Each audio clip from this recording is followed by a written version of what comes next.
Ooh, is it finally time? Is it weekend gaming? Esports action time, one and all. Welcome back to the channel. Fun time ahead of us over the next 2 days. That's right, we have tournament play, official coverage. We are just machine gunning it out, right? You've got the weekday free-for-alls, which you definitely need to be here for. If you didn't catch those, go back and check the VODs. And now on the weekend, we've got a custom tournament here. 4 brand spanking new civilizations concocted, cooked up by the modding community here in Age of Empires 4 that will be presented in a tournament format by 16 of the best players we have in Age of Empires 4. And, you know, we are talking some of the tippity tops, right? We've got the likes of Beastie in here. Poppy Ball's going to be playing. We've got Wham! B's going to be there. CSO, the list goes on. Just so many people to list off, and we'll be able to talk about them shortly. But first of all, as we get started, big reminder, actually, that there is a match arena for this particular tournament. I put it on ! donation. So if you put ! donate, sorry, it will take you there. That link will allow you to go ahead and generously donate. Wait, oh, for God's sake. 1 second. All right, I'm going to fix that now. So I had to reactivate the Stream Elements bot for a particular reason. And it has taken over in some ways. So you don't want the Stream Elements link there. You want the Nightbot one. That'll take you where you need to go. Give me a second, actually. I'm going to put this silly little bot to sleep. So let me go ahead and do that. Boom. All right, that should work now. Fantastic. So ! donate. We'll bring up the Nightbot thing. So basically, I can quickly show you that, actually. So what we're dealing with here is that we have got an opportunity for me to help fund this. We are kicking off $100 prize pool, but you guys can escalate that above and beyond to reward the players. Prize pool will be dispersed amongst the top 4 here is the idea. So it's going to be, I believe it was 50% at first place, 25% to second, and then 12.5% to each of the remaining spots. But with that in mind, I just realized I've actually pressed the wrong one. Let's get into tournament mode, baby. There we go. And to get into tournament mode, I need to actually have a friend on the mic. So it was actually wonderful of him to offer his service to hop in on this wonderful occasion for something spicy, something new, something different. Lidicor is going to be joining me in just a second here because we have got some fun series. And I think he has been nerding out a little bit about these new civs. So let's give him a ring.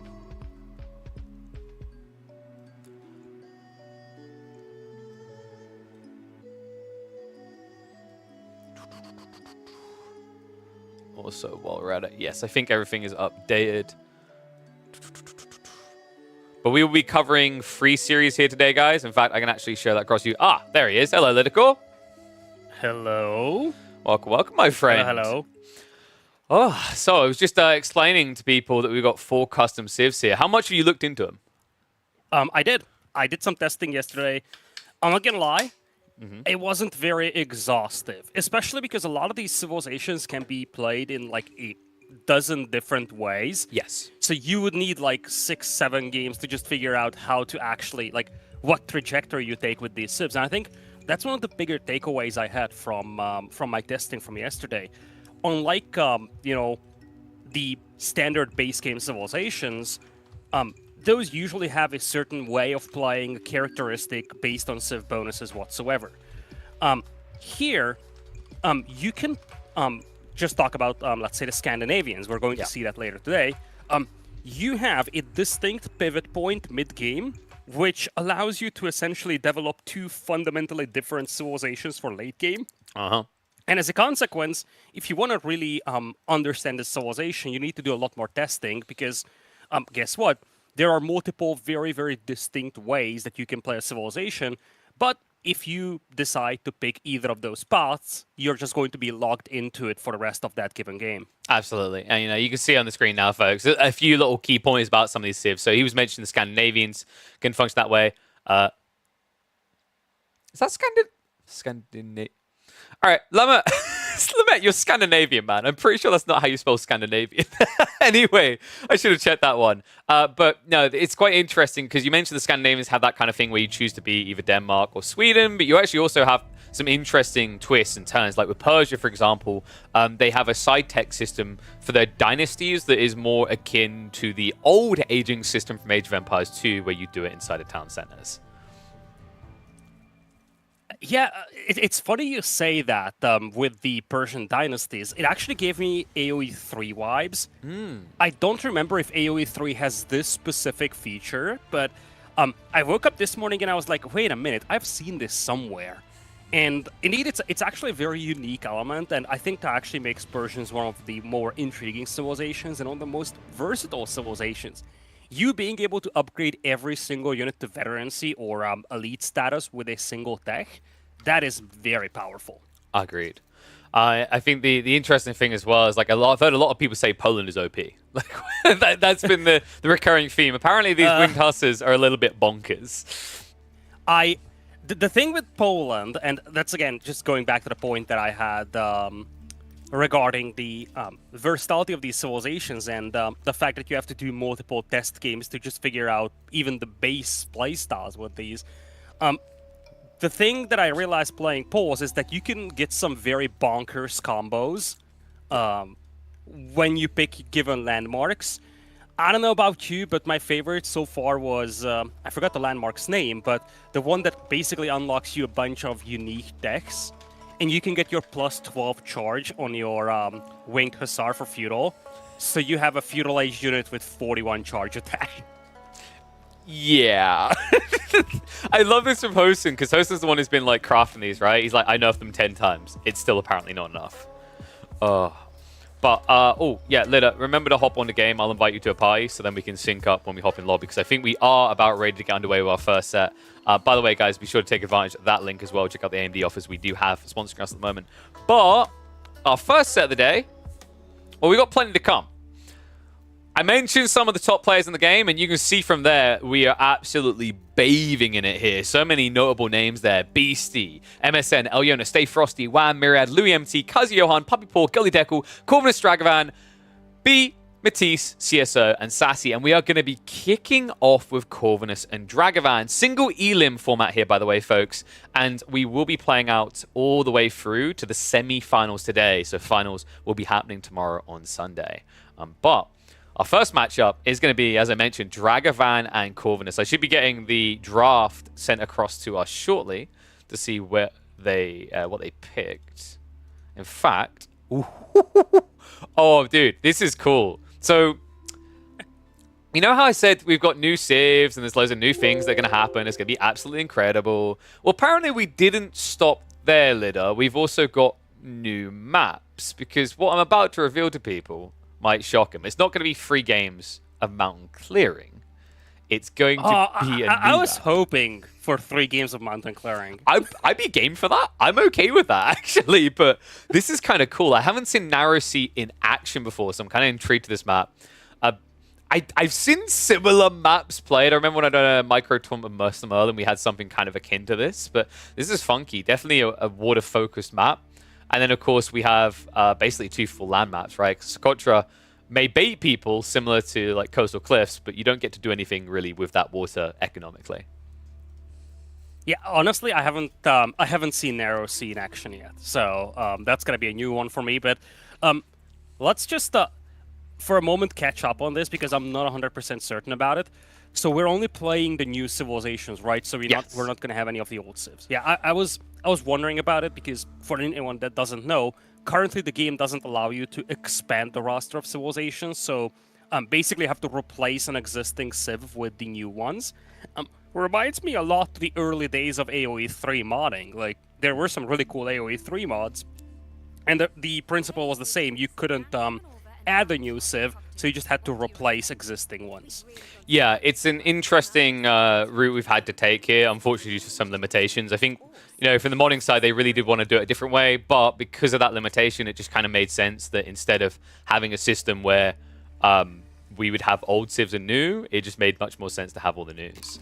So we are going to be hopping in for game 1 shortly. Looks like it is going to be on Socotra, and we have got an interesting one here, actually. We've got the matchup between the Persians, and I believe that is going to be the Vietnamese. Oh, wow. Okay. We're already ready to go. Let's switch over then. Hold on a sec. Let me get us in. All right. So Persians, Vietnamese. Now, I'm not going to lie. I did my testing on like a pretty standard-ish map. I think I did... I actually did Confluence, so I shouldn't have said standard map. But nevertheless, Socotra is just fundamentally different of a map, so I'm curious how that's going to play out with these given civs. Well, only one way to find out. Let's kick it off because we've got tournament action here. Welcome, one and all, to Ascending Kingdoms, a custom Civ tournament. That's right, no normie Civs, only things created by the community. We have got 4 deeply concocted Civs ahead of us. The Scandinavians, you're going to see the Polish, but first of all, you're going to see the Persian masquerading as the Delhi and the Vietnamese masquerading as the Chinese as we kick off this tournament with Dragovan and Corvinus in a best of 3 starting on Socotra. And I think this is a great time to actually give a bit of a shout out to the devs of this mod because they were working with a lot of constraints. I guess I should say mods because this is a team of people teaming up to make all these civilizations. And it's not easy to do with all the constraints within the game. So that's part of the reason why, let's say, when you select the town center of Corvinus, you're going to see that Chinese flag, but it's actually the Vietnamese. And the thing that, to me, was the most outstanding is the actual new stuff that they have added. Sure enough, it's cool to see models like the War Elephant being retooled to be this mobile drop-off site for Vietnamese. But the cool stuff begins when you start looking at those cool new landmarks, when you start looking at unique units as well, brand new models, and I'm not gonna lie, that is probably the most intriguing to me. Most definitely. In fact, let me quickly turn off the chat because I just realized when we do these tournaments, because of when we're playing traditional, I hide a bunch of the border because people see things they already know, they have all the info. I find this situation is very educational because, as you mentioned, there's a lot of extra crafty, little meticulous details going on here that aren't seen at first. So one thing we discussed is actually with these Persians, aka the Delhi Civ in this one, they have this interesting dynasty subsystem that requires you to idle out your TC to go for it. I said it was very akin to AoE 2, you mentioned AoE 3. It's definitely a shout-back system and something I think a lot of Age of Empires 4 people probably won't be used to.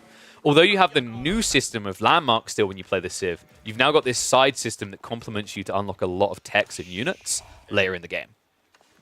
And I absolutely love that system, to be honest. Sure enough, you have to idle your town center, but the trade-off is that you are able to upgrade every single unit of yours to veterancy or elite status with a single tech. And this gives you a lot of versatility and a lot of quick tech switch or quick unit switch potential. And you're seeing something interesting actually in the Delhi base right now. There's a spearman that is staring aggressively at a building. This is the Zamnidar. It is a unique unit to the Persians. It is their spearman, but it's also a builder-type unit. Now, admittedly, its stats are going to be weaker than standard spearman, but the trade-off, of course, is that you can build with it, as you're seeing him do now to build up the Gundashapur quicker.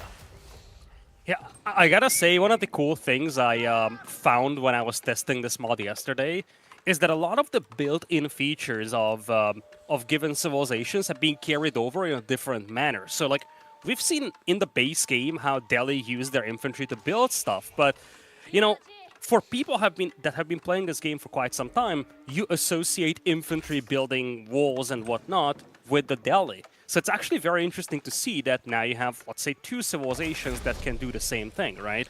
Yeah. And I think that's actually a very cool thing. They've picked up a lot of these unique things, unique functionalities that are in the game, but not necessarily used on a game-to-game basis. And they've added that to a bunch of new units, and this is why this set of mods is so diverse and so intriguing. And on the other side, oh my god, look at this meditation garden. What an absolute... Wait a second. This is not the Medi Garden.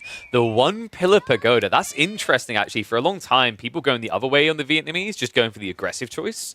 But this did get buffed and tweaked a lot since I last cast it. The big deal is that it allows you to get your worker elephants quite quickly and quite cheaply. The worker elephants basically just being a mobile drop-off building. But what I love is, if there's one thing we know about Corvinus, Lidicor, is that this man is obsessed with finding ways to make Pro Scouts work, and a 50% discount ought to do that. Ah, that's an intriguing idea, especially on Socotra, because one thing that we've seen in competitive sets on Socotra is that space is tight, and if you start losing map control, you could start losing resources very quickly. Now, let's look at Corvinus' base. Gold beautifully tucked away at the back, it's safe. But he could easily be denied of food. Guess what? If you have Pro Scouts and you know, if you have Dragovan not really contesting the map as things stand, you can get yourself a bunch of safe food within your base. And let's not forget, being able to continuously queue worker elephants is also cool, because once you get to Castle Age, you can get yourself the Ivory Trade upgrade. And That's huge. 25 gold per minute for every worker elephant. If you start stacking them in time, that actually gives you a very nice and safe gold boost. Yeah, I have a feeling Hosta may have got inspiration from that from the the Japanese, right? With the Buddhist monks kind of doing a similar thing. It's a cool idea. On top of that, I noticed actually since I last cast them, they added the Uma Bannerman effect to the worker elephant as well. Now that's interesting because the thing about the Vietnamese, if you check the houses, they offer all the auras. This is a very interesting defensive format with this civilization. They also have poison arrow outposts. There's a lot of kind of guerrilla warfare defensive elements to the Vietnamese. In fact, on such a small map, I wouldn't be surprised if we get treated to some explosive traps down the line. Yeah, that's one of the cool features of the Vietnamese, and they definitely feel like a very unique civilization with all these quirks. The defensive buffs to the houses, the whole tunnel system that we might see later in the game. As you said, explosive traps as well. A lot of these cool little features going for the Vietnamese. I'm actually surprised we didn't see a tower rush, though. When I first saw the Vietnamese, I was like, wait a minute, you can get buffed by your houses. You can bring in your work elephants, which does have some combat capabilities. Like, this feels like a tower rush safe to me, but Corvinus didn't go for one here. No, but I think in some ways it was good because this is a Gunda Shapur play. Dragovan, he actually got the 40% discount on the wood cost of archers. So these very expensive Kamandars are only costing him 65 resources right now. But if you check their health, you'll notice, as well as their tower range, these are basically like more tanky longbows with slightly lighter damage. I agree, but I think the highlight of your statement there is the cost. 30-35 is extremely cheap for a feudal age unit. And usually when you look at a lot of feudal age aggression, the constraint that you're working with is that you simply don't have the resources to mass produce an army for an extended period of time. Yeah. If you lose your army, you cannot really rebuild it. But because you have such a big discount, you can swarm your opponent a lot easier, and that's exactly what we're seeing from Dragovan. He is going up with, or he is coming up with a battering ram, and this could be an interesting timing. Well, I don't think this is going to be in time. No, yeah, the cancel is huge here. The Resistance headquarters, that's basically a town center that can also stealth your villagers to make it easy to not get dove so simply. And that's important, actually. If Corvinus had completed that, he could have at least hidden from what's coming. Because Dragovan likes rams for one reason and one reason only. I'm surprised it's not a siege tower instead. I think Dragovan's about to start clown carring.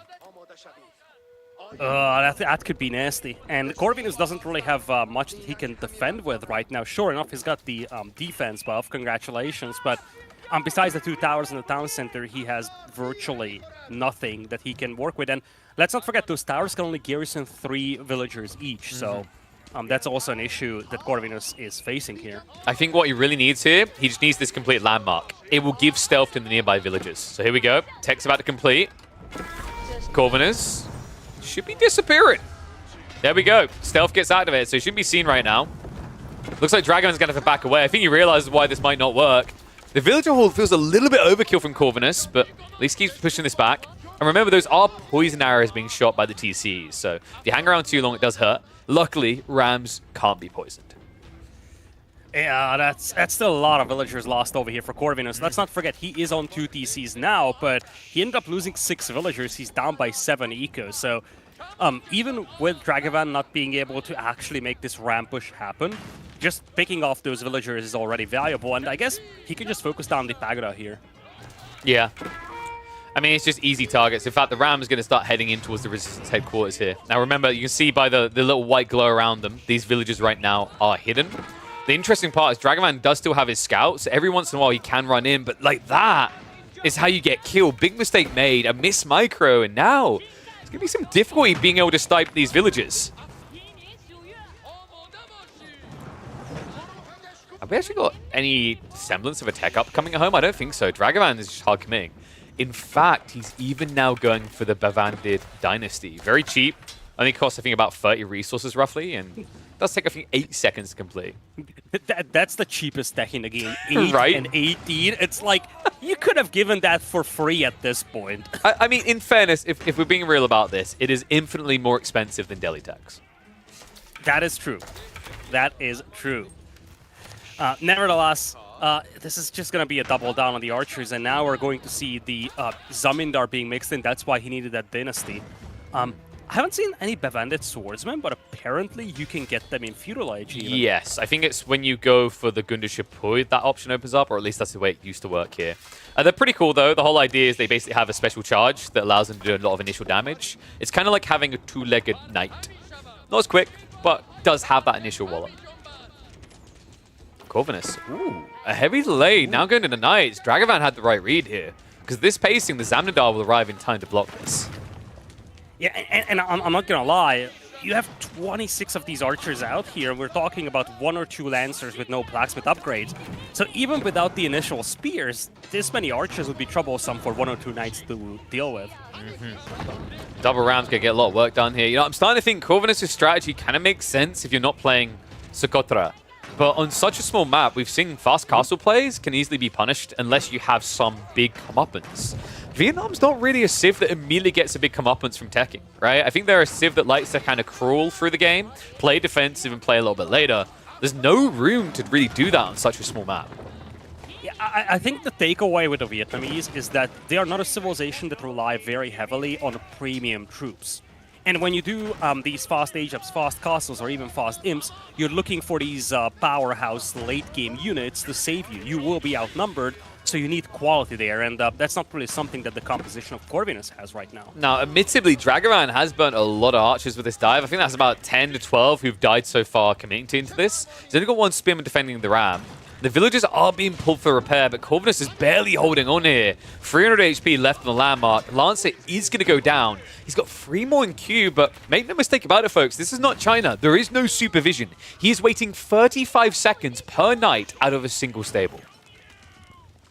I'm not gonna lie, I think Corvinus is holding this. It looks very grim for him, but the final ram is gonna go down, and the archer count dipped very, very heavily.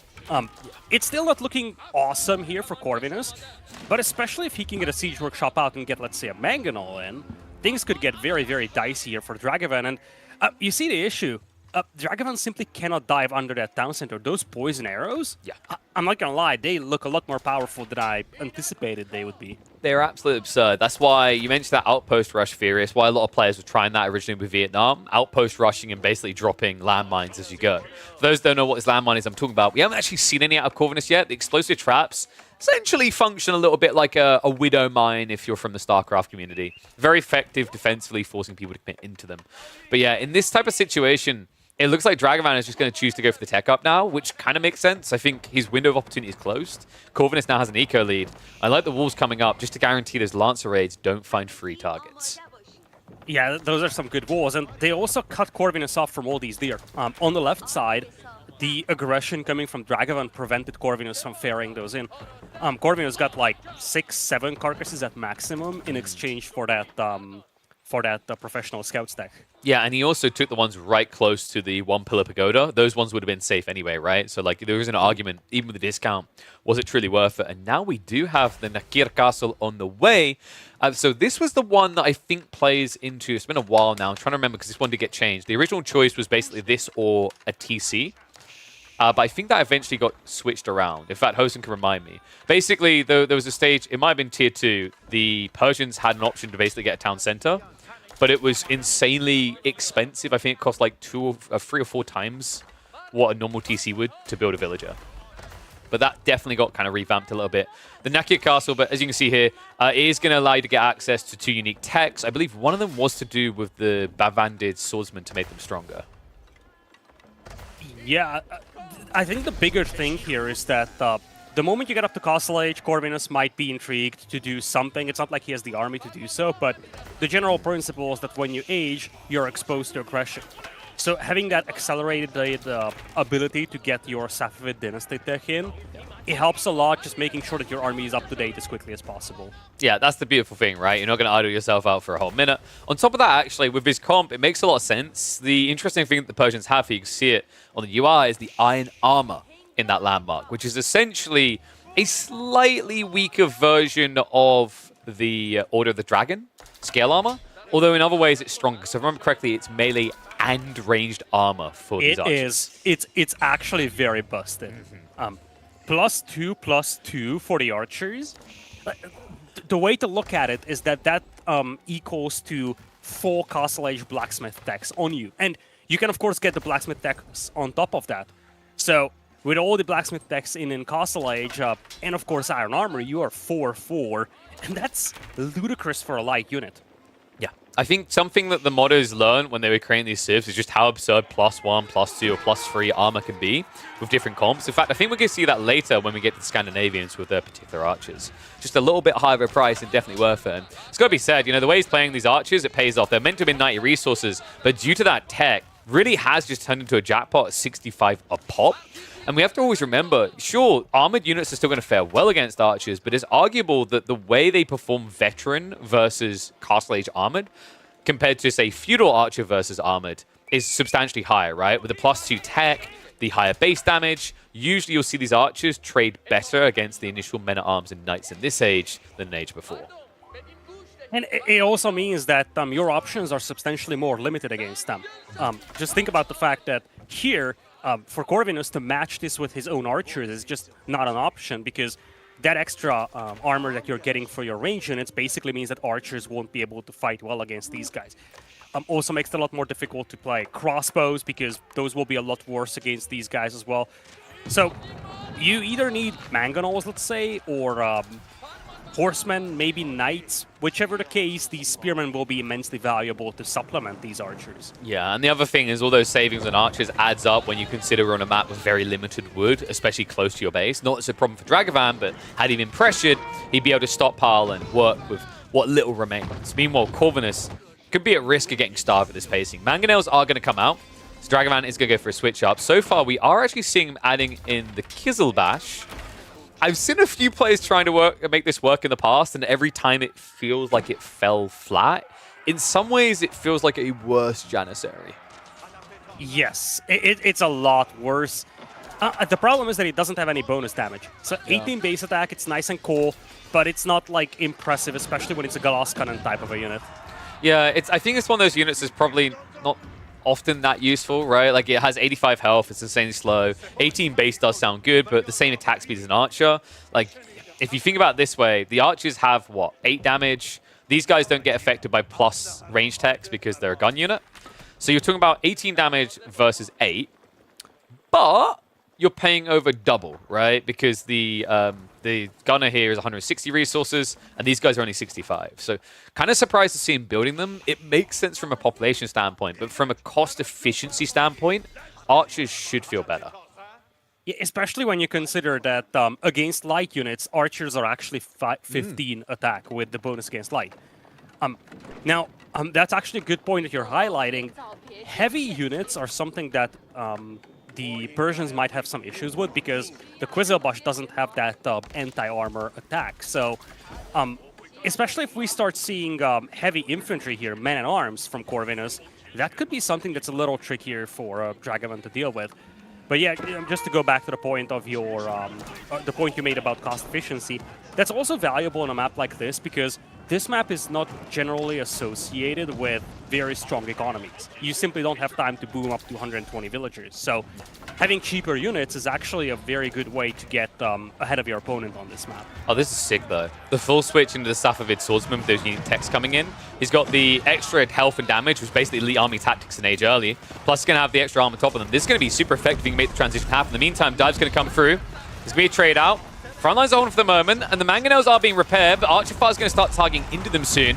Remember, this defense force is getting buffed. It's about as good as it gets with the extra 15%, yet it is still simply not enough. Corvinus, full mech, no bio, not a good idea in this century and age. Maybe in the sci-fi world, but in medieval times, you need bodies. Yeah, he's been outnumbered in this entire game, and to be fair, it's really just the defensive prowess of the Vietnamese that actually kept him in this game, because beyond that point, there was just no mass for him really at any given moment in this game. Nah, and now we have a keep drop, so he's sticking to the narrative you've set now, Lidicor. He's like, oh yes, static defenses are keeping me in this game. What if I just build a bigger static defense? Well, for that he needs to keep the villagers alive, though. I mean, he's got a few left. Right? Oh my god, what is this? There's no world you get this up in. That feels like a that's it. kamikaze move. He doesn't even have tech stars. This game is over. Oh, he doesn't have gold, that's why. Oh my god. He ran out of gold back at home. Well, he's got it on the left side. He's gathering it now, so you could argue this is a distraction. But I don't think gold's the problem here, Lidicor. Food is. There's a reason Corvinus was playing Mech Army, and it's because that Pro Scout's deer play fell flat on his face, just like this attempt to build a castle. That might be a proper Doubt Castle, one that goes up. Oh, and it isn't even going up, although he's not pulling new bodies. No, there's a difference between Doubt. He'll spend his entire economy, at least maybe get the castle up. But Corvinus, no bueno, no shot. Age of Spring is about 3 years late, my friend. I don't think that's going to get him back in. He just queued up 4 mangonels. We were not given a proper Doubt Castle here. So he's going for it. He's like, I've still got 26 villages. Don't doubt me. Wait. Wait. Dragovan didn't expect that. Oh, he'll get it up. He cannot body block them in time. I mean, what do you do with this now? What does this do for you? Congrats. You GG out. Yeah, this is like, you know that person, like in the story, the father who goes out to like buy some food, and instead of doing that, he buys a really nice shiny bauble. It's like, yes, they said this will bring us good fortune. That's this castle right now. Everyone's starving. No one can survive through the winter, but we got the castle. I guess the argument for Corvinus is that his opponent has a fully like archer-based army. Well, I guess now it's quite heavily leaning towards the Semifinal swordsman, but nevertheless, I guess he's hoping that, you know, this map in particular is one where you don't need a lot of mobility, so maybe he could just turtle forward with the siege and maybe do some cheesy keep drops and whatnot. We've seen Corvinus pull off some crazy moves, that's for sure, and let's not forget, he's on 2 TCs, and he's got the Pagoda, the Economic Ministry, to actually spam elephants for passive gold as well. Now, that's a fair point. I wanted to bring up the 2 TCs, but I stopped myself later. Do you want to know why? Because he doesn't have food, okay? I'm trying to make a statement on why Corvinus is still in this game, okay? I mean, there's 300 food and a deer on the ground. Like, at this point, he's consciously choosing to ignore what little food he could have. Oh my god, he's going to try to siege this, isn't he?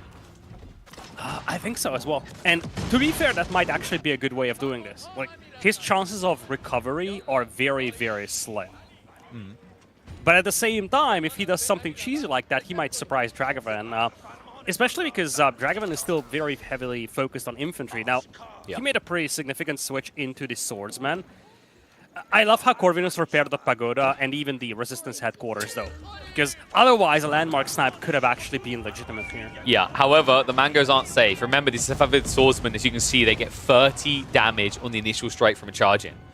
And that's going to be super effective here, Lidicor, because Corvinus is kind of lacking anything to block a charge. He has the villagers. That's true. He can block 35 charges. We figured it out. Now, Corvinus is heavy on stone. I think he wants another keep drop, probably somewhere around that front stealth forest, and just start creeping up his opponent with more keeps. So if you're Dragovan, I don't know, maybe he should get some traps going and start shelling this keep. I mean, I don't know, man. I'm quite confident if I'm Dragovan. Like, it cost Corvinus, what, 40 villagers to build that last castle? He's got 37 more, though, so he can afford another keep. Well, that's good. How many keeps do we really need to win this game? I don't know. Probably very, very many. This is but guess what? I mean, it's a small arena, so at some point, Dragovan runs out of space, right? I was about to say, this is feeling like the equivalent of the person who walks up to the roulette table is like, oh, baby, stick it all on 69. I mean, there's very small probability of it working, but if you do get that 69 keep, Dragovan might be forced to simply surrender. Big wallop with the mango there onto the men-at-arms AFKing. I mean, I guess the upside of this is like these raiding-type men-at-arms don't really have much to raid because of how small the economy is for Corvinus. That's true. Speaking of Corvinus, I would love to see him getting lumber carriages. Worker elephants being able to boost the build speed of your villas would be actually very valuable for these keep drops. Yeah, it's interesting just how often we're probably going to see like small, unique techs kind of overlooked because there's just so much to kind of absorb these civs. Like, for example, if we do get to Imperial Age, I hope we see some explosive trap play because they have been designed in a way that they get quite vile and volatile with their blast range and damage, essentially being upgraded like demo ships. It might actually be a good idea for Corv. Like, I'm kind of surprised he still hasn't tried to go into explosive traps. They only cost 25 wood.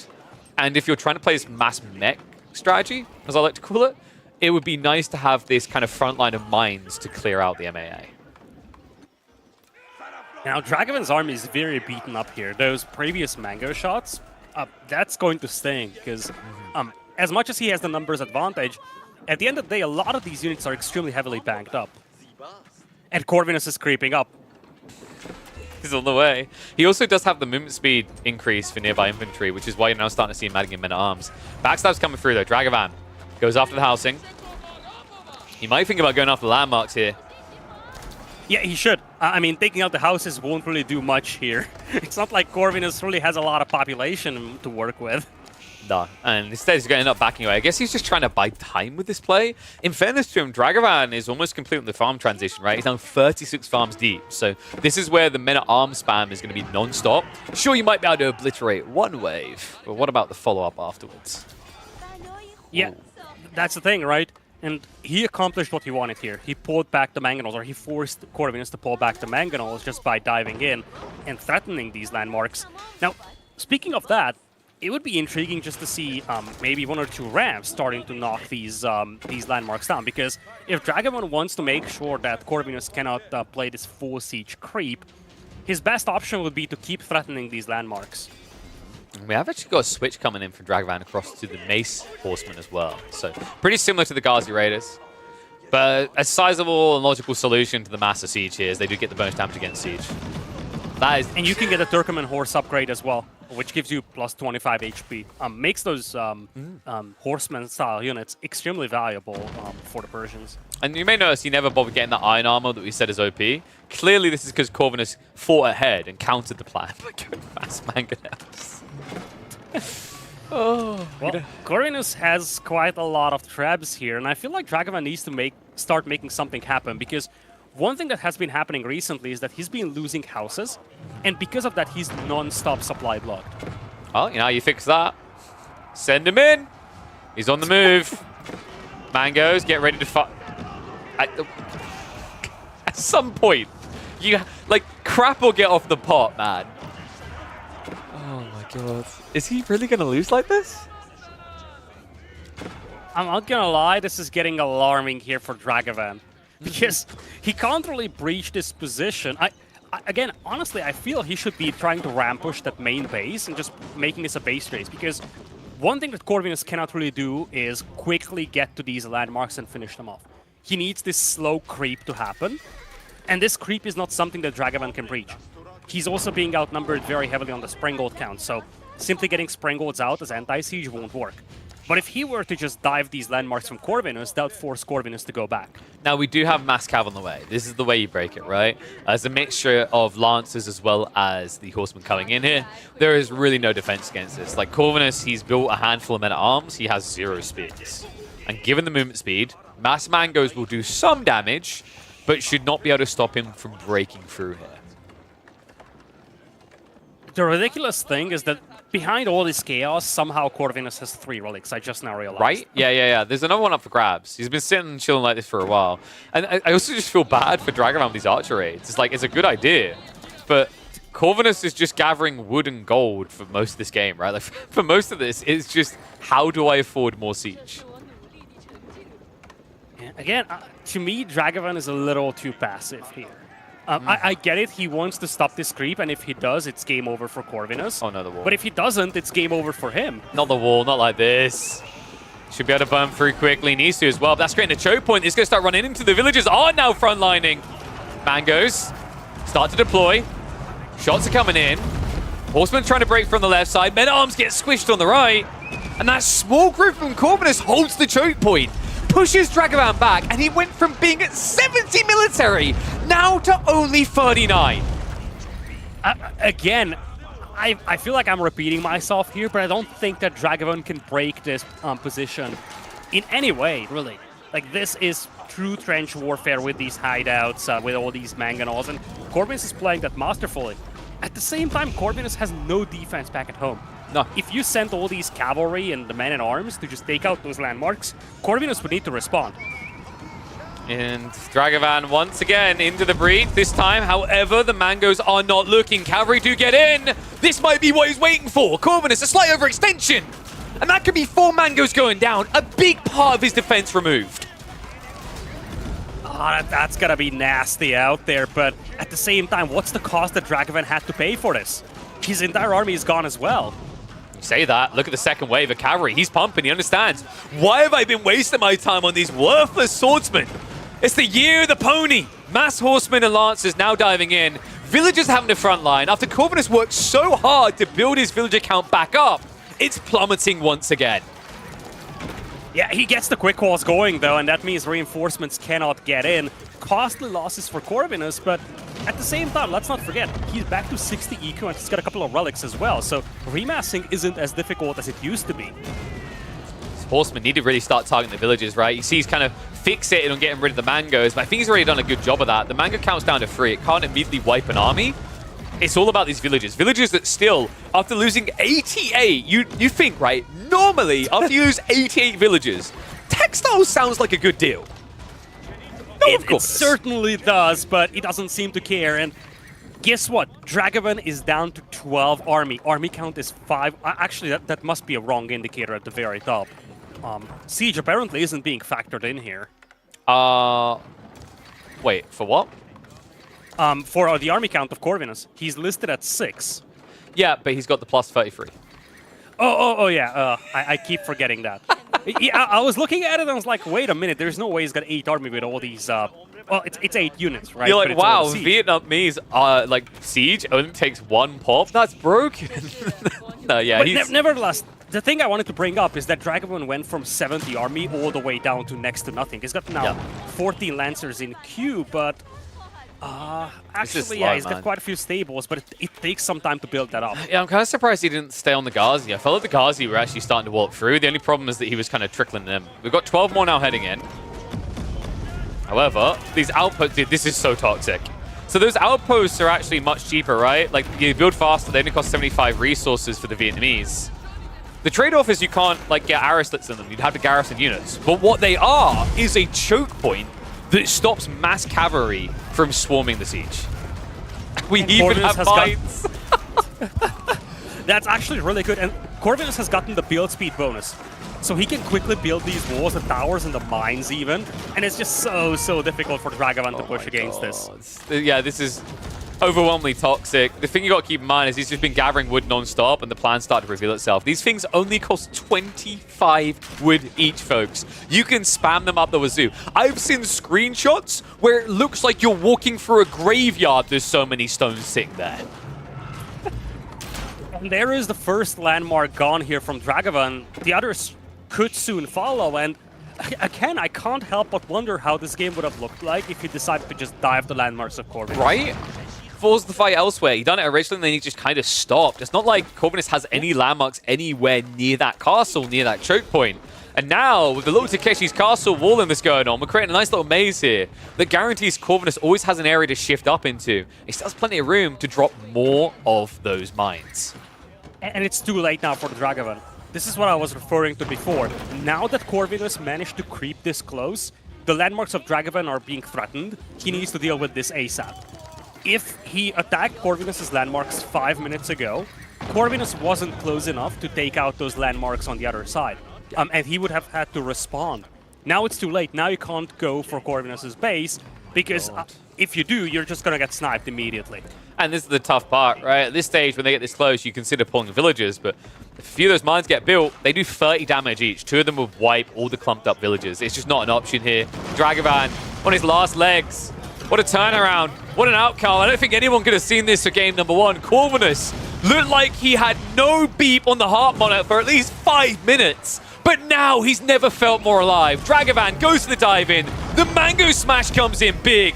He could not clear out the siege quick enough. And I think we are going to be looking at game 1 going to Corvinus. This is such a classic Corvinus game here, man. all that cheese, all that craziness, and it looked very dicey for the last 20 minutes of the game, but then you see why Corvinus is one of the big fan favorites of the scene. He can pull these absolutely ludicrous and crazy moves, and he can somehow make them work. Dragavan, he's trying his best to snap these siege weapons, but, I mean, the Gundershopper is being sniped at this point. If he doesn't take out these traps in like 30 seconds, the landmark is going to be gone. Dragavan is out of wood. He's got nothing left, really. He's just trickling troops at this stage. We said that's not the path to success, the path to a win. There's just enough men-at-arms and lancers from Corvinus to hold on. A rewall comes in, and that surely has to be it. He doesn't have the torch power. He doesn't have the repair. GG gets called. Corvinus from behind gets an absolutely insane win in game number 1 of this BO3 to kick off Ascending Kingdoms. The villager kill delta was at 100. Corvinus lost like 105 villagers. Dragavan lost 5 in total, and Corvinus won this game. I cannot believe that, man. That truly delivered. I mean, the poetic justice of it, though, if you think about it, right? The game may have ended with Siege, but if we remember, it began with it as well. Dragavan tried to use Siege to his advantage in Feudal. Corvinus just proved how potent it can be an age later. Wow. Oh, well, that's incredible. I love the dynamics of the Civ picks, by the way, for this matchup. Like, you could see the fundamental difference in the approach that the players took. Dragavan went for that archer spam early siege type of a setup, saying, okay, it's a map where you don't have a lot of eco, it's a tight map as well, so I can just go for that deadly feudal age push. At the same time, Corvinus said, wait a minute, this is a map where this trench warfare is something that you can do, and it's something that can leverage all the bonuses that the Vietnamese are given. And just like that, we already have someone on the verge of match point. Remember, only one of these two maniacs can make it through a little bit further. These are, of course, best of 3 single elims. And it looks like game 2 is going to be on narrow C here. So we're just loading up now. And it looks like it is going to be Dragavan on... Wow, okay, so he actually goes back to the same Civ again. So he's gone for the Persians again. Because I think the rule set here, so I'm correct if I'm wrong, is you have to win for you to not be able to pick it again. But we've actually got the Scandinavians coming for Corvinus. Now, Scandinavians is an intriguing civilization, and honestly, there are a couple of features I don't fully understand in there, specifically their saga bonuses and what you need to unlock them. But the cool thing about Scandinavians is that there is a distinct pivot moment when you get to Castle Age. You can choose to be the Swedes or the Danes. Now, from what I've actually seen, Swedes looked a lot more intriguing to me with the musketeers, with the light cannon, but we're just going to have to see how Corvinus approaches that. One thing to highlight, though, is that, correct me if I'm wrong, but the Scandinavians don't have a spearman-style unit early game, so the cav play from Persians could work really well. So yes, they are weak to the cav play. The problem is the type of map we're on. Hold on a sec. Let me just toggle score on now so you can show it correctly, get it the right way around, and then we can get underway. It's time for game number 2 between Corvinus and Dragavan. Dragavan starting to look like he's only practiced one Civ. Works out nicely that way because right now he's able to pick back into Persians considering he was not able to win that first game. Meanwhile, we have a switch up coming in on the other side. Corvinus has gone for the Scandinavians. And I'm just going to flatly say, you know, you were saying in the pregame there, Lidicor, that it looks like Sweden might be better. That's for good reason. The guy who designed this Civ is Swedish, and I keep having to remind him that the Danish options are kind of underwhelming. So don't be surprised if you see a Swedish flag choice coming in from Corv. We are on an interesting map as well. Narrow Seas. This is the first time we've seen it in tournament play. A unique design, a unique twist. I'm not really sure what I'd compare this to. It's a little bit of Water Drakes and kind of, I guess, a little bit of Archipelago is the other one I'd lean it towards.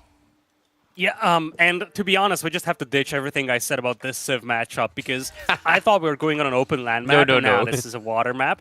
But I'm not gonna lie, this is the first time for me seeing this map, and I absolutely love it. Wait, this is actually cool. There's something unique with the Scandinavian side of things. I just remember this. Their longboats are also garrisonable. So you have an archer ship, and by the way, you also get it in Age 1. Which is... like, that is so broken. I love the mechanic where your combat ships act as transports as well. But you being able to have an archer ship in fuel or in Dark Age is like, what on earth am I looking at? Right, now admittedly it's quite low damage. You can see if you check on the stats here, it does 3 damage in 5 bursts. However, moving it's expensive. It's expensive, but moving at 2.25 movement speed kind of makes it feel worth it. Oh, it certainly is. Like, this is just such a crazy unit. But yeah, I wanted to go back to this map though for a brief moment here. The thing I like about this is that this is primarily a water map, but it's fundamentally different from a map like Archipelago or even Holy Island, because this map is one which just screams for a sneaky dock and potentially a landing on the other side, right? Yeah. Like, if you lose the water, you still have a recovery arc just by landing and having production buildings in there. In fact, this is something that Dragavan is consciously trying to counter. His scout has been sent to the left, and his original Zamindar has been sent to the right. Makes a lot of sense when you consider that these longboats can be garrisoned as well, but even if that wasn't the case, early game landings are a lot more legitimate on this map than it is on Archipelago. Yeah, you even have an element of some land aggro plays for the Scandinavians, which is playing the Roost in this one. In the Dark Age, if I remember correctly, they do have access to their men-at-arms type. They're a little bit like the English with that. But they have these very raid-heavy focused units that are more focused on taking out eco than taking anything else. But this has been really annoying. Dragavan's definitely been slowed down. Keep in mind the other side of this, we've had Corvinus producing fishing boats, and because this is not the Roost, because it's Scandinavians, you do get regularly priced fishing boats, right? So it's not a huge pause and wait to get one out. Indeed, and having just this longboat shut down the enemy early game eco, it's worth it. Obviously, you delay your own fishing boat production, and it's a big investment at the beginning. But completely shutting down the Dark Age fishing economy of your opponent is just massive, and that's part of the reason why I feel like these longboats are a little overtuned in a way. Again, I feel like Dark Age combat ships, it's a risky balance choice, because at the end of the day, this is the only civilization that can do that, right? Absolutely. And, I mean, you know, I guess the trade-off is meant to be that they are weak, right? They'll stay this way, quite underwhelming. They basically can only take on demo ships after that, but it still feels worth it. Like, realistically, why is everyone else building mass archer ships in the feudal age? Just to deal with demos anyway. But we have a tech up on the way. It's going to be the Hall of Odin. This is cool. This is basically like getting that kind of OOTD Burgrave effect in Age 2. He's going to get the ability to pump out these angry Vikings a little bit cheaper. Other side, it is going to be the alternative Persian choice. It's the Rudkin Castle. This is the TC I was talking about before, where it costs more. It's double the cost of normal villages out of a town center. So you can spend 100 food at a very early point in the game to get extra eco. Yeah, interesting choice here by Corvin is going for the Hall of Odin. This is actually like, in a way, a slightly weaker version of the Ovu, but one that can be used non-stop, and it's not limited to the available amount of stone. Yeah, the alternative is eco, right? Which is where you get the shoreline fish. Although, like, I think the Burka village here is, like, a little bit better when you're playing on land maps in a weird way. Because I remember correctly, it was designed so that although it generates shoreline fish, it generates them on land for you, weirdly enough. But you've already got all the food you need. So instead, he just wants to get the aggro going.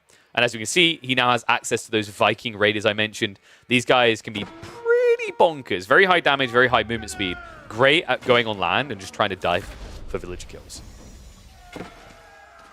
And on the other side, it's going to be the Rudkan Castle. And this is not the landmark that we've seen in the previous game, but I absolutely love the second town center option. It's a little janky because the cost of villagers is doubled. So this is 100 food per vill, so it's kind of a pricey investment. It takes a long time to return the investment, right? And it's also the fact is, like, if you're spending that much food on more eco, what are you doing to defend yourself, right? That's the trade-off you have with the Persians. Yeah. If you have like 20, let's say a 25 food increase, even then it would be pricey. The problem is that you're actually better off in many ways just to like get yourself an actual second town center and start spamming out wheels, especially because if you choose the alternative landmark, you can go the eco path, which does the direct opposite, cuts the villager price in half. Wait, did I miss this? You do actually... I don't know if that's all upgraded. Even if it's not, that's broken. So these longboats they invested in, they upgrade. They got +2 right now. I didn't notice this before. On top of that, he did just get extra health for them, right? So then I think the trade-off is meant to be they're not very tanky, right? Like a Dow's 300 HP. These guys with buffed health is 243. But I stand by it. These are 100% worth the investment early on. Damn. Admittedly, like I had a look at the civs a little bit. I just didn't check the water side because I remember I sat down and went through a lot of this with Lamette early on. Because one of the big takeaways I had, Lidicor, is his bias for Sweden was as clear as day.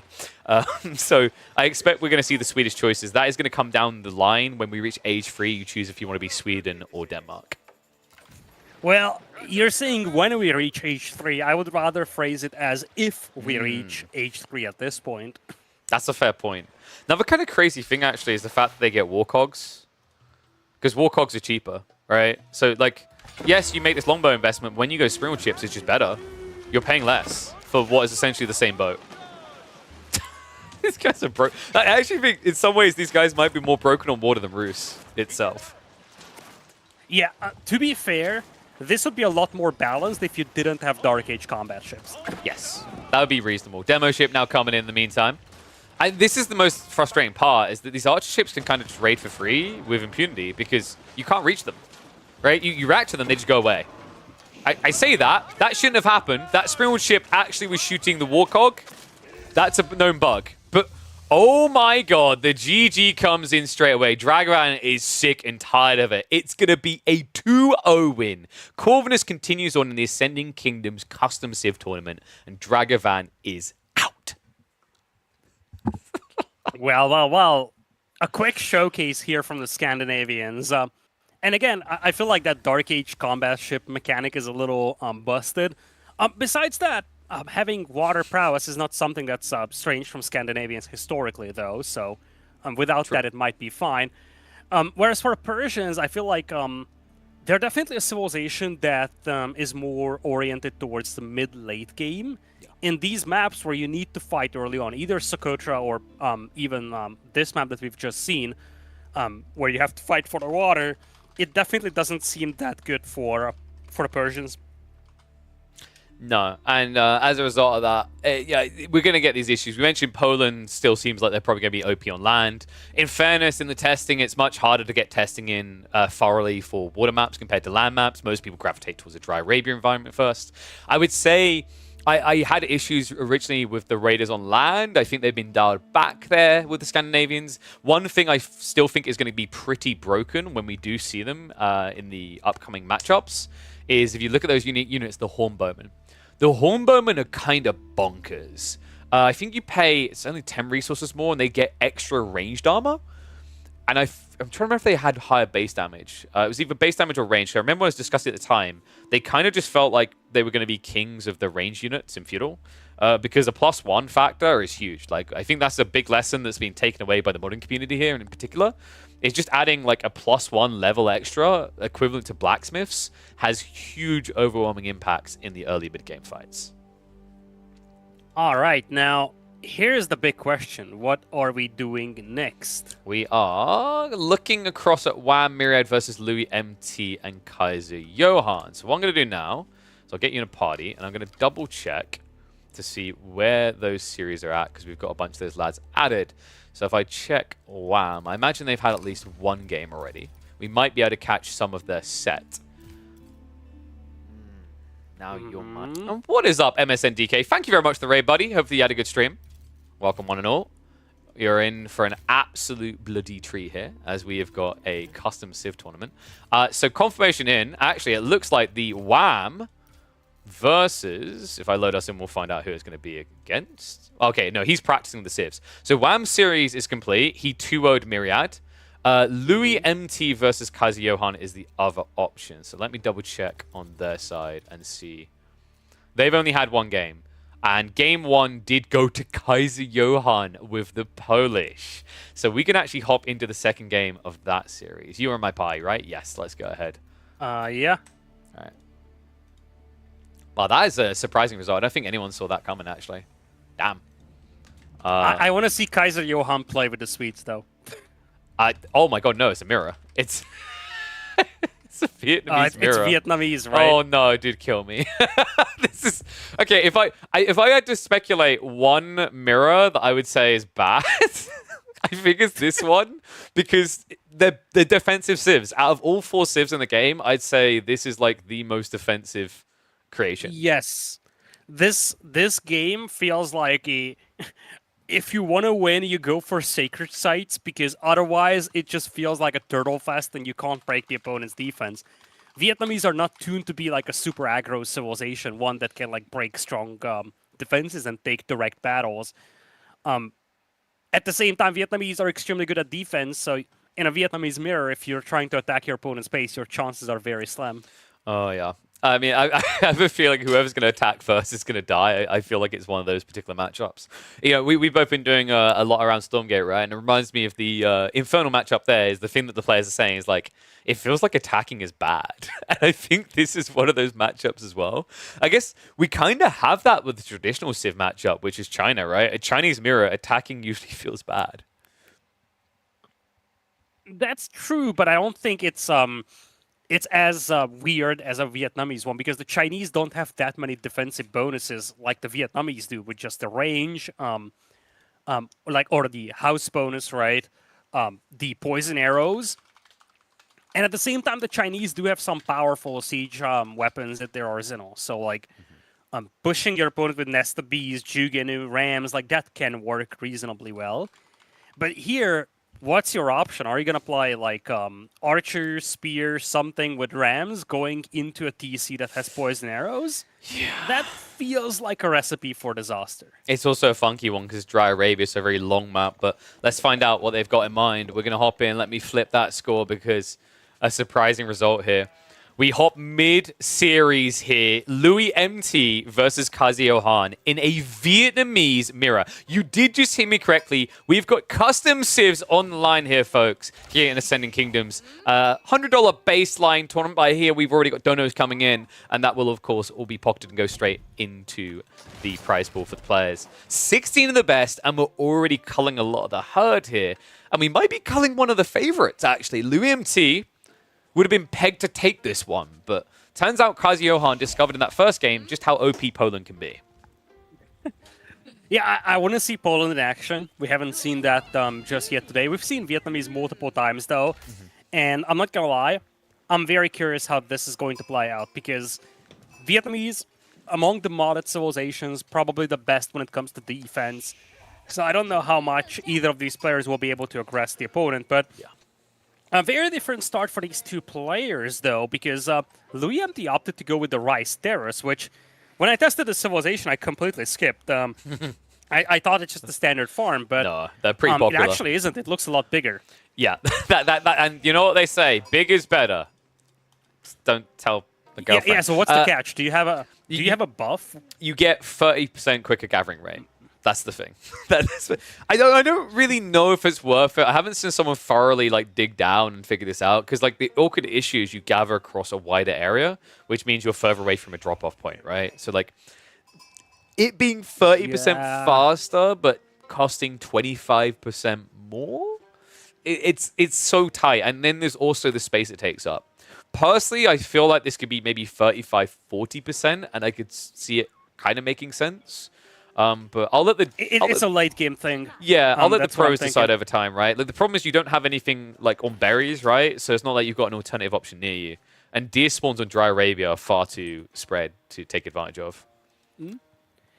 Yeah, I guess the silver lining is that maybe here for the first for this first Rice Terrace, it might be worth it when you can drop it right next to your TC. But Oh, that's interesting. So shout out to Hosin, who actually modded these. He's in the chat. He gave it a faster regrow rate. That's intriguing then. So you can see it actually, if you look at the villager, he hasn't gone around the rest of the farms. He's just going back and forth along a line right next to the TC. yeah, I was looking at the very same thing. So normally the way it works is that you have a farm and you have these little tiles within the actual farm tile. Yeah. And the idea is that the villagers just go through the actual crops and they take all of that out. And now with a normal farm, you go through all of these.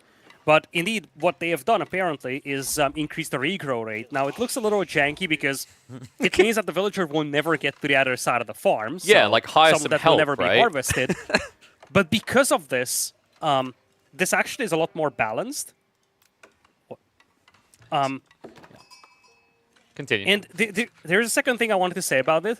It means that for such farms, you need your drop-off point to be always on the left. Yes. Because the villagers will always be gathering from the left side, so that's actually an interesting thing to consider when it comes to placing this. Wait, can you force them to gather from another side? I'm not sure about that. And a big shout out to Age you can't. of RTS coming through the raid. Thank you very much, guys. Hopefully you had a good day with your games. Go check them out for their mixed tournament right now. They've got some cool tournaments coming up. We are in the midst of the Ascending Kingdoms custom Civ tournament, and we are discovering that Hosen, the creator of these, Hosen 1381, is a giga chad when it comes to modding. I would have never thought to increase the grow speed to balance this better, but that's interesting that you can't force them to another corner then later. So it means that these initial farms are really, really efficient, but I think once you're a few deep, it starts to kind of pitter off in terms of effectivity. Like for instance, the one that we have, the one that was just now built, that's actually a rather... Actually, no. It looks like villagers are taking the side that is closest to the drop-off point. Okay, so we'll keep an eye on that as the game goes on then, because I think maybe like it was old behavior that used to work in a certain way, or it's a case of because of the clearance speed on a farm, no one ever noticed that you could do this. Because that would mean it can be very efficient then, always. You simply don't test this because the default functionality of the game is that you harvest every single part of the farm, so the grand average is always the same. But when you have this unique mechanic where not every part of the farm is being harvested, it actually becomes interesting. And I'm not gonna lie, it's a nice little touch. Now, this is cool, by the way. We actually have a difference in landmarks and difference in strategies overall, right? It wasn't just the farms. On one side, on the side agreed with Louis MT, which makes sense because he likes late game, he went for the one pillar pagoda. This is great for scaling your economy. It gives you 50% discounts on ecotechs and researches them 50% faster. Ludicrous. Allows you to spam up worker elephants as well, which is just a better grr, to be honest with you. On the other side, though, KJ went for a Pomin Tower. This is usually when you want to kind of spam out and attack, not just to defend. But he only used it to secure his economy and then go for a second TC behind. Interesting idea. It feels like he just wanted to protect this golden stone at the front. Yeah, like a Barbican, right? Yeah, he was actually taking that stone. Now, you don't see the mining camp because you have worker elephants that have been pulled, but that was the stone that he took. One thing I want to highlight here, though, is that because of these discounted techs for Louis, ones that he's been picking up extremely aggressively. Look at that. That pagoda is non-stop getting techs going. I feel like his eco-escalation in the next few minutes is going to be a lot more rapid. Yeah. And I'm actually wondering if this play into Resistance headquarters actually makes more sense than Kaiser Johann's build. Yeah, I agree. I think the problem with Pomin Tower, I only like it when you expect to be rushed or if you're attacking. It doesn't make sense when it's like a mirror like this. I just don't see your opponent trying to send it on you, or you could scout and sniff that out early. But, you know, KJ kind of revealed his plan, and it's put him pretty far behind. We have to remember, it's not just 50% off your starting techs. It's 50% off the techs throughout the game. That's insane when you think about the savings, scaling into Castle and beyond. All things that Louis is going to be able to leverage. And, well, we're not going to be too far away from that Castle Age. And the landmark you mentioned, to me, it's still just the go-to choice. The fact that you're able to stealth your villagers near a town center is insane. Yeah, it's not just that, it's also the second town center effect, while also getting you that Castle Age up. Yes. So the difference between the two builds here is that at the end of the day, by minute, let's say 8, both players are on 2 TCs, but Louis MT is also in Castle Age. And you see, the trade-off is that he's going to be down by 4 or 5 villagers, but in exchange, he can open Lancers. And indeed, he's going for that, going for stable. And in exchange, he can start picking up relics. So I feel like in a way, just doing this strong eco-techs into fast castle second TC is just a lot more effective than the ordinary feudal 2 TC build. Now, someone's asking, what do these work relevants do? Well, they get all the treats at the zoo because they're adorable. But on top of that, they're actually a mobile drop-off point. You can see the villagers, they just go and insert the wood on the elephant, really emphasize on the elephant here, and then you just get it. So it's basically like a Gur type effect, but it's always mobile. It also can defend itself, funnily enough. It's not high damage, but funnily enough, like I'm waiting for the day someone all-in someone with mass elephants, because these guys actually do get bonus damage versus buildings. Yeah, I honestly, when I first saw the Civ, I thought that you're going to tower rush your opponent, and you're actually going to go elephants. Like, they're not expensive. 50-50 is not very expensive, and they do have 7 base attack even with 125 HP. That's respectable for a Dark Age unit. Could easily couple that with a tower rush, but for the time being, of course, it's gonna be Castle Age for Louis. Side note here for the elephants. They can also buff the build speed of nearby villagers once you get the tech for it. And once you get to Castle Age, you get a 25-minute gold per minute trickle for them with the proper tech. Yeah. And that's not something that we've seen from Corvinus in the previous series when he used this Civ. But this could be an interesting one. Like, if you go for quite a few elephants out there, you can easily get yourself a very respectable amount of passive gold that way. Now, the other kind of interesting thing around the Vietnamese, and why another player is trying to attack early, is these houses do provide a defensive buff in terms of increasing your army's damage. So I think that's part of the reason both of them are chilling. One thing I will say, I know I just said that the Resistance headquarters is OP. In theory, if this game goes deep enough, the Imperial Citadel is OP. The best way to describe this to people, it's like a Nidus Worm. The other way, for people who play Dawn of War, it's like playing the Imperial Guards, where you could put all your army in one building and pull them out of another. They have this tunneling ability that allows them to teleport units to any other landmark or town center or keep you have on the map. Yeah, you missed out the closest RTS comparison, which is the tunnel mechanics of GLI in Command and Conquer Generals. True. Although, we could have kept going, because you also have Age of Mythology with the pulls. There's actually quite... surprisingly enough, teleportation is not an original idea in RTSs. Who would have thunk it? Yeah, there's a lot of games that have done this. For me, it was Dawn of War I thought of straight away, because in that game, you had these little... barracks could basically garrison units, and then transfer them anywhere in the map constantly.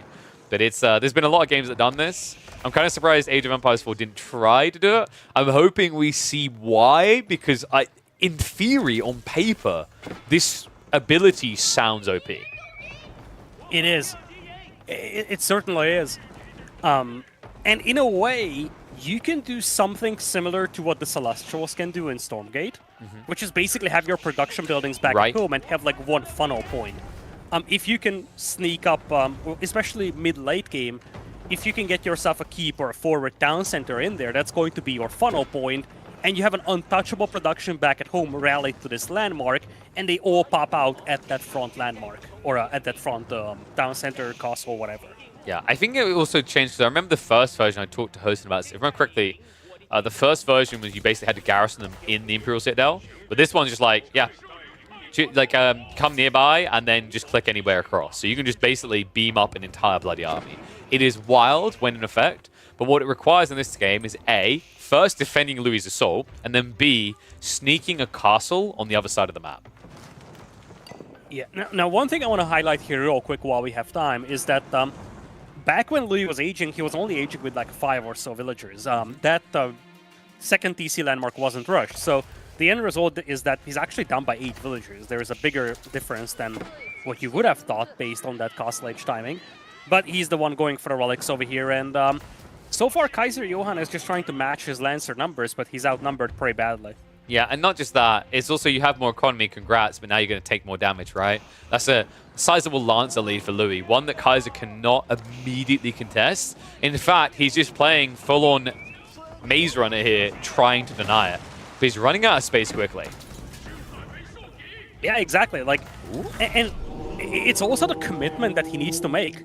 Having to pull 10 villagers to rush up another layer of walls, that's annoying, that's pricey in terms of villager time. I guess one thing I want to highlight here with the worker elephants, though, this is a cool feature that we haven't really had the time to talk about. It's the ability to make your hunters a lot more effective. Like this whole shenanigans that many pro players do. Kind of splitting your deer, pushing it far away from each other to make your food eco a little bit more ineffective. That doesn't work against Vietnamese because of the worker elephants. And they become insanely efficient when you're playing on pocket economies anyway, right? Like, I do like that design element, because we said that when you look at this Civ, it feels like it screams defensive. But if you can find a way to actually take advantage of his aggressive mentality in Feudal Age and Castle Age early, that's where these elephants really thrive because they're a very efficient way of moving around the map. Once you've used them on 2 locations, they pay for themselves as they're only 100 resources in total. Like these elephants are brutally effective. Think about it this way: there are 100 resources. If you get the Ivory Trade deck, they trickle 25 gold per minute for the rest of the game. Yeah. In 4 minutes' time, an elephant pays for its price, and it does so in a very effective manner because we're talking 50 food, 50 wood for the cost, but you're actually getting gold trickle, and gold is a lot more difficult to come by mid-late game. So I'm actually surprised that players aren't prioritizing that deck early on. Yeah, I think the one that was really surprising, it was really effective in the last series for Corvinus, is the lumber carriages tech that allows you to build structures quicker. Just allows you to kind of expand, get these defenses up, get these walls up. So far, we're not really seeing too many techs out of KJ, though, because the reality is you can't really keep up with what Louis has. We mentioned just how good One Pillar Pagoda is for this particular reason. He's already got all the eco techs escalated. More elephants are being added in the meantime. In the midfield, the Lance account is with Louis for the moment, but he's going to choose to transition first. Spearman and Horseman now getting queued up. Yeah, and that advantage he had... Oh my, he's getting the Fire Lances deck for the Spears. Absolutely busted.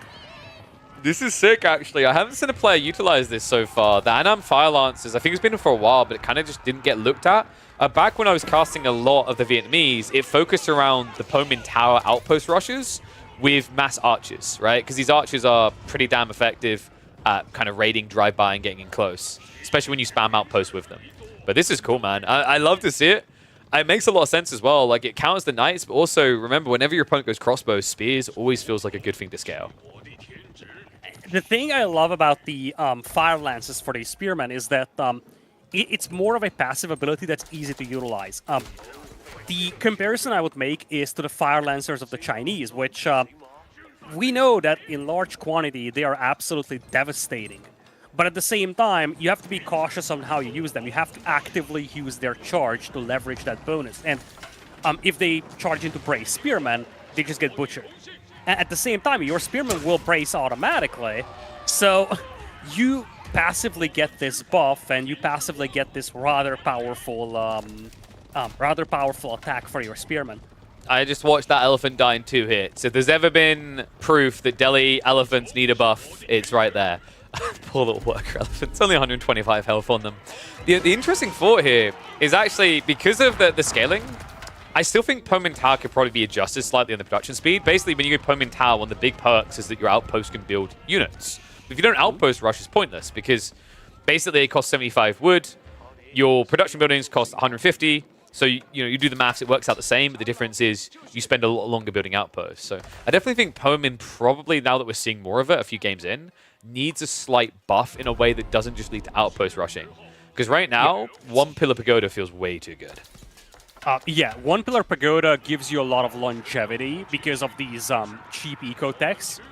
And it's useful basically in every single situation. Whereas the Foaming Tower, I feel like the problem is indeed that if you're not tower rushing, you can't really leverage this ability to just spam units on your towers. Now, that's something that Kaiser Johan could think about here. Get a couple of forward towers in here and just kind of fortify this middle area in front of the enemy base. Yeah. And then have the ability to reinforce his army from there. It just always feels awkward, right? Because you can't get the arrow slits. That's the trade-off, and you have less garrison spots as well with the Vietnamese outposts. Like, we saw a good way they've utilized to kind of create body blockers. Maybe it turns into kind of like a siege approach. Of all the civs that have been added with this custom civ pack, I'd say this is the one that feels most like a siege ball civ. Oh my god! Well, a quick representation of the Fire Lances being there. I don't think the animation is there, but it definitely felt like some AoE damage from those fires. That makes it more absurd, Lidicor. Yep. That makes it 10 times more absurd. That man had an army 10 seconds ago. Yeah, I don't know what to say. I was confused for a moment. It's like, what happened? But then you realize, yeah, these guys have the fire spears. And it's just a quick representation of what you can expect from that unit with that upgrade. Yeah, Louis, what are you doing? Walk the horsemen past. Let the spearmen clear it up, mate. They're recharged. Ready to stab again. Oh, I can't believe this. That's absurd. That is insane. And the moment Kaiser Johann saw that, he was like, yeah, I need this deck. And it's not even expensive. This is a Castle Age deck at 150, 250. If this was a 500, 500 Imperial deck, you would still say it's worth it. This is like watching late game Abbasis an age earlier, because all it's going to be is spears. I can't believe this. It looks like he's just going to start queuing on now. Crossbows are going to get wiped out, but he's already a mile behind Louis. Louis sick up at 30 spears. The upside for Kaiser Johann is you can actually clear a much bigger army with less because of the splash damage. Oh well, and the crazy thing is that it's not just when you brace with the spears, it's when the spears charge as well. Yeah. But it's that much means funnier that when you brace with the spears. It is, but it also means that even when you're not fighting cavalry, these guys do get that that buff. They could charge down these vills and just evaporate them in an instant. Please, please. Come on, just get a little stab. Back up, head on in. Yep. I mean, they're just dying too fast. We're not even going to get to see it here. And GG comes out. Louis strikes back, takes it to a third game here, and shows us that actually, if that Zhuji library, Fire Lancer Spear Tech worked correctly, Zhuji late game would be broken. Well, I feel like we've seen a lot of key pieces here, and part of that was Louis' build. The Pagoda just feels so much better there. The end result was the same for both players, defensive 2TC builds, but Louis MT was able to beat his opponent to Castle. That way he had an advantage in Lancer count that translated into relics, but most importantly, those discounts on the eco techs and you having all of those discounts for every single eco tech, it's monstrous. That Pagoda early game was non-stop spamming out techs. Yeah. So your return of investment on those is immensely quick. It's absurdly powerful. And yeah, folks, if you want to try these yourself, by the way, they are on the mod store. Hoston's uploaded them. They're all 4 CIVs packed into one. Give it a go. I recommend it. The devs are always looking for feedback. They also have a Discord. They have a bunch going on there. They've actually got, I think it's either 4 or 6 extra CIVs already in the planning phase. These guys are going bonkers. They're basically going to deliver more CIVs quicker than the official devs do. So I'm just higher than To be fair, and again, this is not to throw shame at the devs necessarily, I'm trying to be very diplomatic about this, but this shows the power and the ability of many of these modders. Like, and we're not talking about simple mods, we're not talking about the small reskin whatsoever.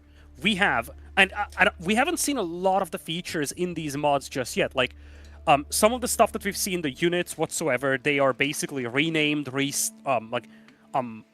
units with updated stats whatsoever. But especially once we get to see Poland, for instance, once we get to see Scandinavians even, I do believe. But especially for Poland, the thing I've noticed is that Polish landmarks, for instance, all look pretty unique. And some of the unit models that they're utilizing, they also look brand new. I don't know if they've snatched it from campaign assets or something, or if it was actually brand new models that they've made. Whichever the case, one thing that they've done a really good job with is give a lot of character to these civilizations. They don't just feel like, your ordinary, hey, here's a spearman, hey, here's an archer unit style mod. It definitely feels like a lot of these civilizations have a personality that's conveyed through their through the graphics. Yeah, most definitely. I think it's definitely going to be interesting to see how these develop further. Hop in the party, by the way. I think we've got a third game. Oh, I need to leave the game. Yeah, that's good. That's a good idea.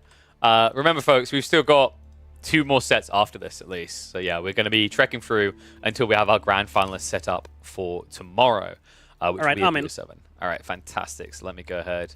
Oh wait, they're actually not in game. No, we might have time. All right, they just hopped in the lobby. I jumped the gun there. Damn, I thought we were a little bit more further behind. But yes, I am aware that the UI was a little bit bugged there, guys. I'm trying to fix it on the fly because it's a automatically configured one sent to me. That's from one of our sponsors right now. !AMD if you want to check them out. AMD and Scam partner with us.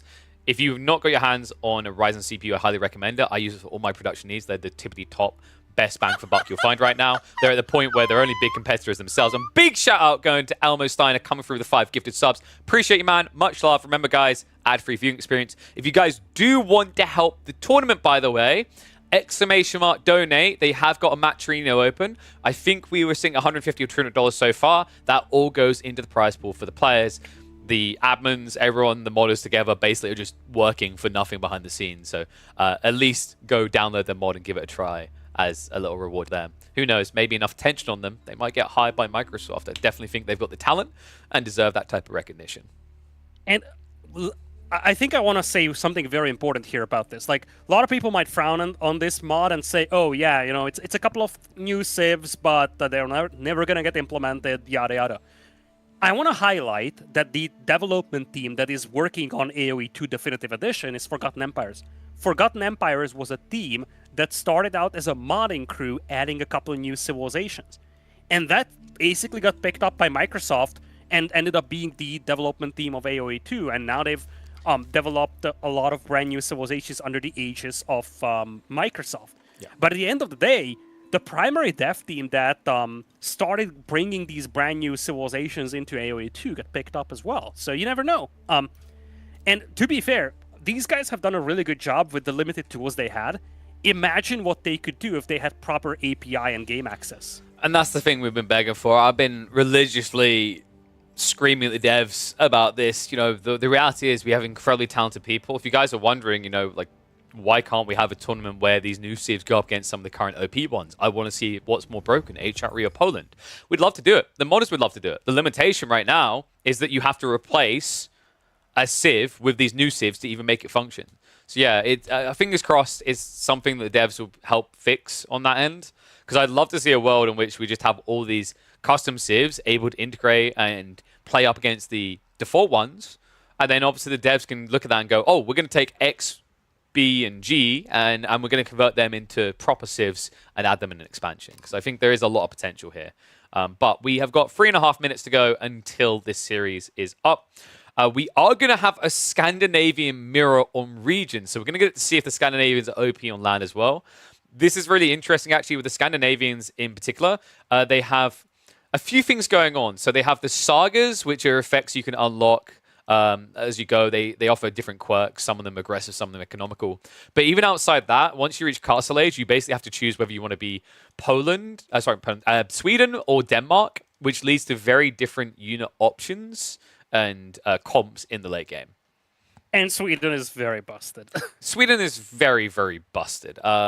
I also don't know the historical accuracy on that because, like, they were OP for a little bit, right? No. I don't mean that, but like Sweden became OP in like the 1700s, which feels like a little out of scope for this game. Yeah, like, well, that would be Imperial Age, right? But they're OP in Castle Age. Even beyond that. Yeah. I think Imperial is like at latest 1500s, maybe. You could argue that like until 1600. A good comparison is AoE 2. Which also uses the same Dark Age feudal Castle Imperial mechanics.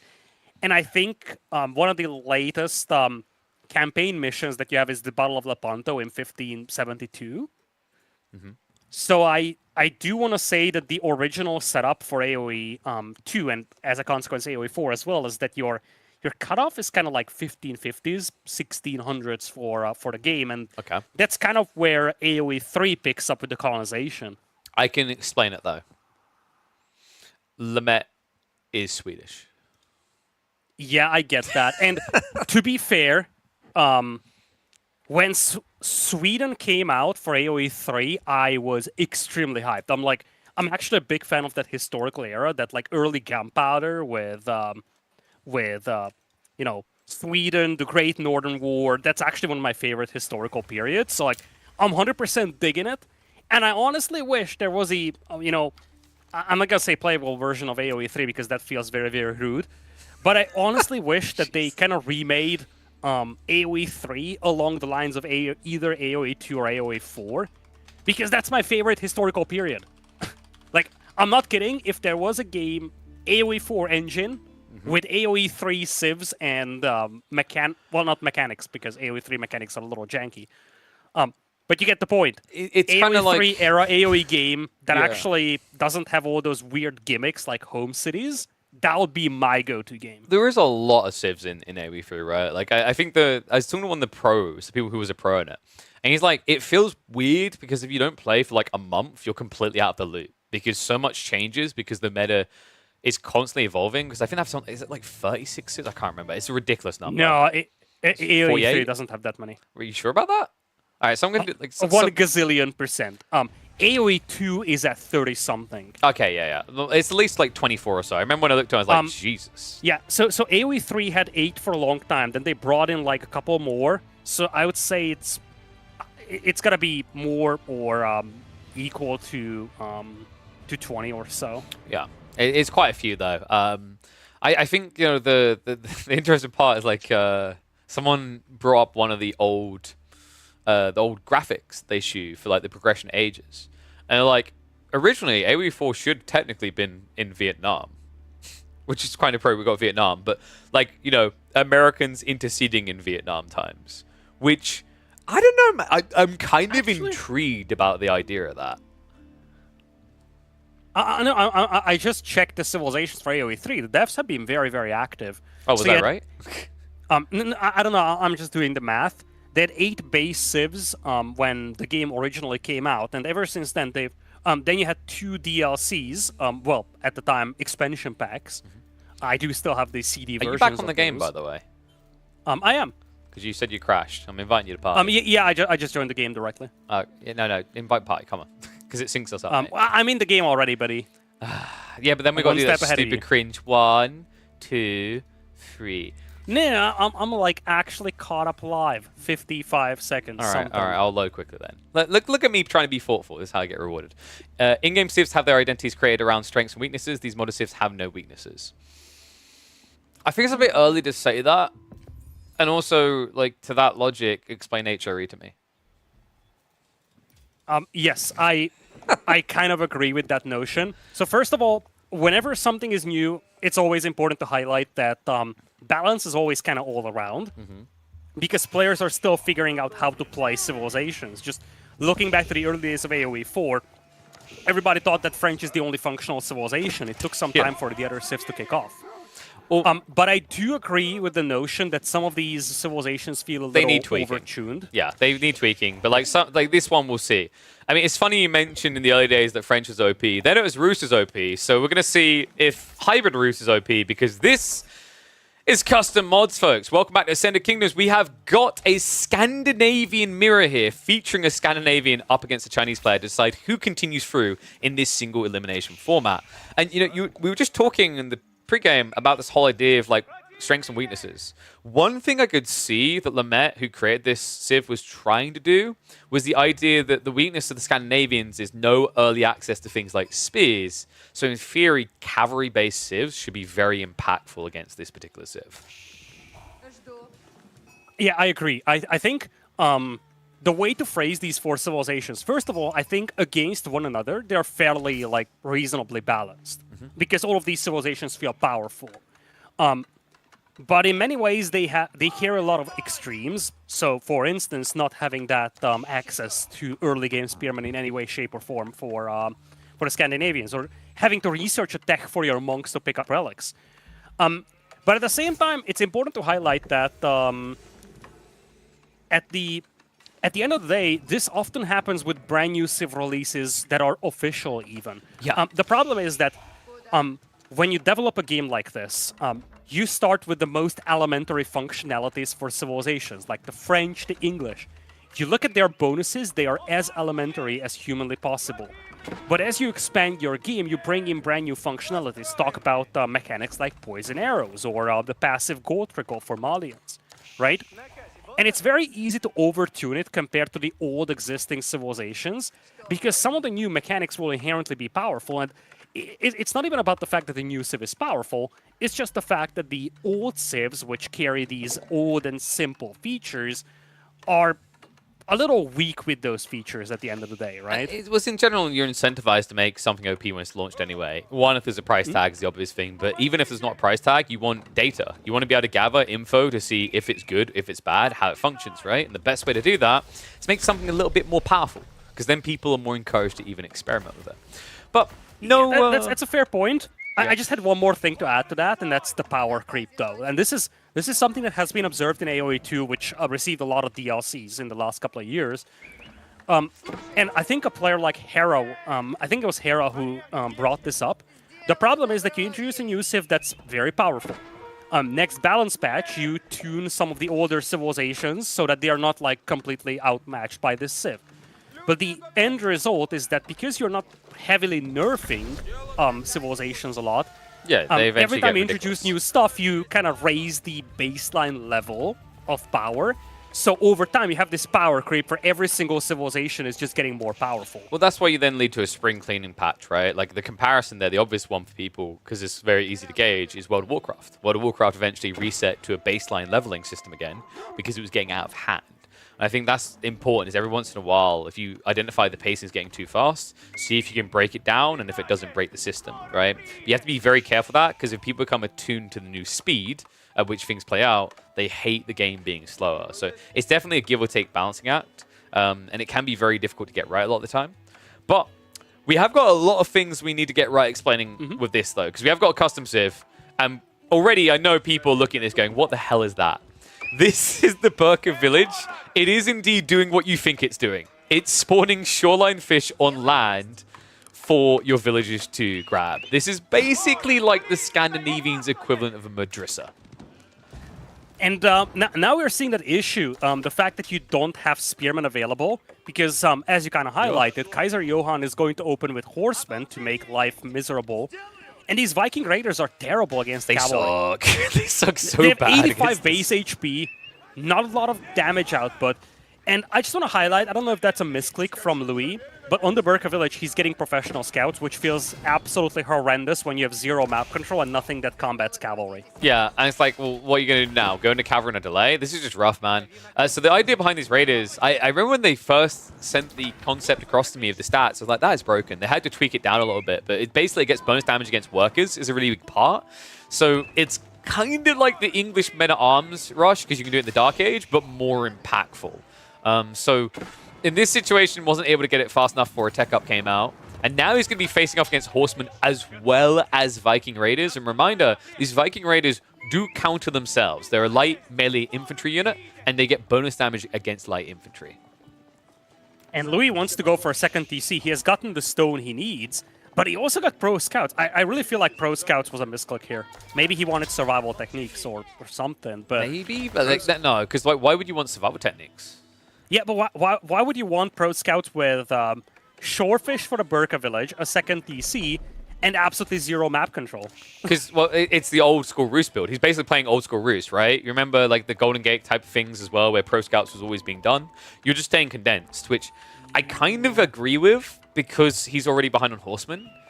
You can't really come out to the mid-map. You're going to need static defenses to try and survive the upcoming onslaught. Yeah, to be fair, this is actually... Scandinavians on an open land map is definitely one of the more balanced civilizations among these new ones, because you can see how vulnerable they are to cavalry openings. Yeah. And let's not understate the significance of the fact that you cannot go for any spearmen, which is an extremely harsh balance decision. Compare that to the English. The English is probably the closest comparison here, because they are the only civilization that doesn't have Dark Age Spearmen. It only unlocks in Feudal.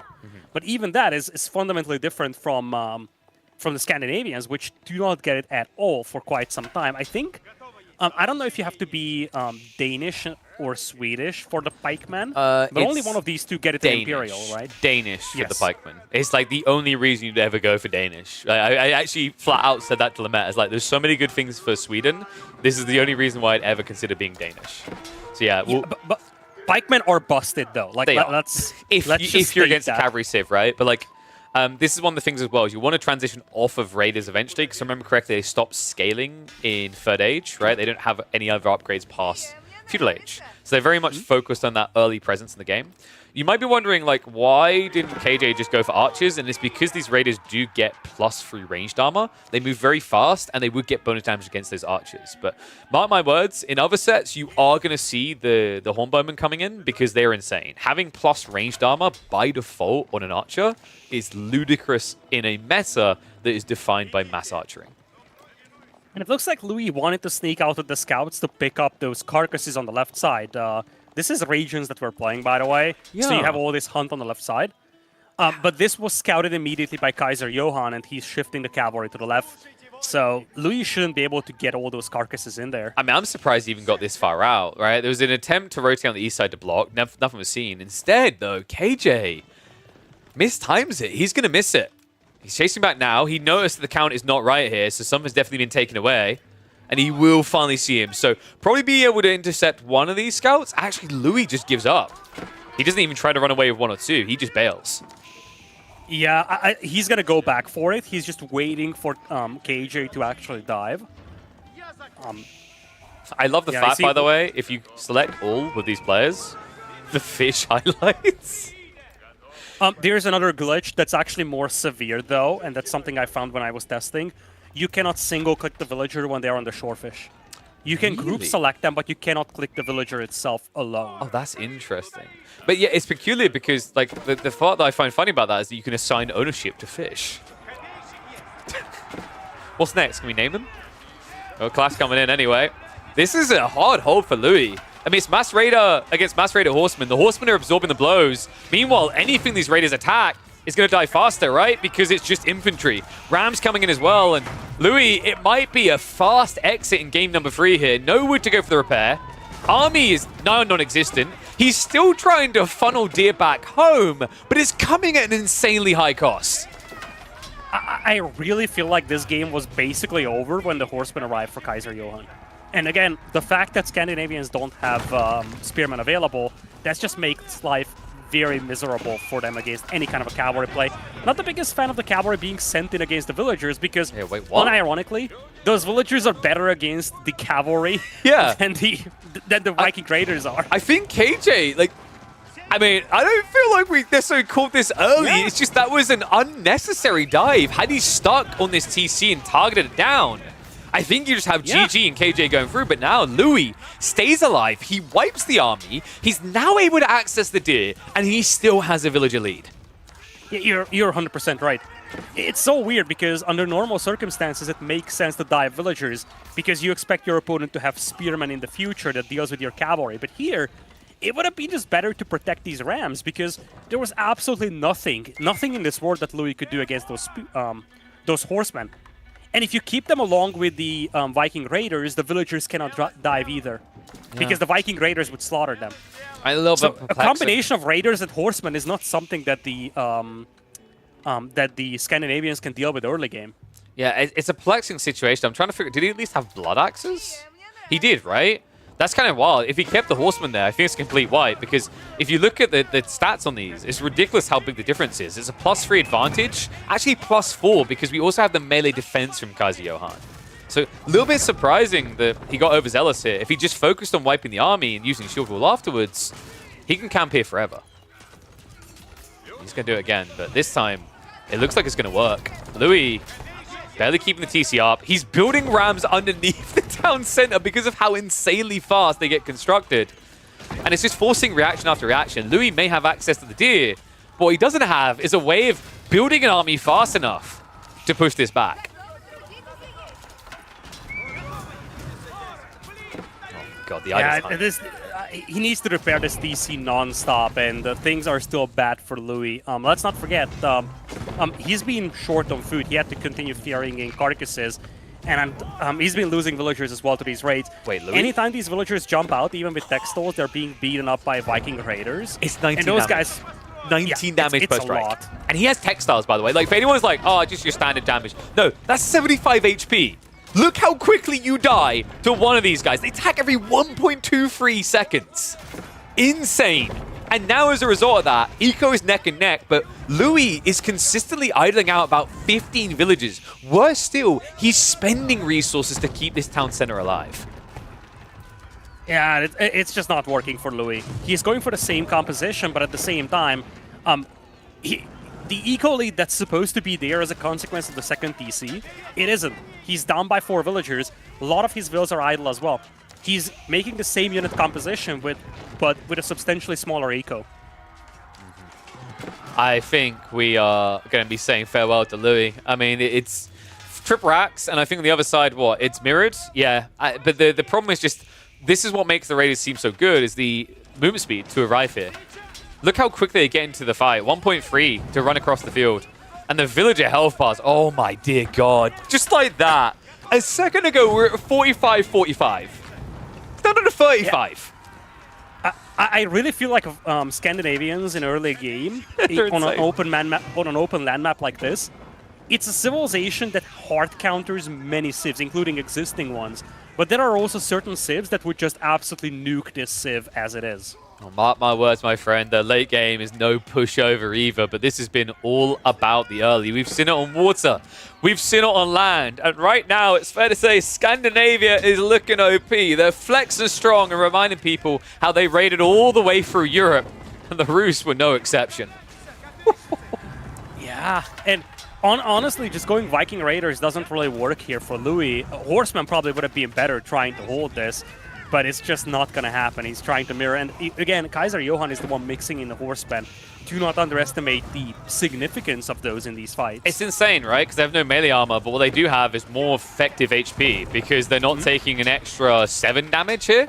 Ludicrous. And then it just gives you that kind of rotational potential to run through just as quickly with the Raiders. So you're not really losing out on anything. But Louis, about to lose out in the game. He's down to 28 villagers. He refuses to wave the white flag. I respect it. But can we just talk about how ludicrously fast these rams get built? That is insane. That is the second time KJ has built the siege underneath the TC, unpunished. And it's one time too many here. KJ forces the GG, takes the series 2-1 for a showdown with Wham. Man, I was also thinking about the cost efficiency of these units. Viking Raiders are pretty pricey on the food cost, almost as pricey as Horsemen are. So at the end of the day, one thing that you get with these Horsemen is a unit that's almost equally expensive compared to the Viking Raiders, but they just provide a great front line that really Viking Raiders cannot deal with, and that has been the theme of this game from the very beginning. Ever since Kaiser Johan showed up with the cavalry, Louis Empty struggled to deal with that. And this is why, I feel like Scandinavians on an open map like this, they are powerful, very powerful in certain matchups because of this early aggression potential. But then again, let's think about how a Delhi player would play against this. If the Delhi player opens Ghazi Raiders, good luck with dealing with that if you're Scandinavians. Yeah, I think it's going to be interesting to see how it clashes with a few other civs. I think Scandinavia and Poland in particular, for me, are going to be the most absurd picks, the most effective civs. But I think we'll get a chance to see more of that in the upcoming series because I just got it confirmed in. It is listed up. Next up, we are going to be heading through to a Wham Kaiser Johan showdown. The draft is currently underway. We're going to see how that one plays out. But, you know, a lot of people would say, oh, Wham's just got this. I think, however, I'd remind people that you would have said the same thing about Louis in that last series. And after what we just saw from KJ, it's fair to say the lad has been cooking. He's been cooking for sure. And to be fair, I think a lot comes down, when it comes to success in this tournament, a lot is going to come down to you understanding the fundamental concepts underlying underlining a certain civilization. And for example, with the Scandinavians that we've seen, Kaiser Johan did just that. He understood that early game, if you're mashing up against the Scandinavians, they don't have any anti-cavalry units. And same goes for the late game. I think that is what will drive success in this tournament in particular. If you have a good understanding of the limitations and the true strengths of these civs, you don't even need to understand whether, let's say, your archers are a little bit more powerful than ordinary archers or so. It's more about the fundamental playstyle and the windows that you have in given civilization matchups. Mm-hmm. And I'm excited to see what we're going to actually get in this series, though. I'm just getting confirmation through from the lads right now on what is going to be happening. We should have like 2 or 3 minutes to go. So important time to remind people. Apology, I'm trying to figure out why it's giving a double donate here, even though I've disabled Stream Elements permission to do so. ! Donate if you want to increase the payout these players will see from this tournament. We've got a match arena going on right now. I know a few people have already donated through. Be sure to join in on that. Yeah, see, look, Stream Elements, why? I've literally disabled that. I mean, I do like money as well, but yeah, go check it out. I believe we've already had a $50 dono come in to contribute to that. Still plenty of room in that coffers. Just keep filling it up, guys, because like I said, this all goes to the top 4 players in this tournament. If you're wondering who is playing, who could potentially make it, who you might be giving some money across to, there are the names. We're going to get an updated bracket schedule, hopefully about midway through the day. So far, we do know that Corvinus is going to be going up against Puppy Paw. Gully Deck, I believe, is going up against Puppy Paw there. Beastie has continued through, I believe, is Elyona maybe? Yeah, I believe Elyona's still in. We've got Wham versus Kaiser Johan. And I'll need to get an update on B, Matisse, CSO, and Sassy. It is in the brackets? Fantastic. Let me just drag that across then now. Yeah, okay, so confirmation in. Here you go. I'll quickly... I will if it lets me. It's been a bit weird. Alright, there we go. If we... What the... My PC's in a weird mood. Boom! There we go. So we should be updated on the graphic. I say that. Or my PC could just be lazy. I think it's being lazy. Did I not just save that? Alright, one sec, guys. But I can confirm that B and Sassy are facing off in one of the quarterfinals as well. So I think we've got most of the people proceeding through that you would have expected then. What was this called? Ascending. Oh, it should have been the start. Am I just that blind I didn't see an A at the beginning of my search? There we go. Alright. Updated. Big shout out to the admins working behind the scenes. Wait, have we still got Litter? Oh, he's going to grab a drink. Okay. So, we will be getting underway with Kazuyahan versus Wham in about 2 or 3 minutes. But also, on top of donating to the Match Reno, I like letting you guys get little rewards for yourself right now. Big reminder that on this channel, I've been partnering with 2 things right now, HelloFresh as well as AMD and Scan. Be sure to check both of those out. !AMD if you're in the market to get your hands on... There you go, down there. Boom, some new CPUs or GPUs. If it's anything from their range, you'll get 2 games for free, 2 upcoming games, one of them being Warhammer Space Marine 2, which looks insane. I actually think it's going to exceed the expectations people had with Helldivers this year. But on top of that, if you get your hands on one of the GPUs, you can get 4 games, and 2 of those options will include something like, for example, Comedy Heroes free, or you can get your hands on something like Lies of P, which is in there, Starfield, and I believe there's also the recent Avatar game. And the cool thing is, like, one of the GPUs I think was priced at £400, and you're getting £200 a game. So it's kind of like, I'd say £150 to be fair. It's like a 35% rebate, which isn't too bad. But yeah, be sure to click that link. It lets them know that you like that they're supporting me and supporting Age of Empires creators, and maybe they'll come back to sponsor a new build, because I have been planning out with a few brands to build a new updated PC, because I am running on a Ryzen still 3700X. Has done a phenomenal job to still run production, local recording, and streaming all on one PC. That tells you just how good the Ryzens are, but I definitely want to get my hands on the newer ones. And then the HelloFresh side, for those that are wondering, we did try the Rogan Josh today. That was really tasty. I think Emma said in the end the sriracha pork noodle one was her favorite that we had yesterday. I have got a cooking video I'm going to show you guys either later today or tomorrow of how easy those are to make. But with that in mind, I think Lidda is probably back so we can get him to the group. Yep. And then we can get ready for our matchup, because I'm looking for confirmation. Game 1? What are we going to be getting here? Yeah, just to add to your point on your sponsor things, by the way, I actually have a cool story to tell. I've been an Intel boy for a long, long time, but my new PC actually has a Ryzen. And there are 2 things I really enjoy about it. Number 1, I love the base clock rate. Like, yeah, 4.5 and then like 5.3 turbo is like, those are unimaginable numbers. And I also like the integrated GPU in there, which is not really the thing that you want for gaming, but it's a really good backup in case you need to do some diagnostics, like your GPU dies or something like that, right? Yeah, and on top of that, like, if you're looking for the best gaming performance right now, it is an undeniable king in the 7800X3D. So that one has actually been outperforming everything else on the market for pure gaming. So definitely worth getting your hands on. They even have some bundles on there right now. But you know what?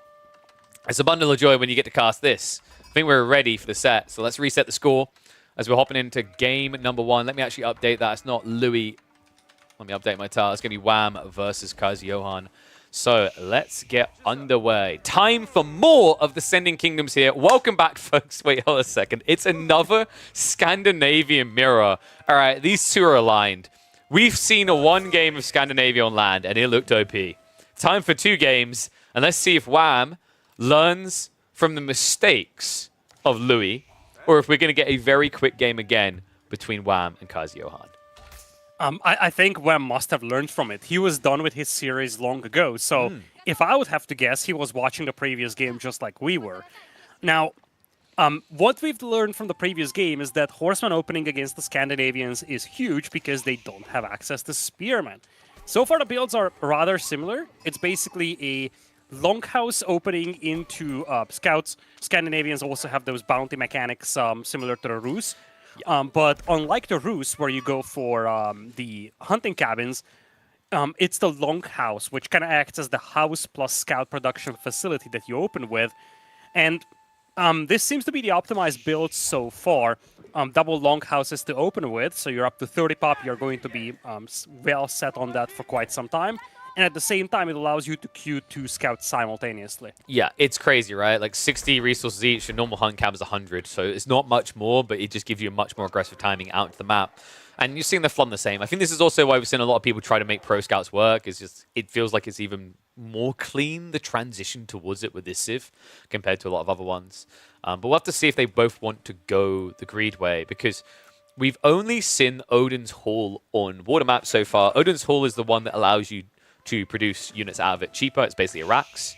I gotta say, though, I think we're going to get Burka Village on both sides. The economical landmark just feels so good. I feel like that's a common theme in Age of Empires 4 in general with feudal landmarks, though. Most of the time, I want to say like 80, 90% of the time, the feudal economic landmark feels better. It's because if you try to play very aggressive in feudal, you have to... You either win the game right there, or you're going to be dead in 10 minutes. You have, like, with these Feudal Age pushes, we've seen that so many times, and when it was very commonly utilized back then in competitive Age of Empires, we always highlighted that if you mess up that Feudal Age push, if your opponent is able to stall it and you lose the majority of your army, there is no second wave behind this. So in many ways, the idea behind the Eco Landmark is that it's a safe choice, it's always going to work well, and you're not gambling as much as you do with a more military-focused landmark. Yeah. But guess what? Wham is going to say this aggression here could work.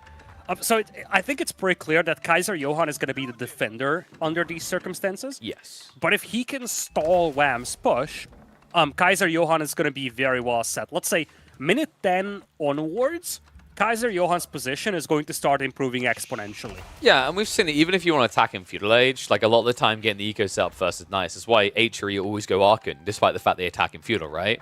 Obviously it scales really nicely, but it gives you the extra economy to push that age. Same with like a lot of these civs that just don't have a choice but to go eco, like the Madrissa with the Ottomans. It's all about having the resources to attack. So there's going to be a thin window. I think the logic here for Wham and why he likes the Hall of Odin is that in this matchup, because the Viking Raiders do bonus damage against workers, yes, you're sacrificing an eco benefit from the Burka Village, which gives you very fast food gathering.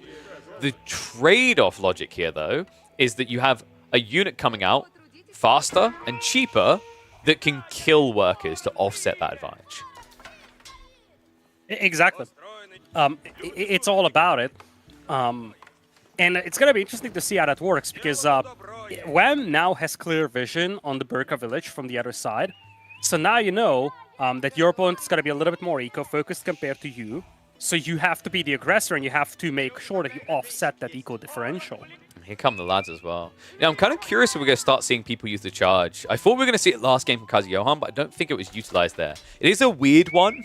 It's an ability that you have to spend food to utilize, but it's like the Cataphract charge, which makes it sound terrible, but remember, a big part of why the Cataphract charge is terrible is because you get it in Castle Age. This can be there in the Dark Age.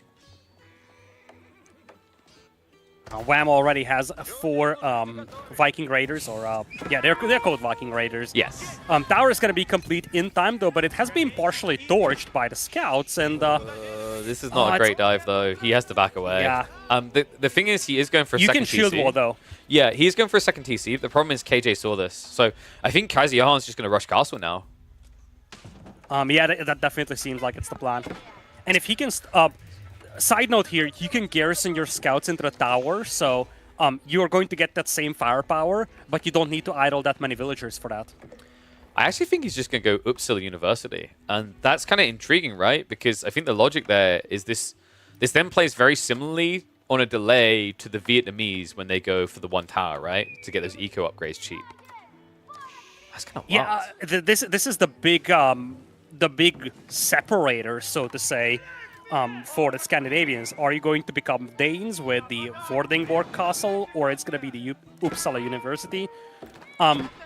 We've talked about this. Sweden just feels a little bit more powerful, especially against infantry. Love the little sneak out by Kaiser Johan, by the way. He had to, yeah. Oh yeah, he definitely had to. Oh, wait. His gold mine got... Oh my god. His gold mine got pushed. The timing as well. Look, Wham was actually rotating around the back of the scout. I think, unfortunately, losing on those scouts diving the outpost has kind of left him a little bit more blind than you'd usually be with the Rus/Scandinavians here. Meanwhile, on the other side, KJ sees all. He knows where the second TC is, so he knows where to target later. And although, you know, the timing feels good, I think Wham is probably going to feel secure because the gold is blocked on both sides. Yes. He hasn't checked that and he's right. Kaiser Johan has the food for Castle. He doesn't have the gold yet. He's being very severely handcuffed by this. What? And now, you see, Wham knows that his opponent needs to get gold from somewhere. Now, your most natural fallback point would be that gold in the far north. Oh my god. But Wham doesn't know... Well, Wham doesn't see any villagers anywhere, so No, he's starting to feel like, okay... Lida, there's something absurd going on right now. Look at Kaiser Johan's waypoints. Do you want to know why he's doing that? Look where Wham's raiders went. Johan, check his vision. He saw the raiders run east. He assumed he was going to get hit on the gold and pulled back early. He never waited to see it. That's why. I was wondering what he was up to. And now he's revealing it to the scouts. Oh It very much seems like Kaiser Johan thought that Wham knows about this gold mine. Yep. And now he doesn't care that these villagers outside are being revealed. He was busy He's playing going to get the checkers gold with for Castle himself, Age. right? While Wham was just there, just vibing in the background. And you're going to say he's going to get Castle Age, but like, how bad did he make the raid? Oh my god. It's pretty bad. This is terrible. He's going to go up to Castle. He actually had to sell resources to do so. And at the same time, going up to Castle Age, congratulations, but if you don't have a functional economy, you won't be able to afford any of the premium units. And as things stand, you have a safe source of food for the time being, but no gold to work with. The wood could be raided by these Viking raiders. And at the same time, Wham is now on 2 TC, so he's going to start getting to the point where he's going to think about Castle Age himself. And now he's going to push in. Even worker kills along the way. Kaiser Johan, to say he's in a rough position is the understatement of the century. And remember, because of the ranged armor being at 3, shield wall as well, you can dive with these raiders. Look at that. 6 kills just like that from simply 4 Vikings. It's monstrous. It's 10 eco differential now, and you can actually start to see Wham moving heavily onto gold. He's 8 vills on gold now. That's a clear sign that he wants to go to Castle soon.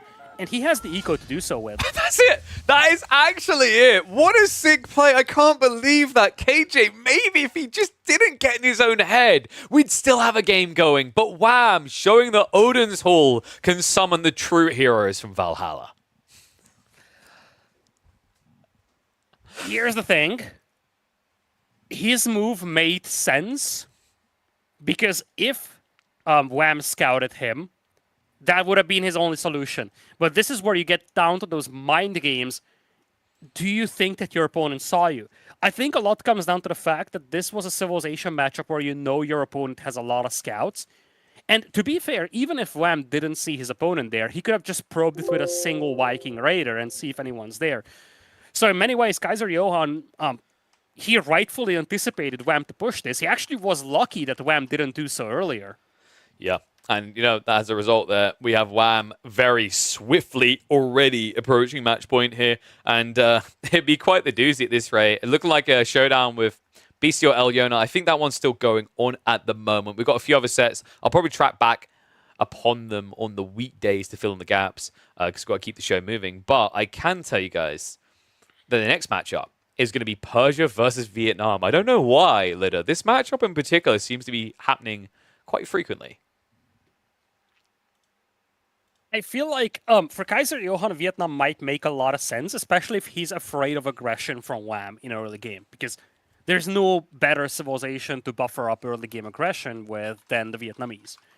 At the same time, Persians, intriguing choice of Frisian marshes. Honestly, I haven't given a lot of thought to this.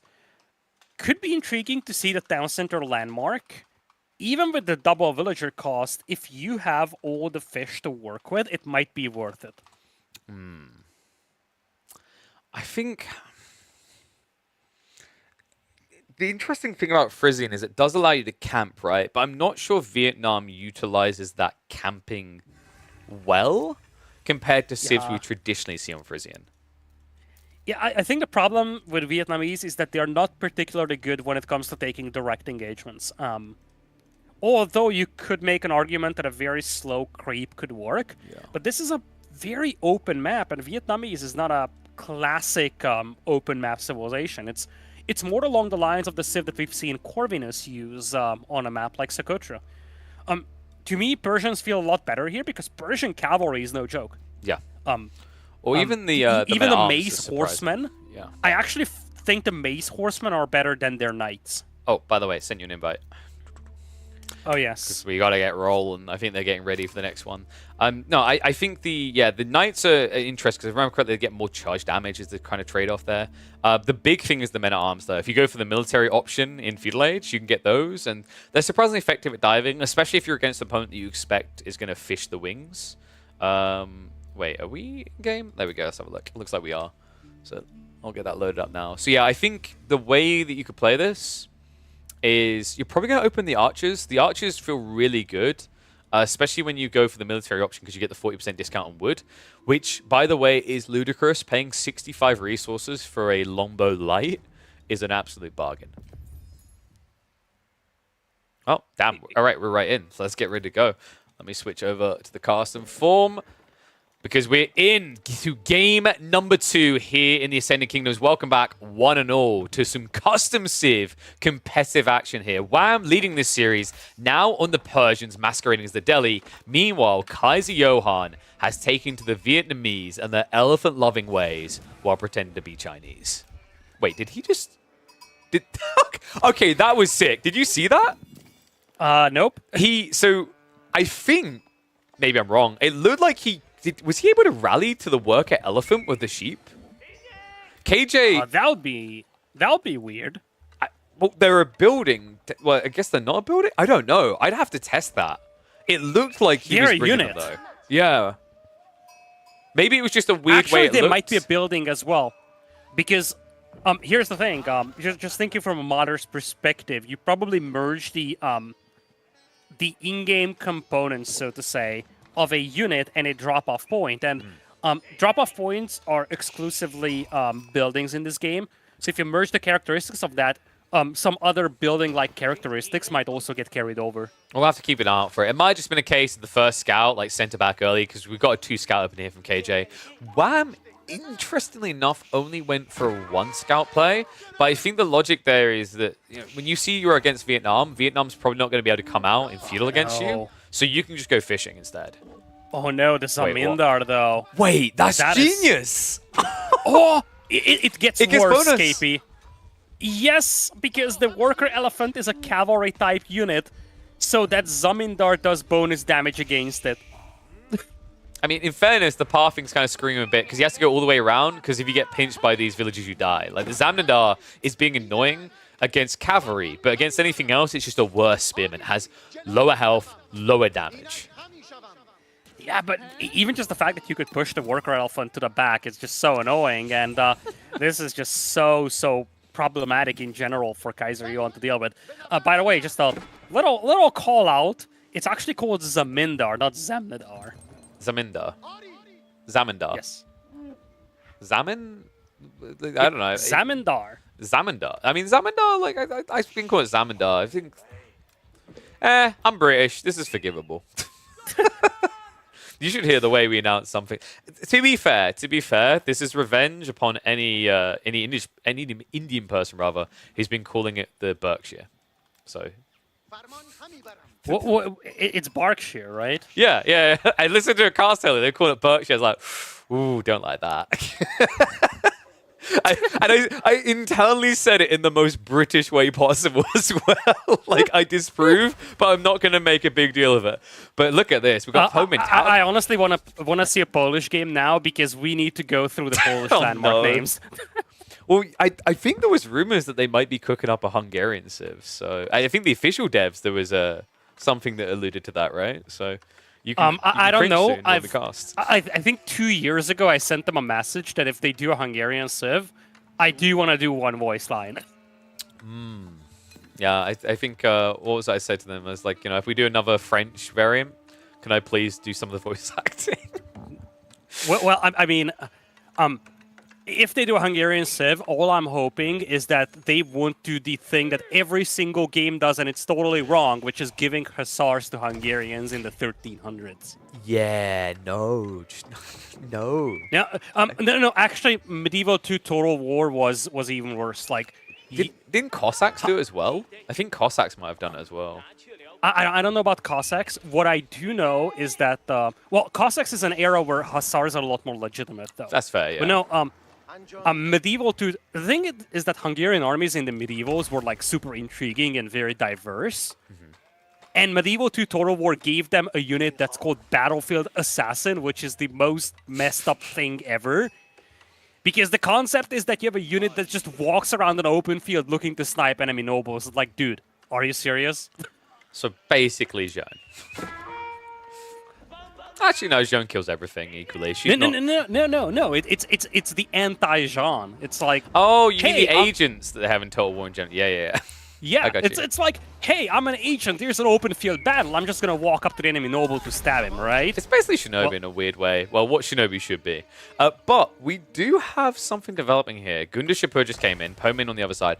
I'm surprised by the Pomin. We've been bigging up the alternative landmark, saying that the one pillar pagoda is broken. I think this is because KJ's worried he's going to get all in Feudal Age, and he's just making a sacrifice to survive. Yeah, now, here's the thing. I actually realized... never mind. Okay, thank you for that. Yeah, I'm still getting confused about some of the landmark dynamics and whatnot. They are a little bit trippy. I keep thinking about the fact... this is something that popped into my mind like 4 times, and every single time I realized this cannot work.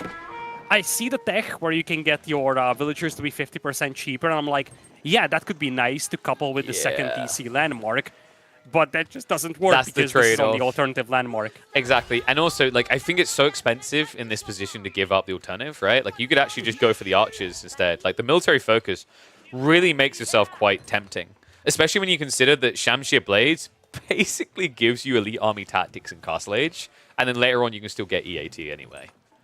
And you can get your +2 melee armor for the swordsmen as well, which kind of makes them reminiscent, at least in melee, to English men-at-arms. They are pretty bloody ludicrous.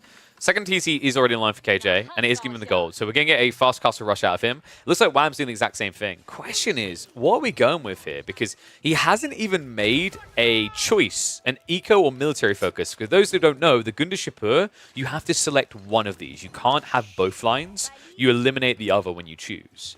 Instead, there's no way he goes eco. Dude, he's going, yeah, he is. He's going for the trade. The Alakapu, this is the bazaar that allows you to spam out traders. I like that a lot. I was going to say on the Gunda Shapur, I don't think he's going to go eco. Those decks are very farming focused. And this map is not a place where you need farming. And this is cool, actually. So the bazaars, aka the marketplaces, right? You can basically spam them up and down to give a buff in armor and movement speed. And the armor, by the way, is broken. +8 armor is absolutely ludicrous. I've seen how Abbasid players can use their armored caravans to get away with robbery. This is that, only more extreme due to the movement speed on top of it. Wham was a little overzealous with his scout. He ended up losing it to TC Fire. He was chilling next to the TC in the tower for some time. Took some time for Kaiser Johan to notice, but when he did, Wham just lost his scout. Well, he knows what KJ's up to, right? He's being an eco-boomy boy. Now, the question mark is, does KJ know what Wham's doing? He sees it. Yep, he sees it. Question is, has he seen much of this? Apparently KJ has been doing a lot of practice, so I assume so. I feel like a lot of people, when I've been watching them play Persia, have been going for the Nachia Castle, just for that very aggressive tech timing as well as the aggro. This is a new building model, though, right? I don't think I've ever seen such a model in the game. Yeah, like I've never seen this particular landmark model anywhere. And chat, have you seen this anywhere? Like, no, this doesn't exist, right? So something of probably like Muslim descent, like Middle Eastern, maybe a little bit more further north, judging by the crenellations. Do you reckon this is like, maybe the modders found secret third landmark choices for the Ottomans?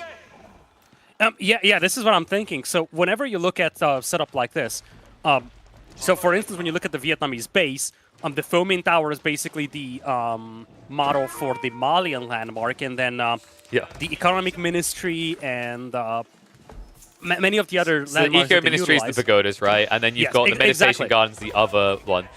This over here, like, I'd be props to anyone in chat that can even remember the name of this thing, because no one builds this landmark.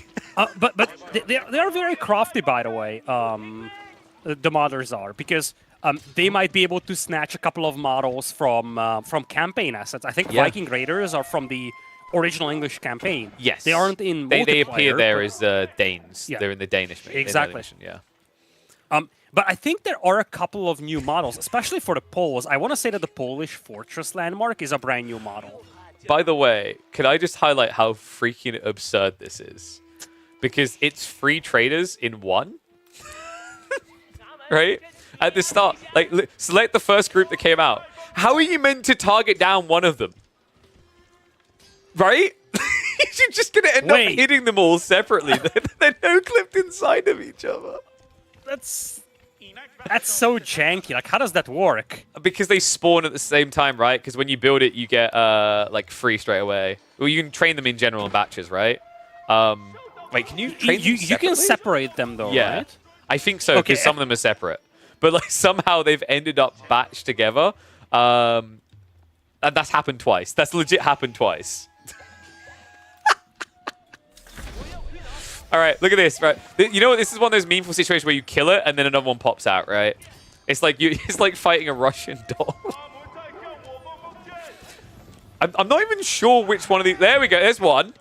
And he walks away.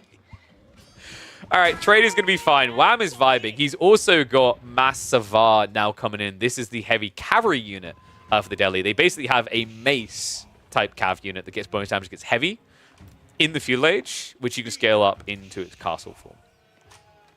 Yeah, and this is big. It's normally there are very few cavalry units that do have bonus damage against enemy heavy units. Ghazi Raiders in the classic game is the best example. But here, both types of cavalry units for the Persians do have bonus damage against heavy. The Maceman, the light horseman that they have, also has bonus damage against siege and light. But this is an interesting unit to go for here, the Savar, because it's one that has bonus damage against heavy units as well. So in a knight v knight fight, they actually dominate. But that's not the only unit that Vam is going for. He's getting the Bavandid horse archer, which is basically a Keshik. You mean a Magadai? Oh yeah, I was gonna say Magadai. Yes, it's a horse archer style unit, but it does have that fire while moving ability. Yes, and it has an ability that you can upgrade them, basically. If you have a look, by default, they are terrible on attack speed. But if you pay 40 gold, you can turn them into a bit of a Gatling gun. And they do have respectable range. 4.25 tile range is pretty damn decent. This is still only in its feudal variety that has 12 base damage. These units can be insane, but they are the true epitome of a glass cannon. 65 health current. I think they got up to about 85 when they're a castle unit. Yeah, you cannot get the unique deck for them because Wham went with the trade landmark. The castle landmark gives you that plus 20 HP upgrade, so you could upgrade their HP as well there. And then... wait a second. Oh, no, I'm getting them mixed up. Yes, that's right. The Dynasty will drag them up a level, right? He hasn't actually prepped that yet, and because he didn't go for the landmark you just mentioned, the alternative land tech free, he's going to have to spend 750 resources to get those dynasties. Remember, the way that the Persians work, folks, all these units are feudal pip still.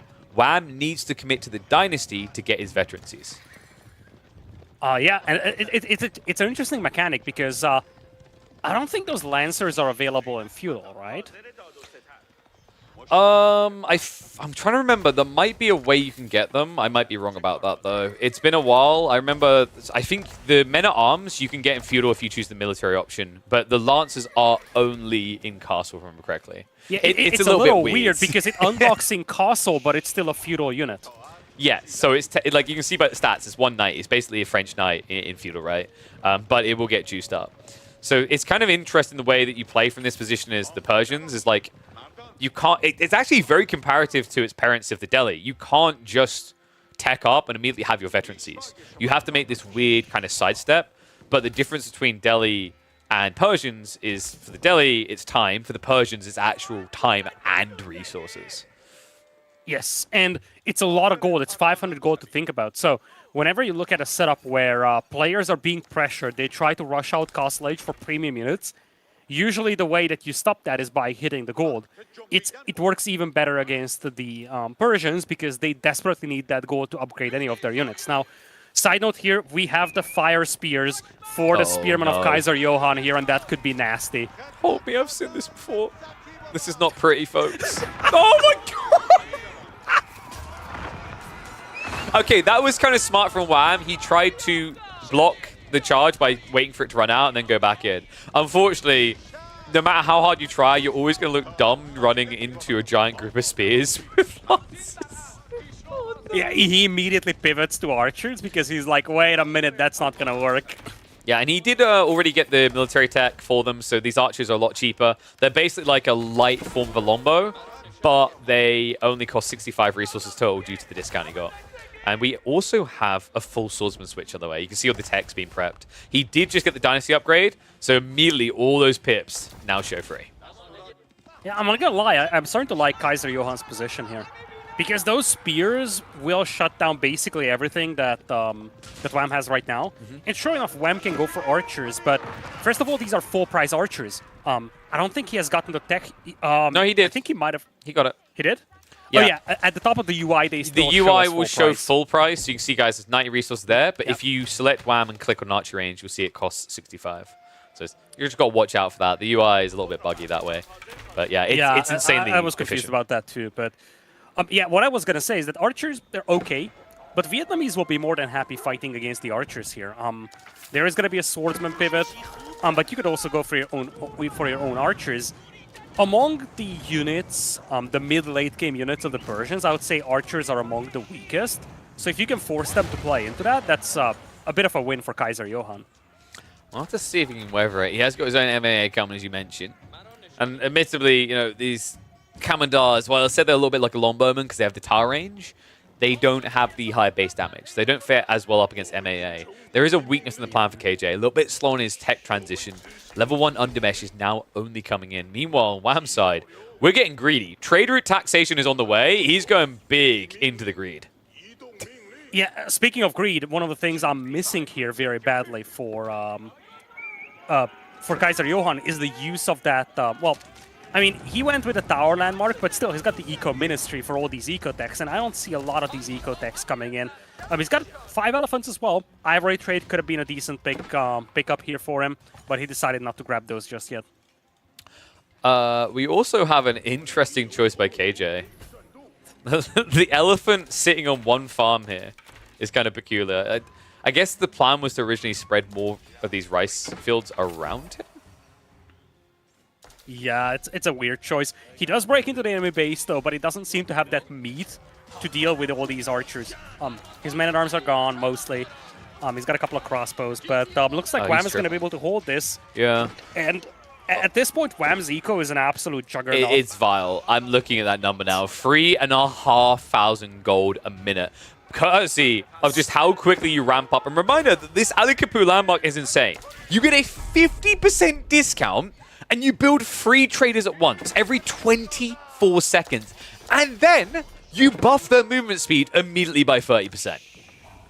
And then you have all these villagers out here collecting the shorefish, which is not something that we had any chance to talk about.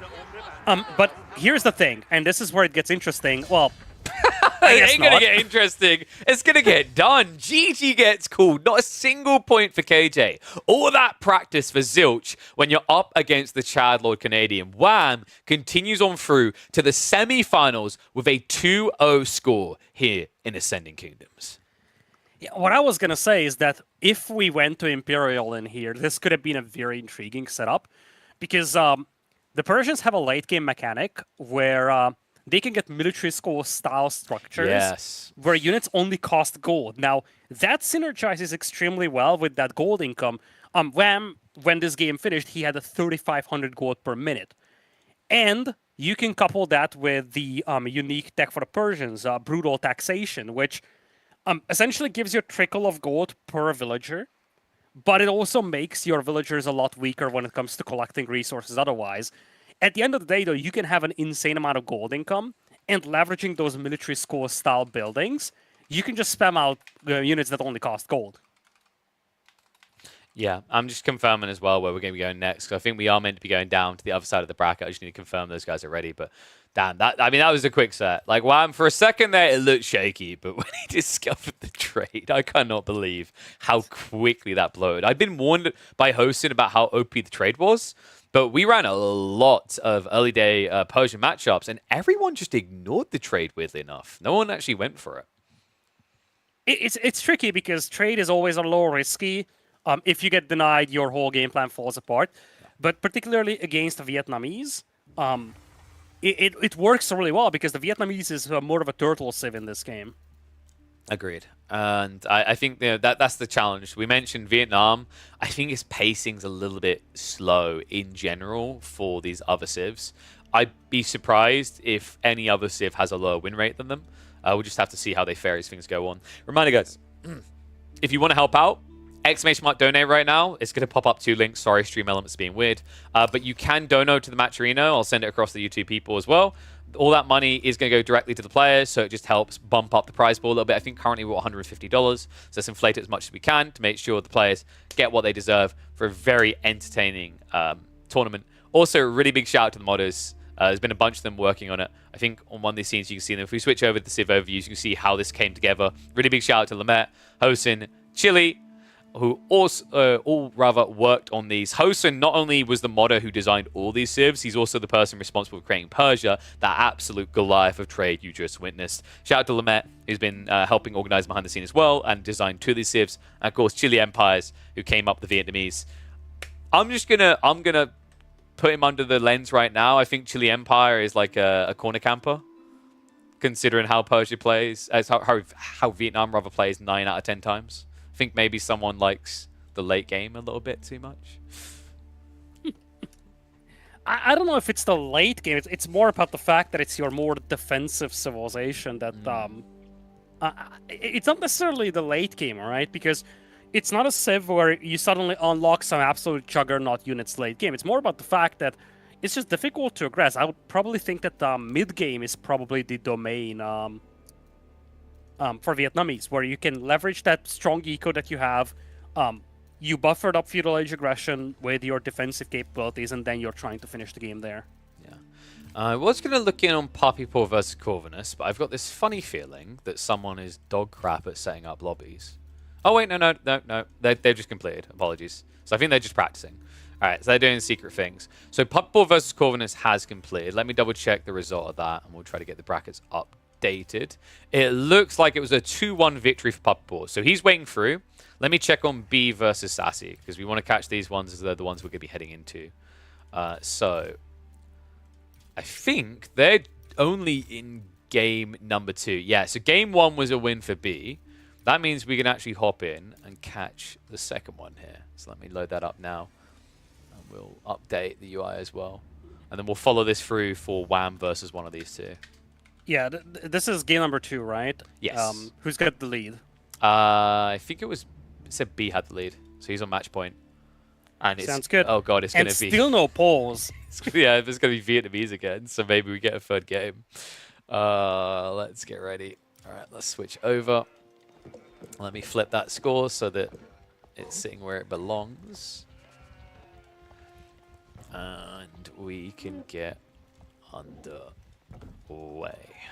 One and all, welcome back to the competitive custom games action. That's right, Ascending Kingdoms, another series on your plate. We're hopping in midway here, B, with the lead in this best of 3 up against Sassy. Can he make it a 2-0?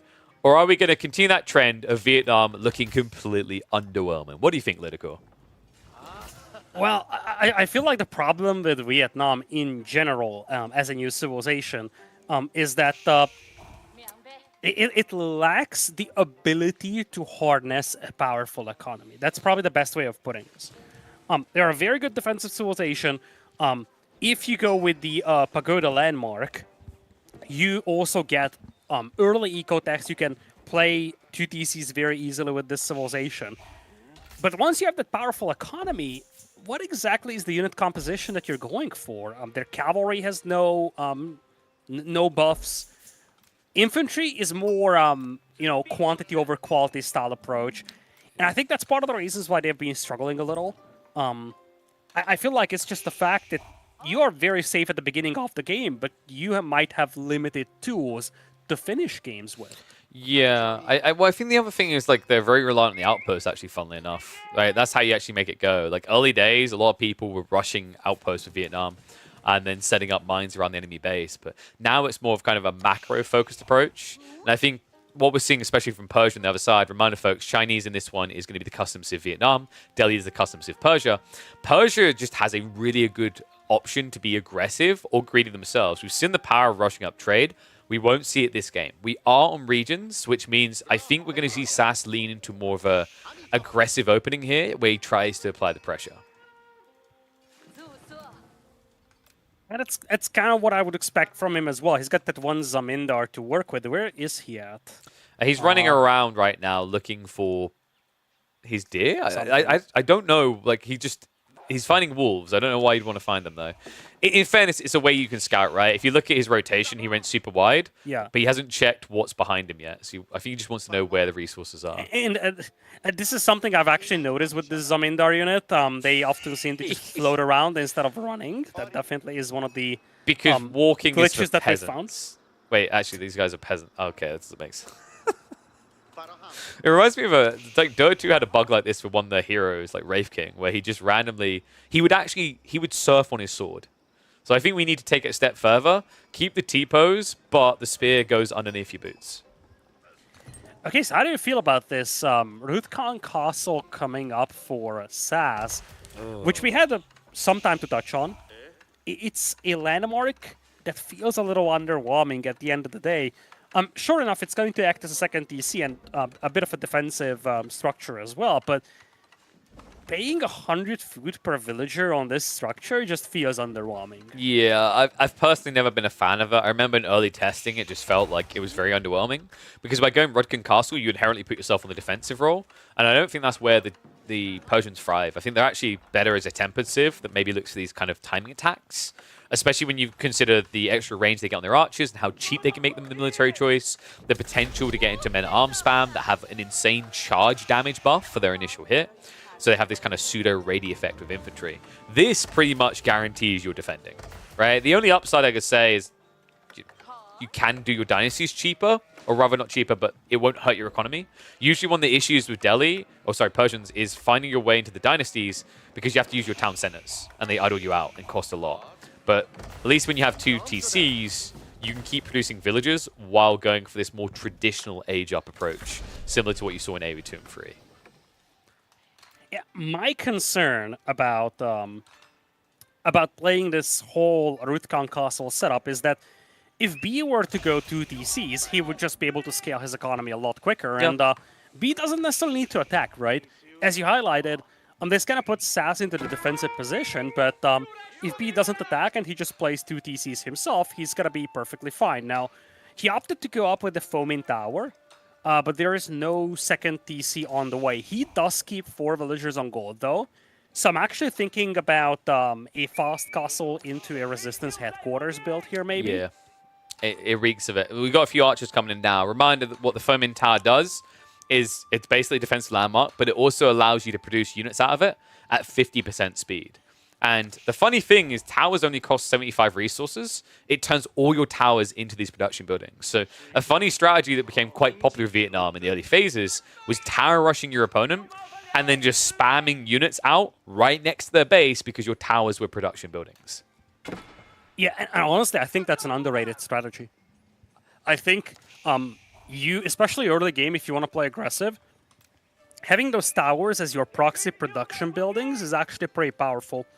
You can garrison some units inside, so you have that extra firepower, but they also act as essentially proxy production buildings. Now, SAS is going for double ranges here, so he's going to get a couple of those Commandar out there, the archers, but in reality, that's part of the reason why this works so well for B.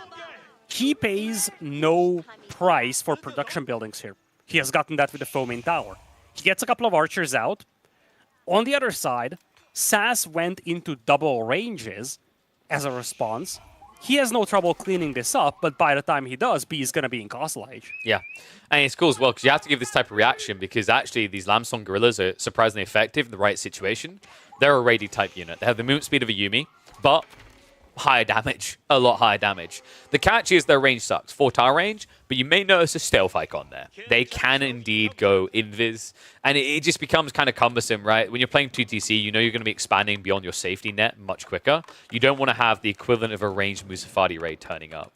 But as a result, these archers are also not that quick to produce for Sassy, right? It takes, I think, like 16 seconds and costs 90 resources per. When you're forced to do this type of reaction, you really wish you went for the alternative landmark that would have given you a huge discount on the cost of wood on these bowmen. Yeah, this is why I'm not exactly sure about the strategy here for SAS. If you play double range archers, the alternative landmark would have been better. Sure, you have a couple of extra villagers to work with, and fair enough, SAS is up by 8 eco. But at the same time, every villager you buy with the Rutkan Castle, it's extremely pricey, so the return of investment, it's a little bit more time-consuming than it is when you play second TC. And at the end of the day, you're going to have that resistance headquarters up as well for B. So, realistically speaking, there's going to be an eco differential of about 10 or so. But let's not forget, beyond this point, when B gets to Castle Age, it's going to be a lot more cost-efficient for him to produce those villagers compared to Sassy. And it's very difficult to dive and punish these defenses. The Vietnamese defenses have something very intriguing about them. You've seen the toxins there. Their defenses apply poison with their attacks. So very good at just kind of immediately punishing these dives where you think you can in and out, maybe catch your opponent not garrisoning. And considering the resistance headquarters is just going to be another TC, it's going to provide that type of defense while simultaneously making your villagers impossible to spot. I love what B is doing. He's using the elephant to kill the deer because apparently the... I don't think the elephant has the deer push aura, right? No, but he has the death stare ability. No, what I mean is that when he you're doesn't trying to rush up to it, I get what you mean. He doesn't push the deer away, so you can kill them on the spot. So he might, I'd have to test this, but different units have different aggro ranges on deer. It might be that the worker elephant has a very low aggro range, which is why it looks like he's just giving someone a death look and they're just dying. Wait, I would say it has basically no aggro range because, again, it might be a behavior that's inherited from a building, the drop-off site. By the way, units indeed do have different aggro radiuses or aggro radii. Yeah, spearmen I think are one of the best because they can get very close without aggroing, so you can direct the deer more aggressively. We've got kind of a problem here though. B, the whole idea of this strategy was that he would be able to gather the deer by being stealthed up. Look what Sassy done. He's parked his scout here intentionally to guarantee that can't happen. Smart. I'm actually surprised that B is actually going for a range here. If he went for 2 Lancers, he would be able to deal with this easily. Maybe he anticipated more Zamindar to be there, but that's not the case. On a side note, we've gotten the upgrade for those units now, so they're feudal age units. But yeah, had B known that it's only 1 Spearman on the other side, he probably would have gone Knights. And now the other interesting thing is on top of that, he's going to get raided on the backside. We have actually got Van Banded Horse Archers moving in. He did just invest in the increased attack speed. So these guys are basically like Magadai now in terms of damage output.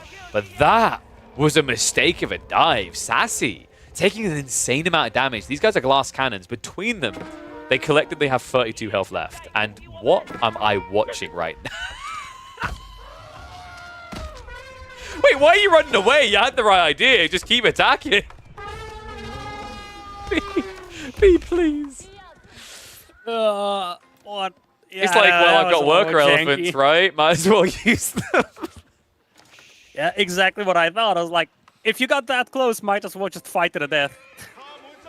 All right, he mops him up, though. Awkward there. I think at maximum range, these horse archers have a really weird release time because they didn't even get a single shot back, so both get taken out. What also makes this fight difficult for Sassy is if B just plays around these houses, we have to remember he always has that Bannerman aura effect for his entire army. Yes, he does, and that's actually pretty massive. This is a lot of firepower here with the Resistance headquarters, the Foaming Tower, and the units also being buffed by the aura of the houses. I have a rough thing about to happen here. Rattan shields just came through. This is actually a big deal. Sassy's just been playing raw archers, and this means you get that +1 ranged armor on your own archers in the trades, while also having the veterancy advantage. Key here is B needs to make sure he at least threads the needle. Do not lose the Resistance headquarters, otherwise it's still going to be 2 TC versus 1 in a game where Sassy is getting ready for Castle Age. Now, one thing to highlight here is that because of all this food denial, Sassy is still producing villagers on 2 TCs essentially, whereas B, I mean, technically he's got 2 TCs, but he's short on food, and this TC, villagers that pop out might get immediately sniped. So at the end of the day, this build is actually working a lot better for Sassy than I anticipated it would, and he's actually getting close to Castle Age. One of the problems here for B is, like, on top of the issues you already highlight with archers, like, you have no answer to the rams. It's just villagers, right? Villagers, they can't do it. There's simply too many archers in range, so it's going to drop the landmark and force them away. Sassy, now with a substantial eco lead that will continue to increase as he's about to increase in age.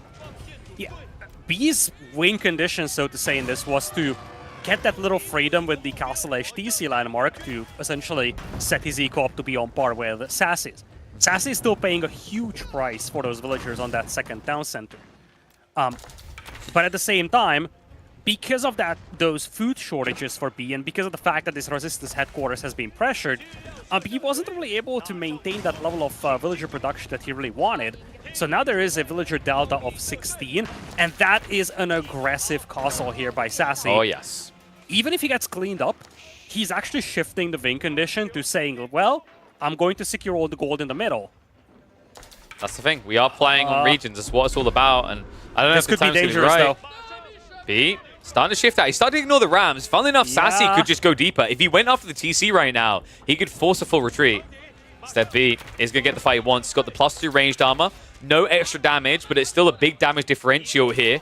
And although you have the extra range as Sassy, the problem is you can't manipulate it when there's so much movement speed on the side of the Vietnamese. And Sassy has to sacrifice his whole army to save that castle in the middle. Wait, He's what the actually villagers very did? lucky that... Yeah, What? yeah. If B had his scout alive, he could have scouted this keep, and this could have been stopped. In fact, he actually sees it with the archer, but it's going to be too late. Yeah, but there's a group of villagers on the berries on the east side. Sassy moved out there, so there's a running issue here. He might get grabbed there as well. I don't think it was seen by the archers initially, but his army has been mopped up. Sassy is down to just 4 military, and yes, B has been punished for taking first. But now it's Sassy's turn. Yeah, this is tricky. I actually love the berry spot here for Sassy. Because the idea is that if you go for the ones that are close to your base, that's where B is going to look for you. And because B lost his scout, he might not find these villagers for quite some time. But you're right. Concern here for Sassy is that he's got basically no functional units, but he's gotten the Castle Age Dynasty, and he's getting the Mace Horsemen out, which are absolutely monstrous. And gotta remember, that was all the Natchez Castle, allowing him to get that upgrade in 30 seconds to get the veterancies.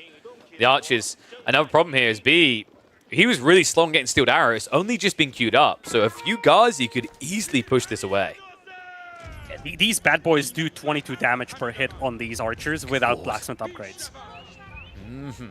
Needs to get a few together, though. Weirdly enough, actually, the thing that would have served B well is maybe just hunting for the pocketed food, right? Because then you can't get Ghazi as a counter at all. Instead, Sass has been allowed to now sneak out onto both flanks simultaneously. And the lack of scout here for B is haunting him a lot. He just now realized that his opponent has villagers on the left side. He hasn't realized that the opponent has villagers on the right side as well. And He might find these villagers in the middle, though, and that could be nasty. B's having a peasant fight right now on the west side. He's punching Sassy there, but we have to remember, you're in a situation where that resistance headquarters still hasn't been rebuilt. You can't afford any worker losses at this stage as B. And the worker elephant gets killed. Means that you actually have to get an economy ministry up here for B to get a new one. And the tower goes up here for Sassy, so for now he's going to deny that food from B. Why can't we just build elephants, man? Archer shifting to the left, though, and this could be nasty for Sassy. He had a lot of idle time recently, and it's probably going he's to ignoring the Ghazi. He's got 30 idols. Yeah, but B's got bigger problems. He didn't immediately engage the Ghazi, and now it's less of a trickle. Sassy, he could easily just jump this right now and probably wipe out almost all these archers. Outposts are at least going up, so that should reset him. B just got the buff and movement speed there. He also has the poison arrows to rely on. In fact, what B could do here that would be super sick is to build houses lacing the area to give that bonus damage across to his ranged units. Yeah, he kind of needs that, and Sassy needs the defense upgrades. Actually, never mind. How on earth do these guys have 6 base ranged defense? Because Horseman tech, right? The unique one from the Natchez Castle, I think? Oh, he also has the Blacksmith upgrade, but it's not showing at the top. That's why I was wondering if it was. Yes, classic capture age. Love that. So yeah, just to confirm, Sassy, funnily enough, also has the Steel Dagger upgrade from a long time ago. So yeah, he is teched up the wazoo. And this has become problematic. Lancers are now arriving for B, though. And gotta say, liking his comp now a lot better, right? Like, reality is, Sassy is switching to Men-at-Arms. Men-at-Arms are solved for by Knights. Yeah, it's not a great unit on a very open map like this for Sassy. Although, let's not forget, B's defenses back at home are non-existent. And he restored the Resistance headquarters as a landmark. He hasn't restored the Foaming Tower yet. Sassy could try and go for a landmark snipe. He's got a lot of rams and a bunch of men-at-arms. If he supports that with some cavalry, like either Lancers or his light horsemen, that's good against everything that B has right now. And those horsemen are no joke. He's gotten the HP upgrade as well. 200 base HP, 6 ranged defense. That is crazy. An ambitious wall on the flank here. Let's see if this horseman can get together quick enough. In the meantime, B is shuffling in to try and deny the food Sassy's gathering on the west side here. Ghazi reaction is coming through. I mean, those archers are dead. Yeah, I don't think he even gets rid of the outpost in time. In fact, there's a big running risk now that B has to vacate the area. Guess we'll just have to see how good the hideout defense can be. I mean, realistically, garrisoning would do more damage from a poisoned arrow perspective here. Villagers, there's not going to be enough room here, though. They have to run away. They're going to get sniped in the retreat. Push on the main base. And the push is coming. 5 rams now moving in. Trebuchets to support. B does not have the type of army that can easily swat this away. And this is, I think this should be the point of focus for Sassy. He doesn't want a long game with swordsmen against cavalry. But he's got the power to push B's base right now. And because B's Lancers are distracted on the left side, trying to keep the villagers alive, there's barely anything back at home here for B to defend. I'm not even sure if B noticed this just yet. I think he has now. He's trying to move away. The problem here is you just don't have a sizable army, right? Like, if you bring 3 Lancers in here, your opponent has enough men-at-arms to contest that. Final landmark. Final stand. B. Yeah. How the hell do you navigate out of this? Yeah, this is what I'm saying. I'm not sure if he noticed this. He either cannot do anything against this landmark snipe, or he hasn't realized how close he is to defeat. If this DC is gone, it's game over. And he's got nothing being rallied here. He needs to make a stand, and otherwise he's out. And this is why, like, does he not realize that this could be GG here? I'm not sure. Like, I'm a little bit perplexed. I think maybe B just doesn't think there's a way out. And he's just kind of let go of the keyboard right now. He's struggling a little. I mean, it's not going to be... Now he does. Okay, villagers pulled. But you need to deal with the rams. It's too late. Is it, though? 3 rams, trebuchets. I don't think he can hold this. It's going to be tight here. B, he doesn't have enough wood long-term either. Rams need to be taken out ASAP. More Lancers are arrived. They have at least got that extra damage on the defense. And they're the highest base damage unit that benefits from the abandonment aura. But this town center holding on by a thread. Wood is still being gathered, so you can keep this up ad infinitum. But he needs to get rid of the damage. The Rams. Final hits coming in here. It's the Trebs. It's the Trebs, not even the Rams anymore. I don't know if there's enough Trebs, though. The reload, the repair speed. It's going to be tight here. 180 health. Ram taps it down.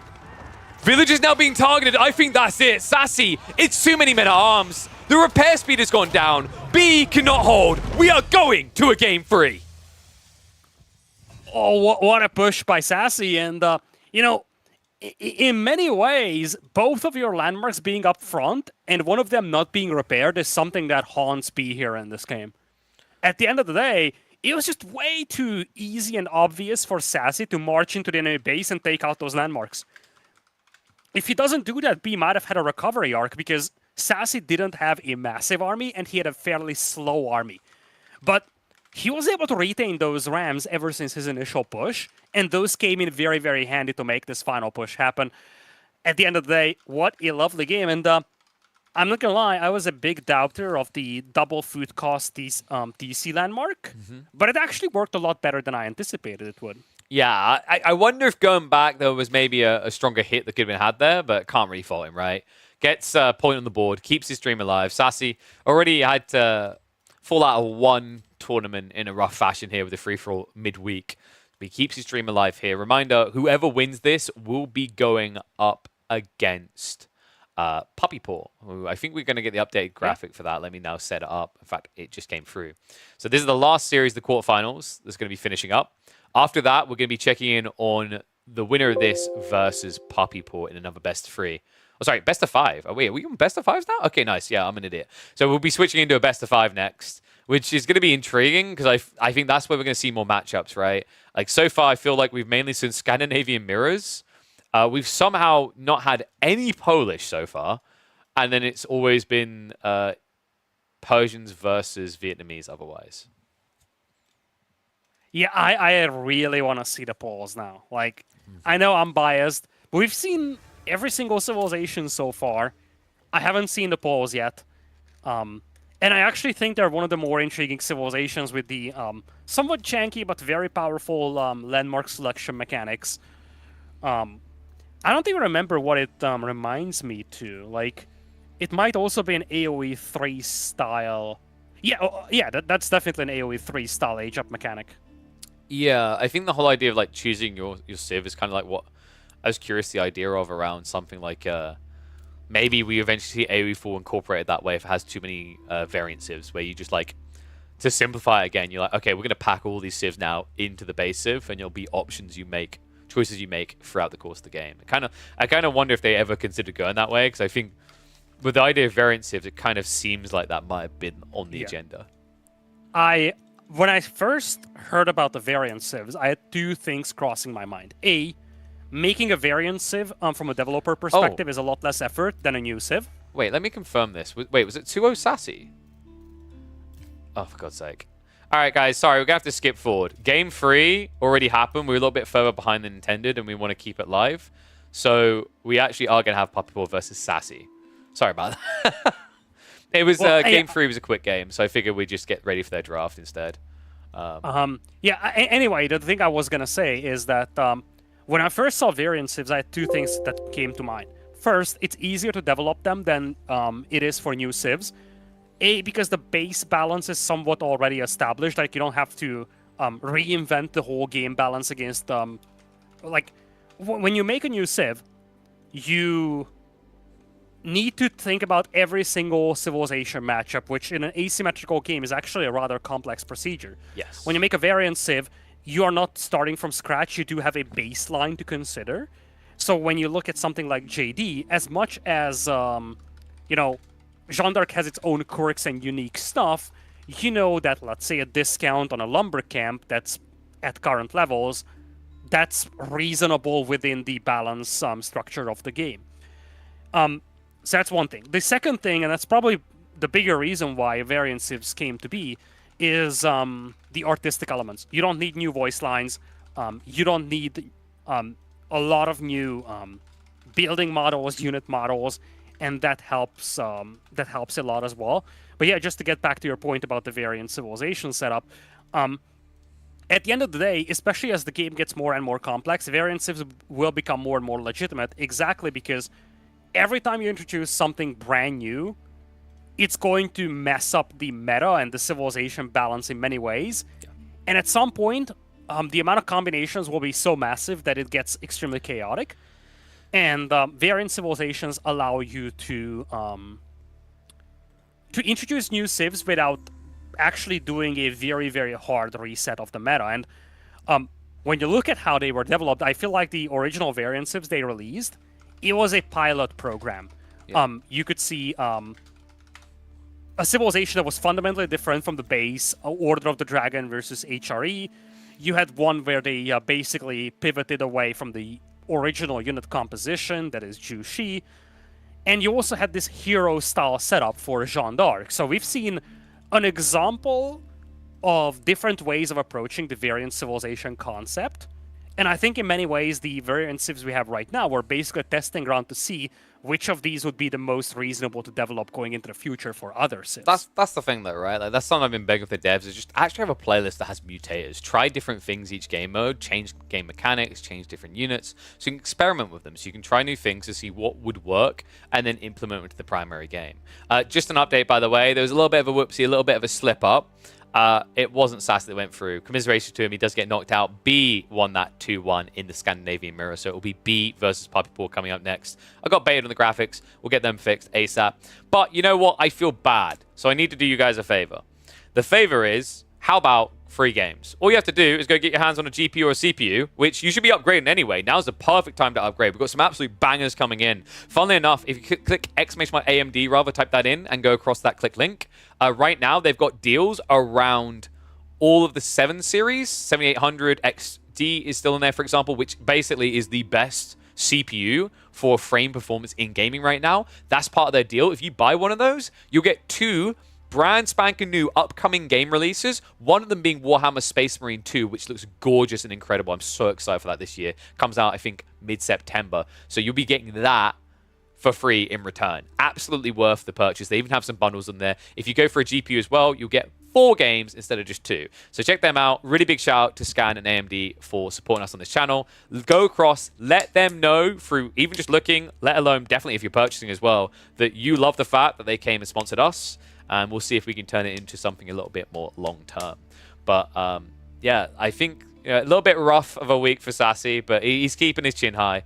I'm glad to hear he found a fun tournament. I honestly think this has been insanely fun to watch.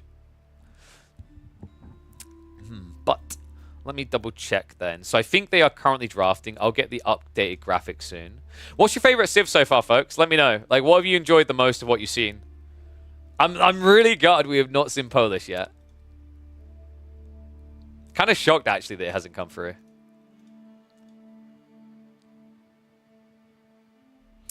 And yes, Sassy, yeah. So we watched game 2. We got a little bit baited there.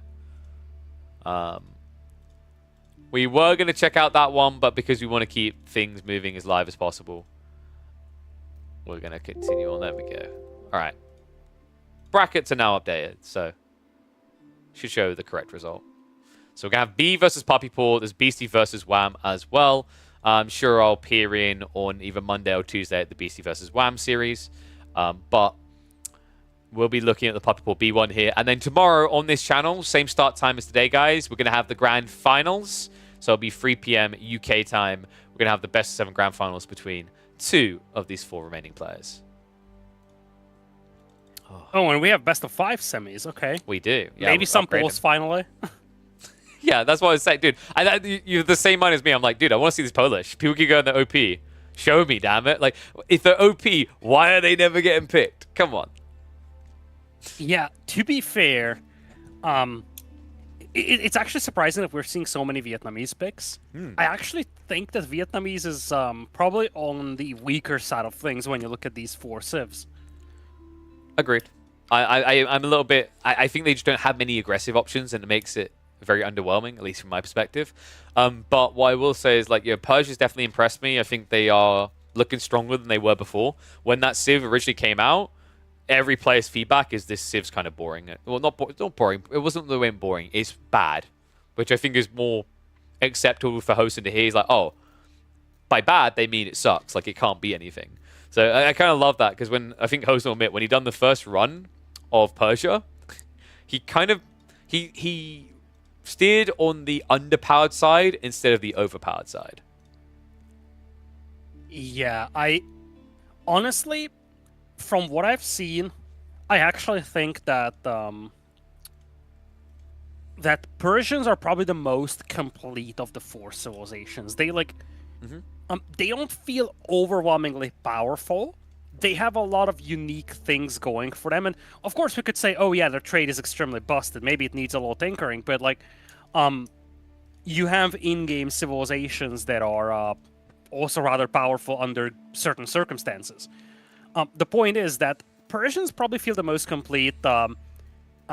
They have multiple options that they can pick, and none of those feel catastrophic, so to say. So, like, just going into Feudal Age, for example, the two different landmarks, they both seem viable based on what we've seen.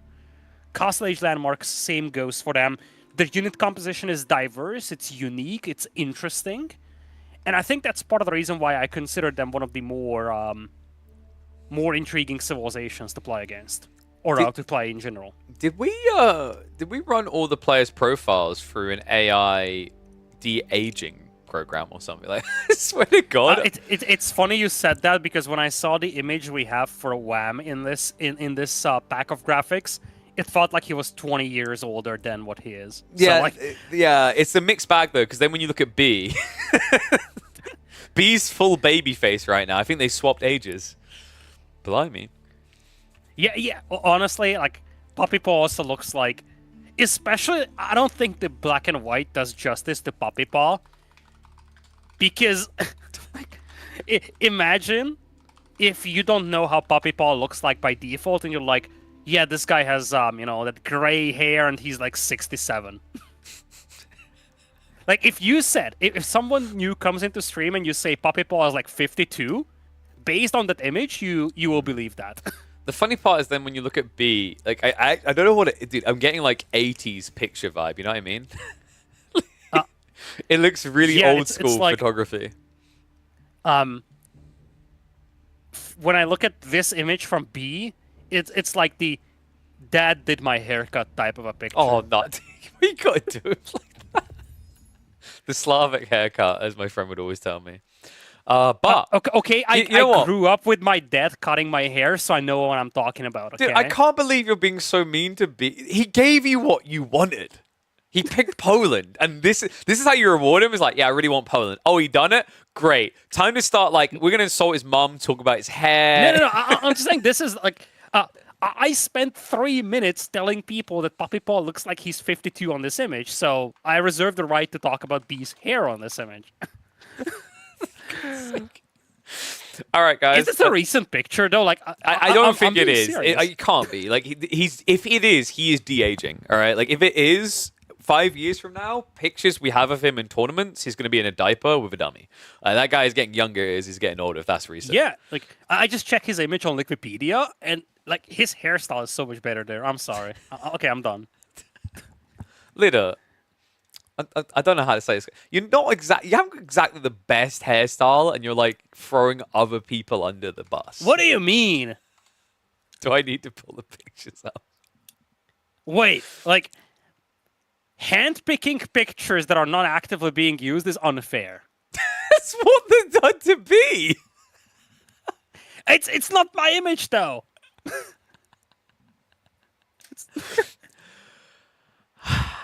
I'm gonna be kind. I'm not gonna pull it up. I remember a long time ago, I created like a mock image of you where I even gave you like an old, like, you know, the kind of 16th century minstrel hats. I gave you one of them. They look beautiful. But I'm gonna no. I'll save that for another day. What we'll have to talk about. We are just minutes away, folks, from deciding who is going to be proceeding. We got a best of 5 ahead of us between Puppy Paw and B, and we're going to show every single piece of it. And the best part is that we get Polish. Finally, it's coming out.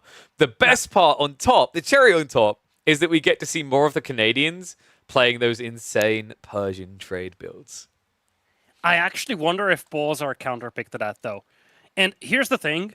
I don't think one game does the Poles justice, because Poles is by far the civilization where you need like 20 games to see all the different builds that they can go for.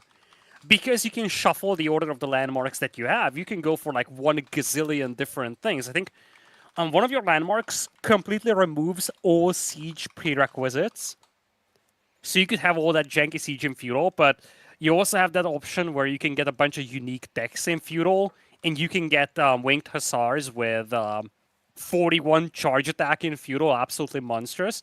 Really, I haven't seen enough Polish games to decide if this is balanced or not.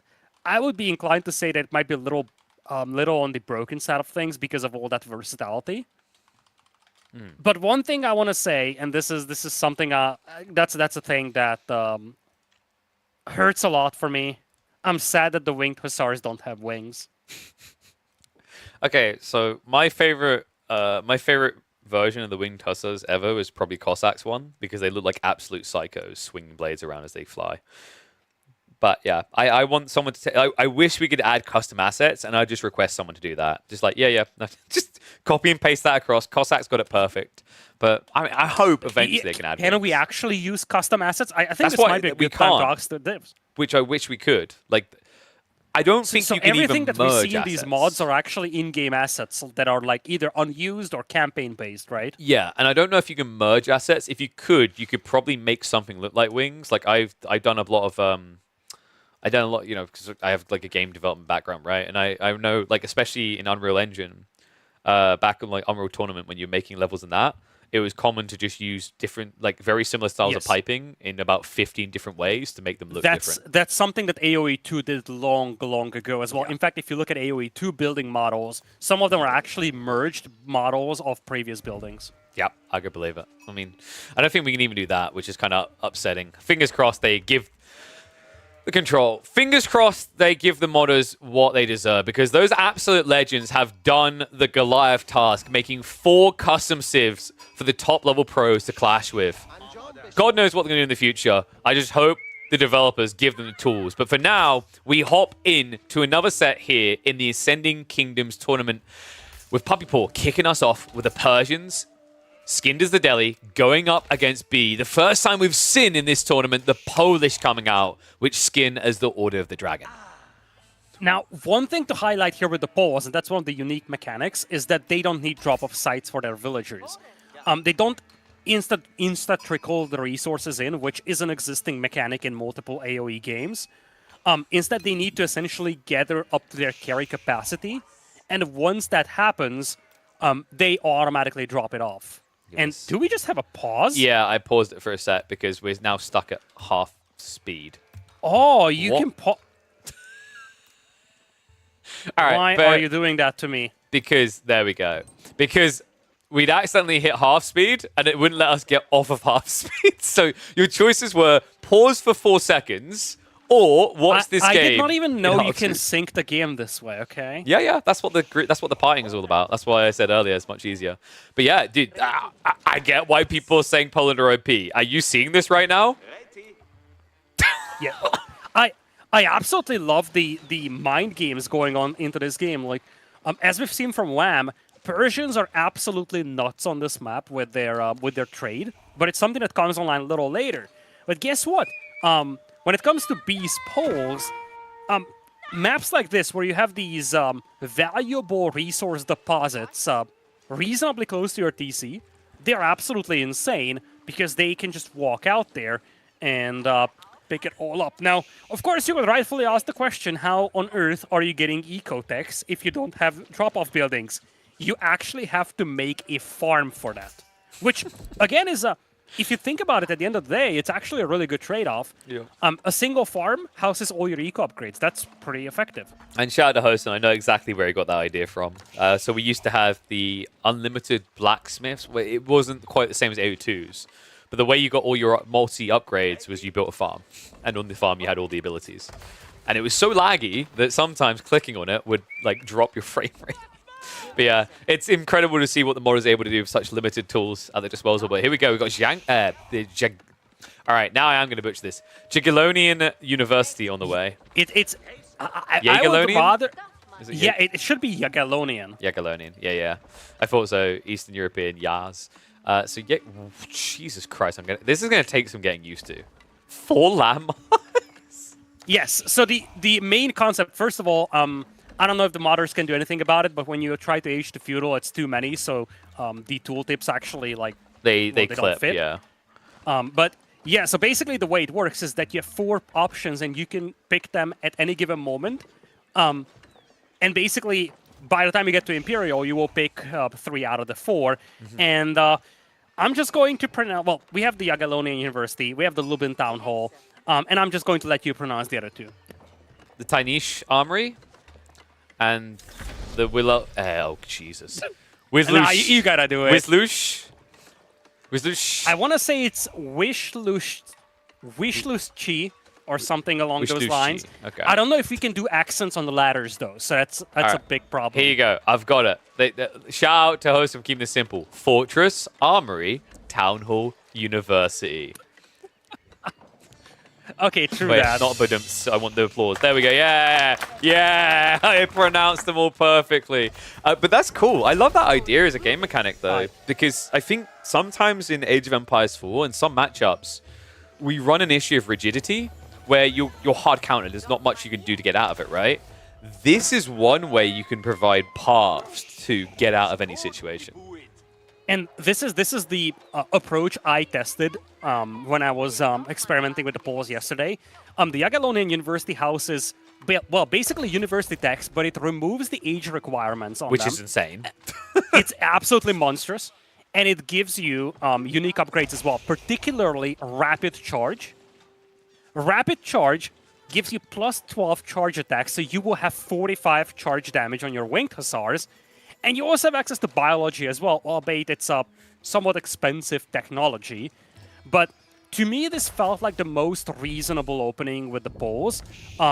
Going into a couple of Winged Hussars with the charge attack, that is absolutely monstrous. And by reasonable, you mean absolutely bat-crap broken.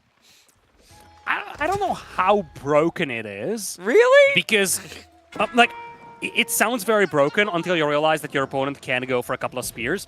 In the right hands, like, you know, talk about these Knight raiding players like Vortex Lucifron. In their hands, it's absolutely insane. And I think it's a super powerful opening.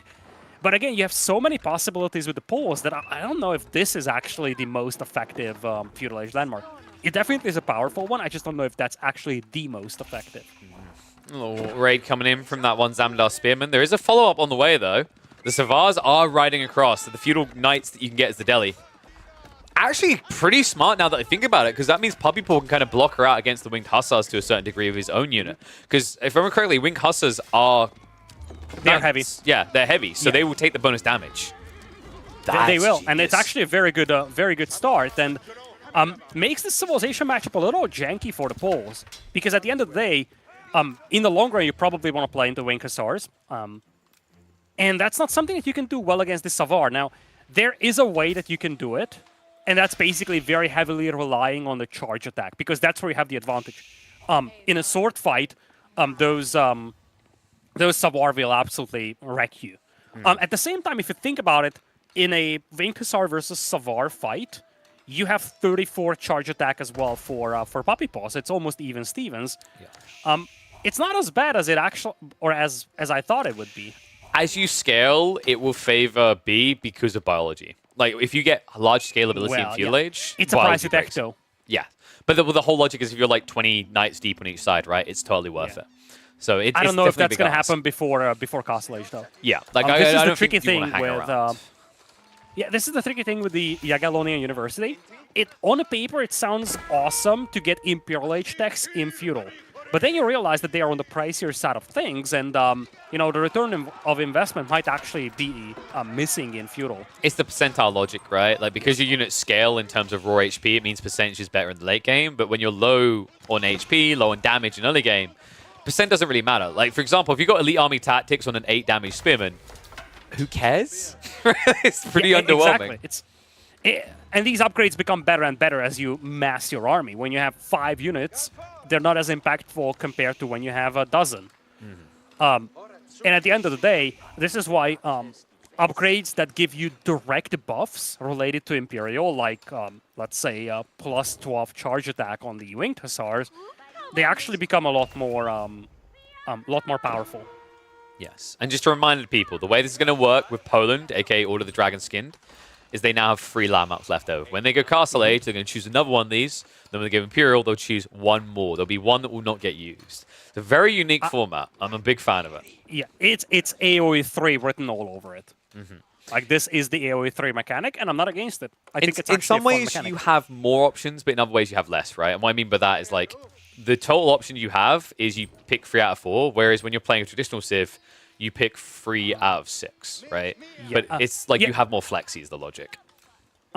My point of comparison would have been AoE 3, where one of the things I've noticed, I haven't been keeping track of AoE 3 as of very recently, but to my knowledge, the landmarks in AoE 3, you had more options. You had like 6 or so for 4 age ups, I do believe.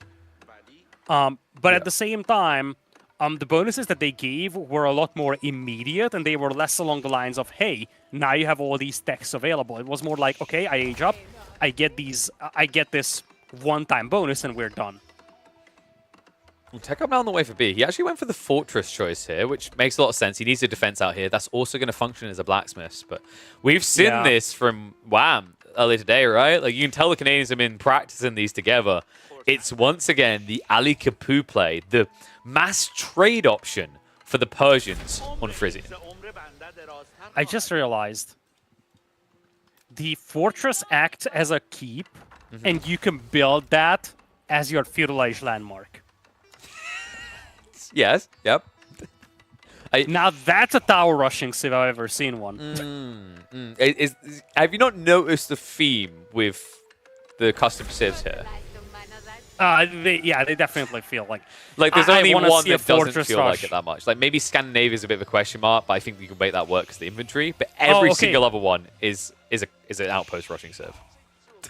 I see. So it acts as an outpost in a feudal. So, okay. More reasonable yeah, this then. is something that the devs actually said, but I haven't actually had the time to check. The bonuses that you get with these landmarks, depending on where you pick them, scale with age. Again, very similar to AoE 3. So, for instance, Lubin Town Hall, it would have been an ordinary TC for feudal age.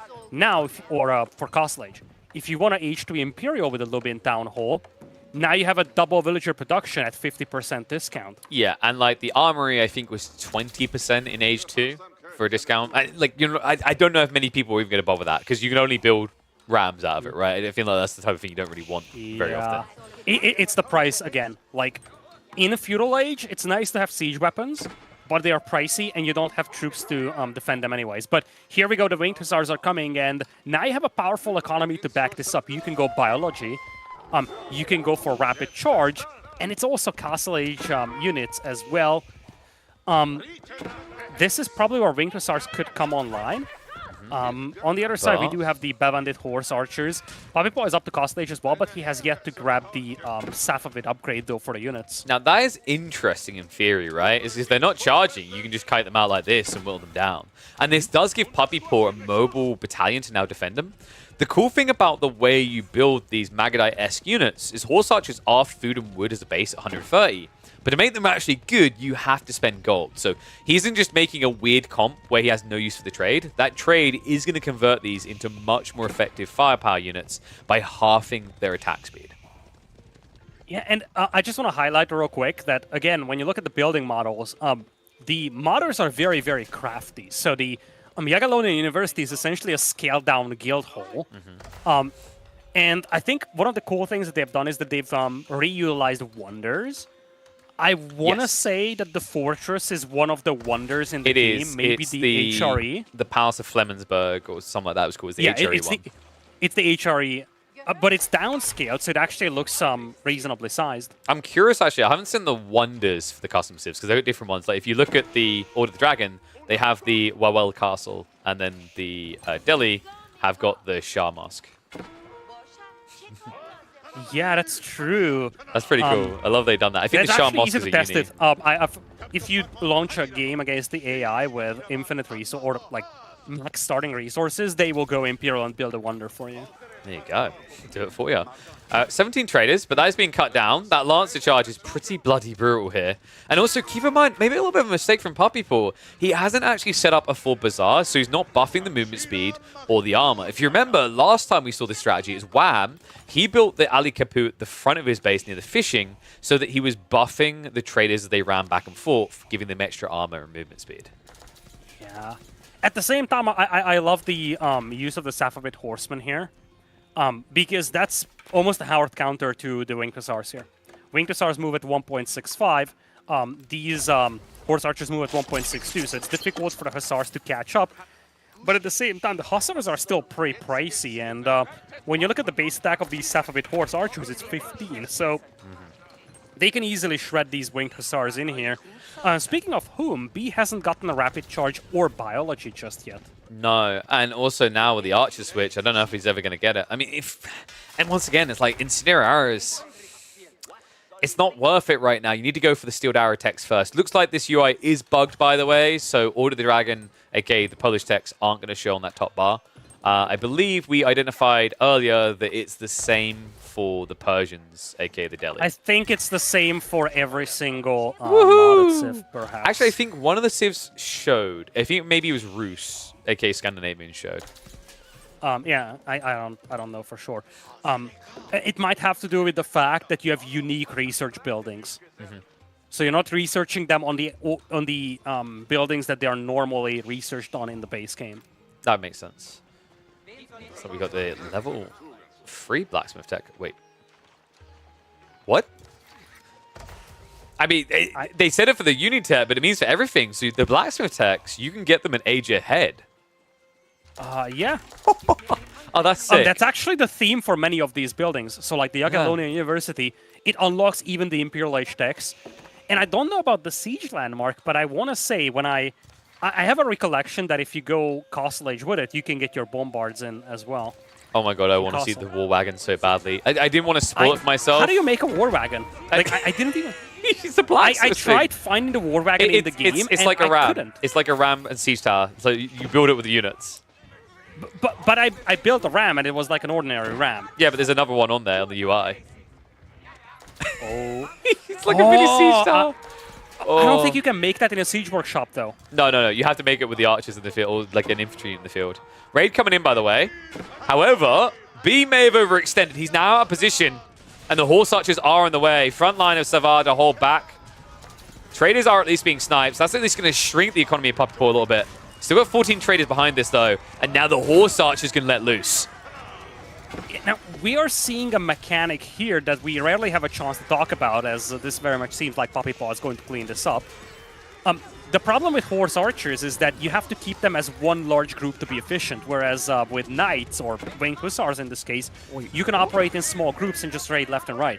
So the issue here for Puppy Paw is that he's got an army that always needs to be together, and as a consequence, he needs to address these raids one by one, and that's something that he's struggling with.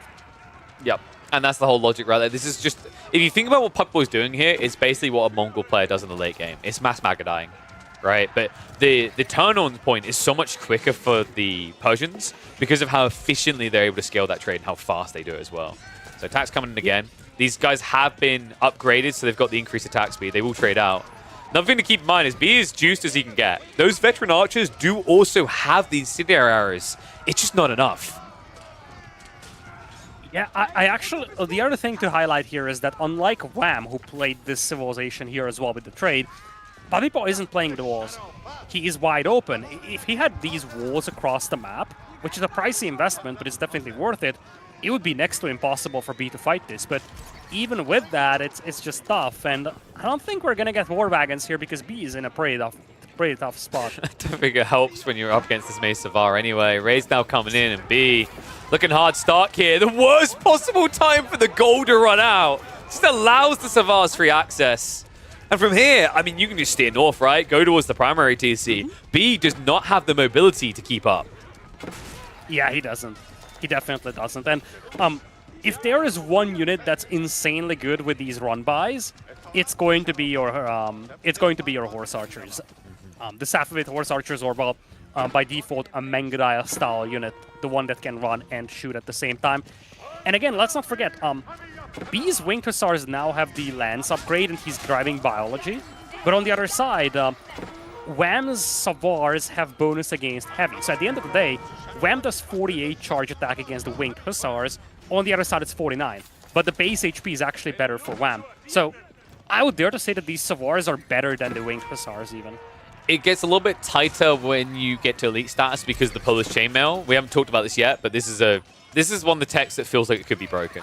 Taking 20% less damage, basically what the Order of the Dragon normally gets, but it applies to all of your military bio units. So very powerful from that realm of existence. The problem here is it just doesn't feel like B's getting the staged fight that allows him to fully leverage that.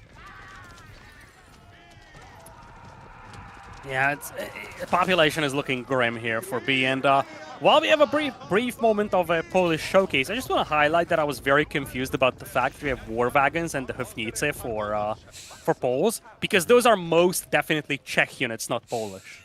No, there's always someone taking control of Czech around that area. Historically, you know how it is. I mean, I'll forgive them to a certain degree with that one. I don't think that's the most egregious. I've seen worse in strategy games. Yeah, I would have preferred, if we are along those lines, it would have been better to kind of mix in some Lithuanian stuff, just Polish-Lithuanian standard stuff, or maybe, dare I say, some late-game Cossack-style things that could have been a little bit more accurate. I'll say I've seen some of Hostin's work, and that's pretty tame. Did you know he actually has a mod where he puts an elephant on a boat for the deli? It just stands there, shooting an arrow. Like, it's a tower elephant on a boat. So this is pretty tame by comparison. What civ is that for? Carthaginians? No, that's Delhi. He just added a bunch of units. He added a machine gun to the Rus. This guy does some crazy mods. But this game looks over. There's nothing left to be. He's been picked to the bone. He's actually trying to go into the mounted crossbowmen, basically a different form of the Onimusha. But everything's going to be smooshed before they can come out. Raids are hitting the economy. Everyone's health bar is looking terrible. They need to get some free healthcare over in Poland because clearly this ain't it.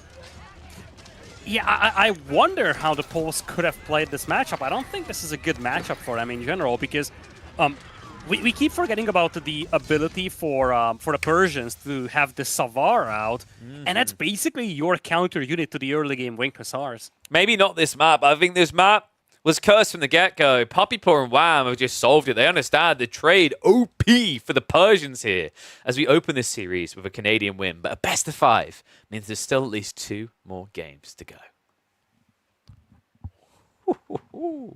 Damn, what a game 1. We finally saw Poland. I don't know, guy. Like, who's saying that OP? I don't believe it. What was that? Trash. I take Persia every day of the week. Damn. Persia have turned around. They were underwhelming piles of trash not too long ago. Yeah, again, I'm going to repeat myself. I think they feel like the most complete civilization of all. Yes. Like, they have a lot of diversity to them, and they usually have a response to everything, no matter what map you're playing it on. But we're going to have an interesting matchup, and boy, I'm hyped about this. First of all, we're looking at Kavasan, which is a map that we're going to see for the first time today. And Vietnamese have been seen in basically all matchups except for against the Scandinavians and the Poles. But in general, this was the first time we saw Poles. But this is an intriguing one because I feel like we have the clash of 2 very different mentalities. Vietnamese, very defensive early game civilization. You look at the Scandinavians, it's the direct opposite. We could see a lot of aggression coming in, and let's not forget, Scandinavians can go for combat ships in Dark Age. All right, you better quickly join the lobby so I can invite you to group shoot, then. Because this one might be fun fast. It's once you get used to it, it's so much nicer. Because like you remember how you used to do it was like 3, you have to invite 2, 1, and then we just wouldn't be sick. No. Like I'm actually used to just having an outside observer doing everything. Oh yeah, I know you're spoiled. I know. Oh, but yeah, I don't know. I'm kind of curious to Vietnam on water. I can't remember if they had anything unique for them, but in theory, the cheaper outpost could be pretty handy. The only issue is obviously you can't arrow slits them up, so I think it's got limited value there. Yeah, I'm curious how this is going to be played. I feel like the opening argument here for Puppypaw is going to be along the lines of just having combat ships on a bonds and having a guaranteed fishing eco. So maybe the idea here for B is simply saying, listen, I'm going to skip the pawns altogether. Maybe. Foaming Tower. Maybe. Oh, no. Yeah, you could go for the defensive landmark next to the coast because that at least has arrow shots. Like, kind of like what you saw Chinese used to do on this map where they Barbican rush one of the ponds. But the difference there is you then got villages halfway across the map. It's a production building as well. So you ramp towards the enemy base. That could be effective. I guess the only issue there might be the Viking Raiders because they get bonus damage against light. So, damn, I don't know. I'm trying to think like if you can solve for Viking Raiders here is the Vietnamese. I don't think you can easily though. I think this is gonna be a quick one either way though. That bunch I'm sure of. Yeah, I agree. I think because of that potential pawn denial at the very beginning, we might just see a very quick escalation from either side. Really, I think I'd say Puppy Paw is going to go for the pawns, get a single combat ship out to secure the pawn for himself, go for fishing, and I would not be shocked if B just went fast feudal and no fishing at all. Well, it looks like we're ready to start finding out. Oh, let me flip that score because it's definitely not a point for B after that game. All right. Here we go, folks. Game number 2 of the semi-finals here in Ascending Kingdoms. We've got Puppy Paw playing as the Scandinavians that have been tagged up as the Rus. On the other side, 3D Clans B takes to the Vietnamese while pretending to be Chinese. Oof, and we already have an immediate Eco Ministry opening. Wait. Oh, that's sick. Wait, can you drop off? Yes, it's a drop-off building as well. But I'm thinking fishing boats. If you were to, on a delay, go for fishing boats, like, could you drop off? I don't think it matters. Wait, no, because we are getting... We might be getting what I was hoping to get at some point with the Vietnamese. Villagers sent forward, worker elephant being sent forward. You know what this is? This is a rush to deny the enemy dock. Ooh. Because remember, elephants have bonus damage against buildings. Yep. So you can legit stop enemy docks, and this is not something I thought about. My idea was that, okay, with the Scandinavians, you can go for that quick dock, get your combat ship out, guaranteeing the pawn against you, but that's... I completely forgot the fact that elephants can just smash those docks, and B's gonna be like, wait a minute. But all this no theory docks. crafting, yeah, exactly. Like, all this big brain play by B, Puppy Paw's not engaging with it at all. In fact, give us a sec. We're going to pause quickly because I'm noticing the starter. I don't know why AB4 does this recently with live games, but let it catch up a few seconds. Thank you, Adribird, for the raid. Shout out to him. Appreciate all the people who've been raiding for us, supporting. A reminder, guys, we've still got more of this tournament to come tomorrow on Sunday as well. It looks like we are caught up with no Strutter anymore. But now this is a problem. Like, B's made a very heavy investment. Remember, these guys are not cheap. You pay 100 resources per elephant. Yeah, he had 3 of them. And now he wants to go fishing, which is fine, but his buildup of the fishing eco is very, very slow. And just a side note here, these elephants, they cannot aggress anything right now because Puppy Paw doesn't even have a lumber camp or anything, really, and it's going to be a whole of the Odin, or a whole of Odin. Means that we could see some Viking Raiders coming quickly. And this is the problem for B. If he had a feudal age on par with his opponent, he could just go horseman, and that's a problem for the Scandinavians to deal with. But he's so far behind in aging that if Puppy Paw can hit this gold mine and just prevent that age up, B is done. Yeah, and the other thing that we were mentioning is, like, when you play feudal age here as the Vietnamese, I think one of the big legs you stand upon is the idea of archers, right? That's one of your lead units, I think, for that age. Problem there is against these raiders, once you upgrade those Vikings to be feudal age, they've got free ranged armor. They have shield wall on top of it. Like, you're not doing any denting to them whatsoever. Add behind the fact that you can actually play into Horn Bowman. Here is the Rus, which we haven't seen so far in this tournament, but they are insanely powerful. They are basically an archer with more damage and more ranged defense, from what I can recall. And I think you only pay like 10 resources more than a standard archer to get that. Insanely valuable unit choices here. We'll just see which way Puppy Paw goes. For now, B needs a pivot. He needs it fast. He's nowhere near an age up. Instead, he's investing in outposts and fishing boats. Yeah, this is concerning here for B. Especially because I don't think the first raiders will be here in time to stop this hideout. But hideout is already being torched pretty actively. And a concern for B is that he's nowhere close to feudal age. In fact, he's doubling down on the elephants here. Oh boy. So here's the theory. you can not only kill buildings with these elephants, they can garrison inside outposts, right? So they can become your arrow fire. It sounds stupid, but like it's the only thing he's really got here. You can see he's moving across now. Scouts are going to have to back away because remember, those poison arrows definitely hit pretty hard at this phase of the game. In the meantime, Now, though... hear me out. Okay. Worker elephants are cavalry, and Puppy Paw doesn't have spearmen. But hear me It out. takes quite some time for the Viking Raiders to kill an elephant. But hear me out. Actually, wait a minute. Yeah, It might apply as a worker buff. Yeah, I think they hit a lot harder. I think it acts as a worker. No, it doesn't. He's just hitting for 9 damage. It's just the elephant only has 125 health. Remember, they're really underwhelming. Yeah. Okay, it's fine. It's fine. I actually forgot that the base attack is this high for the Viking Raiders. Now, in fairness, this strategy is OP in the late game because elephants don't count as population. And I don't know if there was a hard cap on how many you can spawn. I think B is dead. I think B is very dead. I think you can't hear the bzzz anymore. He's done. Puppy Paw can go for the longboat in Dark Age, so he's going to have a combat ship out a lot. Well, I mean, he's already in Feudal, so it doesn't really matter even. Yeah. But he's going to have a combat ship a lot sooner than his opponent will. And honestly, these Viking Raiders should just go and hit the eco, especially because B is moving out for the hunt in front of his base. This is just screaming for a couple of Viking Raiders to hit. My apologies. It turns out elephants do count, but Capture Age once again is drunk. So guys, when you're watching Vietnamese, pay attention to this population bar here, not here. Oh look, elephants. This hurts so much to watch. Oh, I knew B was going to try something cheesy, man, but imagine this strategy. You're like, yeah, wow, this is genius. I can totally block him on the docks, going to ruin his day. And the counter is quite simply, don't come out.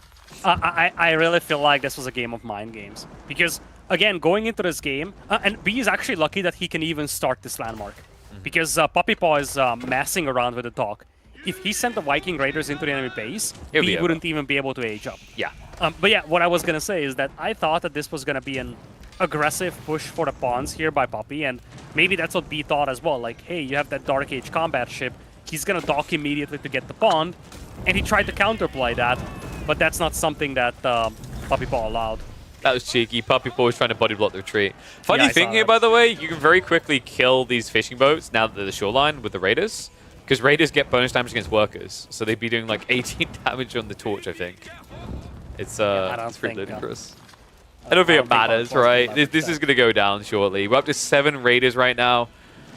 He's also got some text to still play around, right? Like Wolfskins is pretty effective if you start getting contested. And no, why are we building archers? Yeah, I was gonna say the same thing.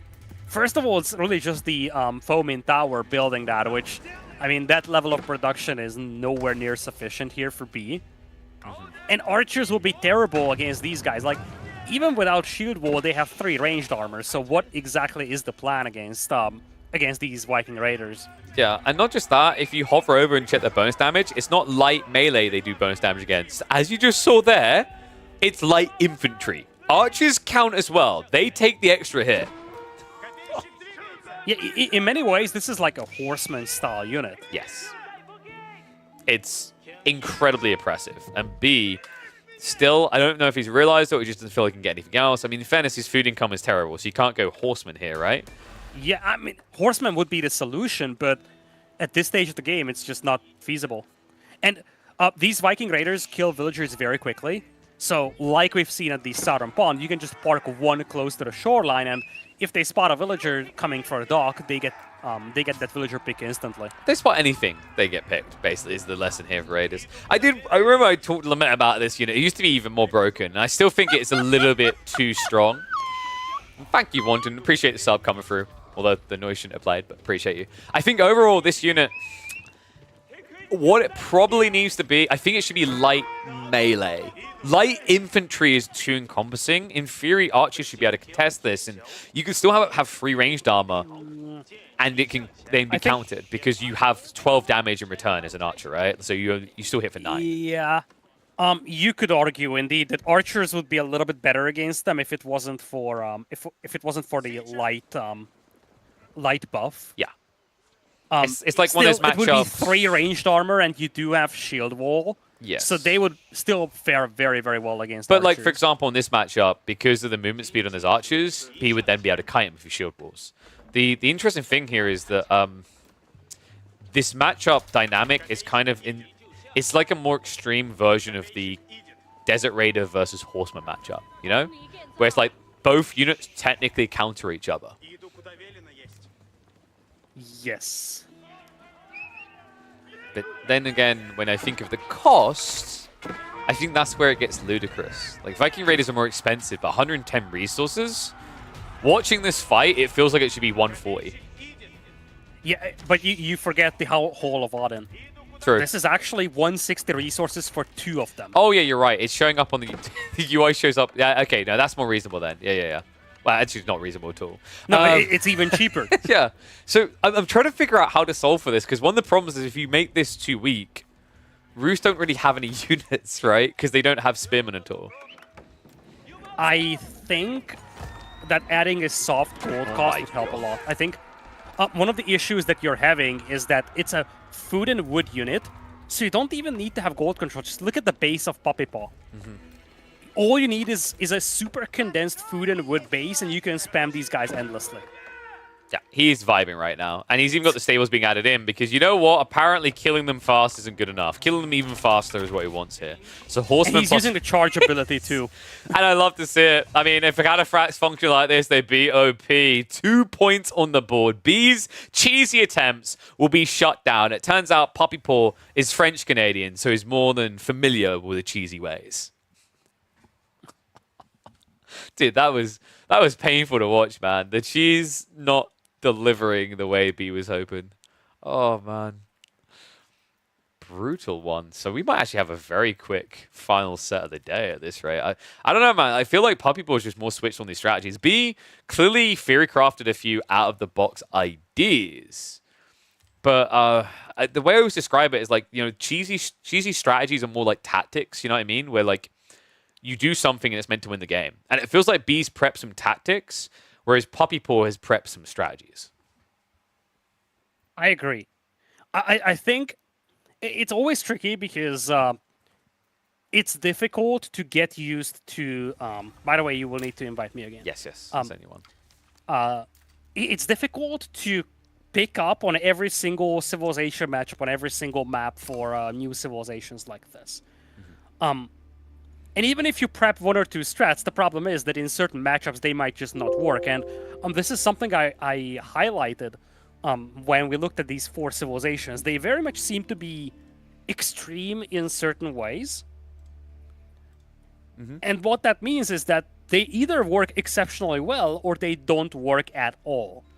And I think that was the storyline in both of these games.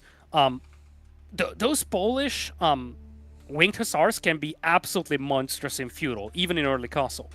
But in that civilization matchup against the Persians, the Savars, the powerful economy with the trade and the fishing, they just don't work. And same goes for this Vietnamese opening here as well. I'm sure that there is a world where this elephant cheese against the dogs works, but it's definitely not against the Scandinavians. How about this? The Canadians have already shown Persia looks OP. B wants a piece of it as well. We've actually got a mirror for game number 3 in Dry Arabia. Both players opting to go for the Persians. And when I think about it, I think the 2 most viable civs we've seen on Dry Arabia, we haven't seen much of Polish, right? But I do think Persia has been looking pretty reasonable. The other one that was really impressive to me was the Scandinavians here, right? With the 1 base all-in rush. I agree. What's the map we're playing? Dry Arabia. Oh. So it's like... Dry Arabia. Based on what we've seen and here it's so double far... Persians. Yeah. I think this is going to be... Ooh. I've got a feeling they'll both play the aggressive... Actually, no. Puppy Paw went for Rudkin last time, right? Yeah, I think this could be double Rudkin. That's kind of intriguing, actually. I wonder... Well, given B was trying to be aggressive in that last game, maybe he leans into the military choice with the alternative landmark? Going into Gunshapur? Yeah, but do you want to do that against the Rudkin? I think it's fun against Rudkin. Like, your opponent's return on investment is much more delayed with Rudkin. And if you're getting the 40% discount on those archers, you can spam them big time, right? Like, you can be at basically like 10, 15 before it really starts building a military. I can see that, yeah. All right, I think they are. Let me check how long. I reckon we're about 2 minutes out from loads. Let's get that ready. Oh, I remembered people wanted predictions. We'll do it for this one. Sorry, guys. I need more mods. That's why. I don't have many. So if I set that up for B.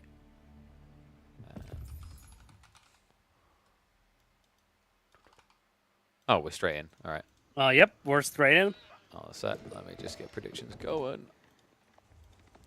And then we can get ready to go. What might be the final game. Dude, I love how B keeps loading in on the left side, like the opposite side, so I keep flipping that score. Shaking hand. All right, here we go. Let's get ready then. It's mirror time. Possibly the last game of this tournament for 3D Clans B. Poppy Paw just looking flawless so far in this series. Can a wrong be forced? Can something be done to put him off the script? Or is the Canadian just going to keep up fashion here in 2024 and stomp everyone in his way in tournaments? Let's find out.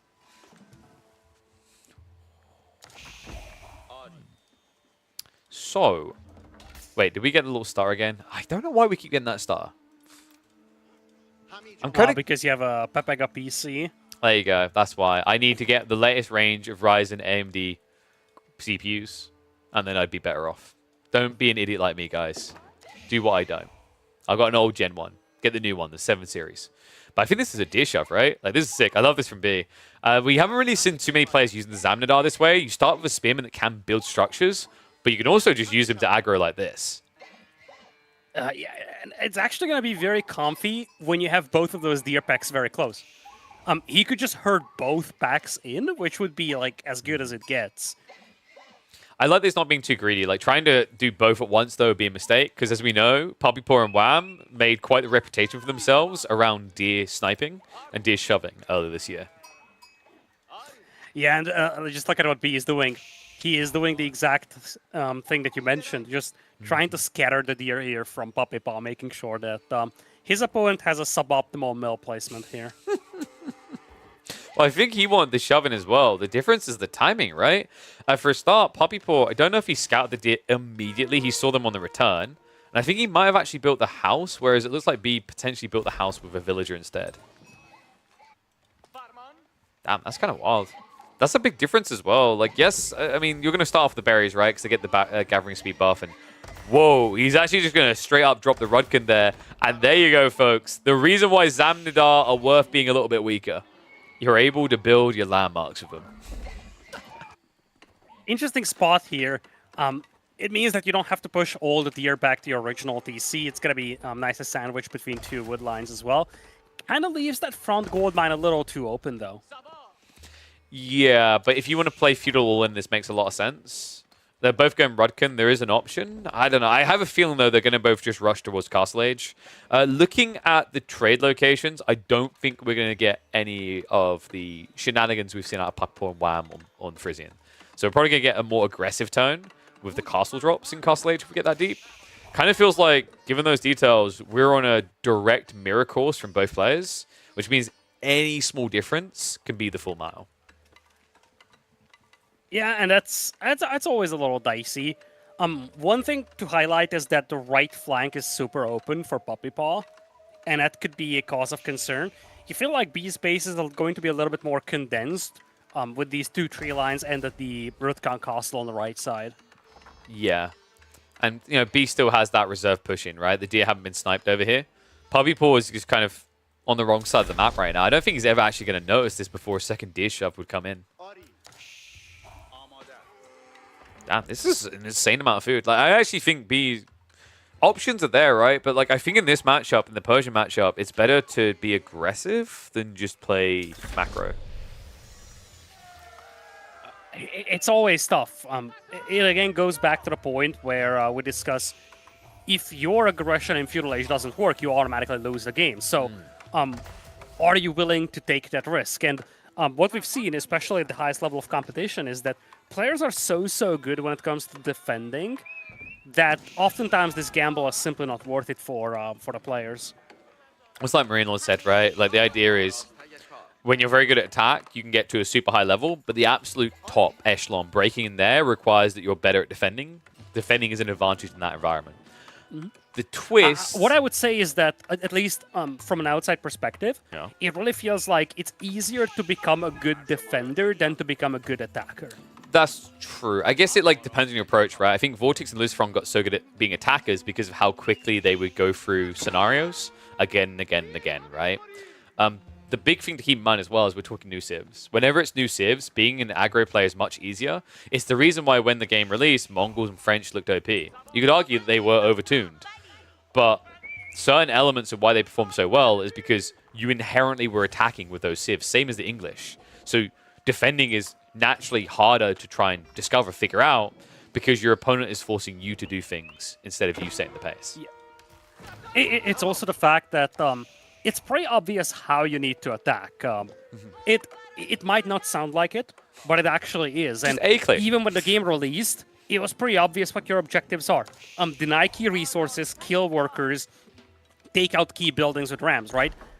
Day number 2 of this game, you knew how to do a feudal age push because you knew the objectives. It's a little bit more difficult with defense. It took quite some time until players realized how to do proper villager pulls to take out rams, for instance. And because of that, you really felt like the attacking meta evolved a lot quicker in the early days compared to the defensive meta. Absolutely. Like, you remember the early days of Lyric in the beta. And I remember him just molding about getting ram rushed by the English every game. It's because it's what people figured out. It was hilarious. I remember tuning in and someone was called No Tail. And I don't know if it was the real lad, but it might have been. Gonna believe by the way he's playing. He basically got stomped by a TI champion. But it's because when you have the aggressive narrative, it's much harder to react to the defense because of all that limited information as well as the clear targets. And check out what we got here. It is going to be attacker versus defender. B, going into basically Magadai here with the Bavandid horse archers. Puppy Paw, rough position to be in. He reacted with spears instead of archers. The silver lining here is that Bavandid horse archers are extremely pricey for a feudal age unit. We're talking 100 foot, 30 wood. And it's not necessarily a unit that dishes out an insane amount of punishment. The attack speed is very, very slow on it. And if it ever runs into a spearman, it just dies instantly. So the concern I have here for B is that sustaining the production of expensive horse archers and the villagers on the second TC landmark, it's going to take a big toll on his economy, I feel. It's important he doesn't lose whatever he raids with. Looks like it was just a baited reaction, though. Like, check his resources. He just wanted to force some attention and then pivot. I don't know if he got enough here, though. Puppy Paw seems to have read it well, right? Stopped at 4 spearmen. The only reason you're seeing a big difference in the eco right now is Puppy Paw has had to extend out onto this deer pack, whereas B has always inherently been standing there. But you can see the trade-off in a different way as well. I don't think B has been consistently pushing out of the Rudkin Castle, hence why we've got an eco lead already for the Canadian. Yeah, I would be shocked if B was able to sustain villager production on both of those theses and also the horse archer production. The way to look at it is that in order for you to have, like we can actually see that his starting TC is idle at times. So in order for you to have that villager production non-stop on both of these buildings, you need to have 450 food per minute allocated exclusively for villagers. And that doesn't account for the horse archers being made. It's still a little surprising how much behind Puppy Paw is in terms of banked up resources, because he really wasn't investing heavily into any kind of an army production. So it's somewhat puzzling as to why there is such a big differential in the resource banks. We do have walls coming in, right? Like I think this is what I mean by the benefits of being attacker sometimes, right? It's like B is forcing extra reactions like outposts and palisades. I think he's being overzealous in some cases, like they're kind of an unnecessary loss with the horse archer.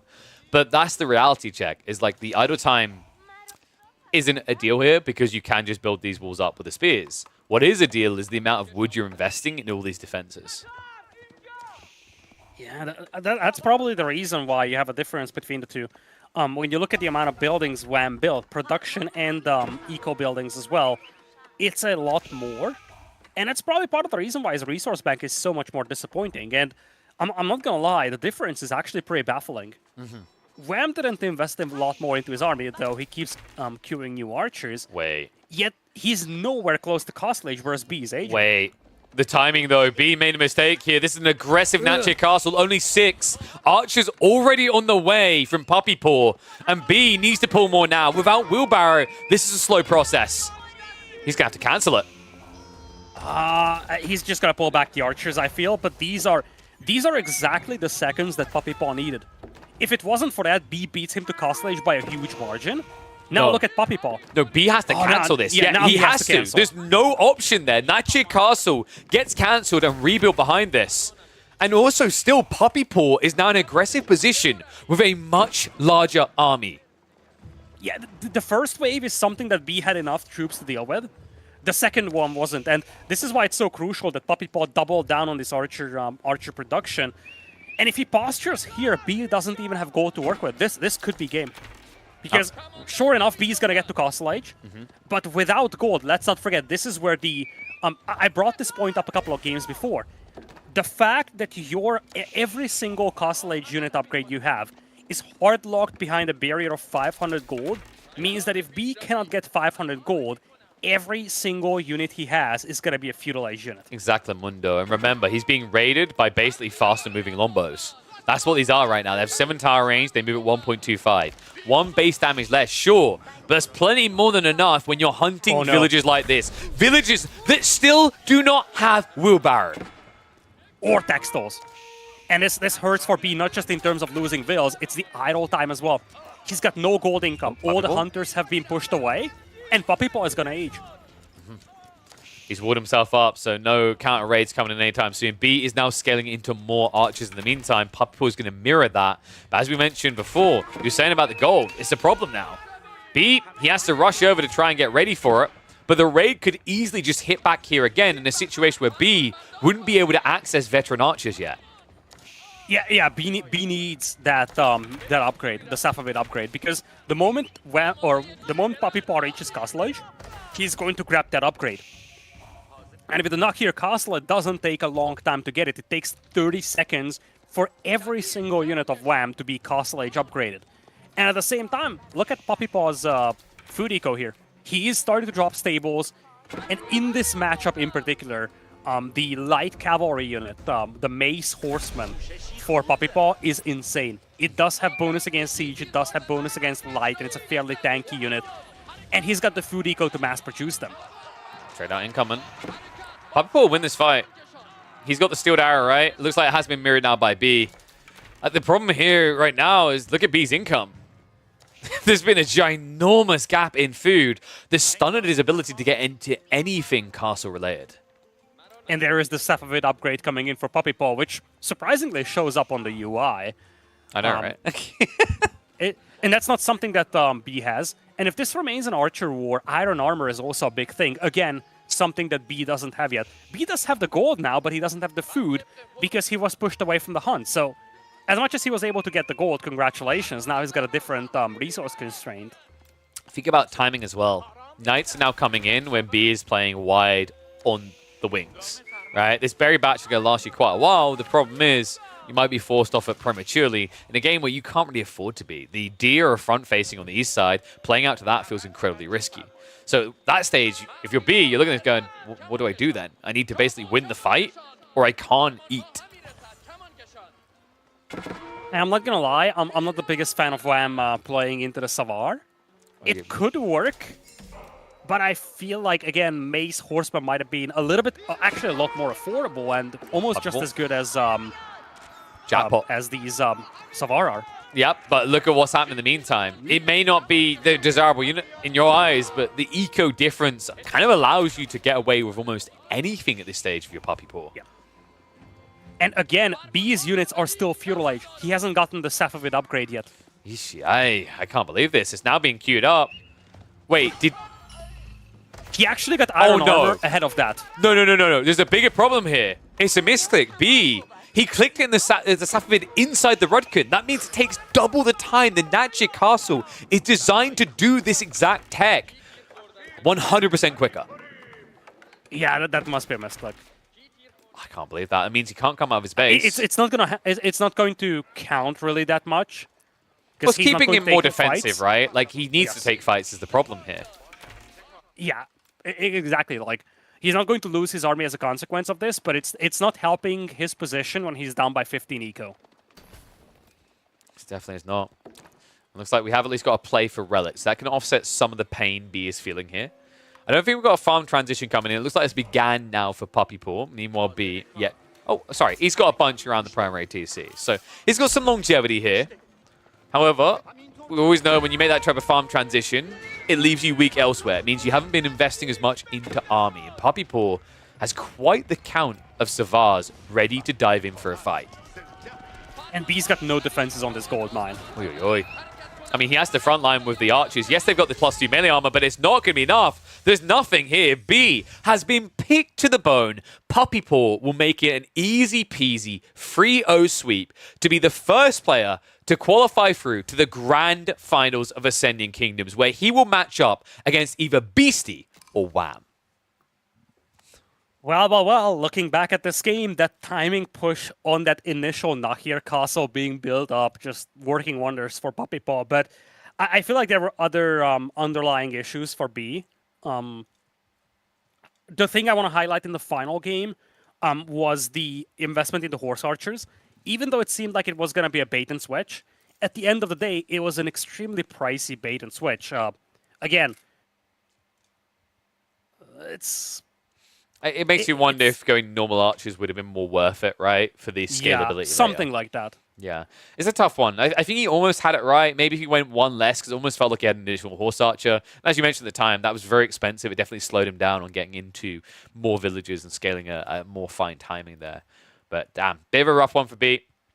Does mean that we already have our first grand finalist waiting. So we'll update this graphic. But it is going to be Puppy Paw waiting in that finals tomorrow in a best-of-7 showdown with either Beastie or Wham. What we could do, let me see how far along that set is. We could maybe hop in for the closing moments. Because I imagine with how quick Wham and Beastie's side of the bracket was, they're probably like on game 3 at least. Beastie's a naughty boy. Didn't unprivate his data. Love that. I have no idea. Let me check. Wham's is open. Wham's a good lad. So, one... Yeah, they're on game 4 right now. And Wham is leading the set 2-1. You guys want to hop in? Okay. Sure. I need to restart my game, though. Give me a sec. Alright, there we go. So, I'll restart my game as well. And then we can hop across to that, folks. What, you didn't think we weren't going to spoil you with more action? Of course we are. Alright, yeah, just invite me. Yeah, I just restarted mine as well. I always like to play it safe when anything modded is involved. You never know what you're going to get.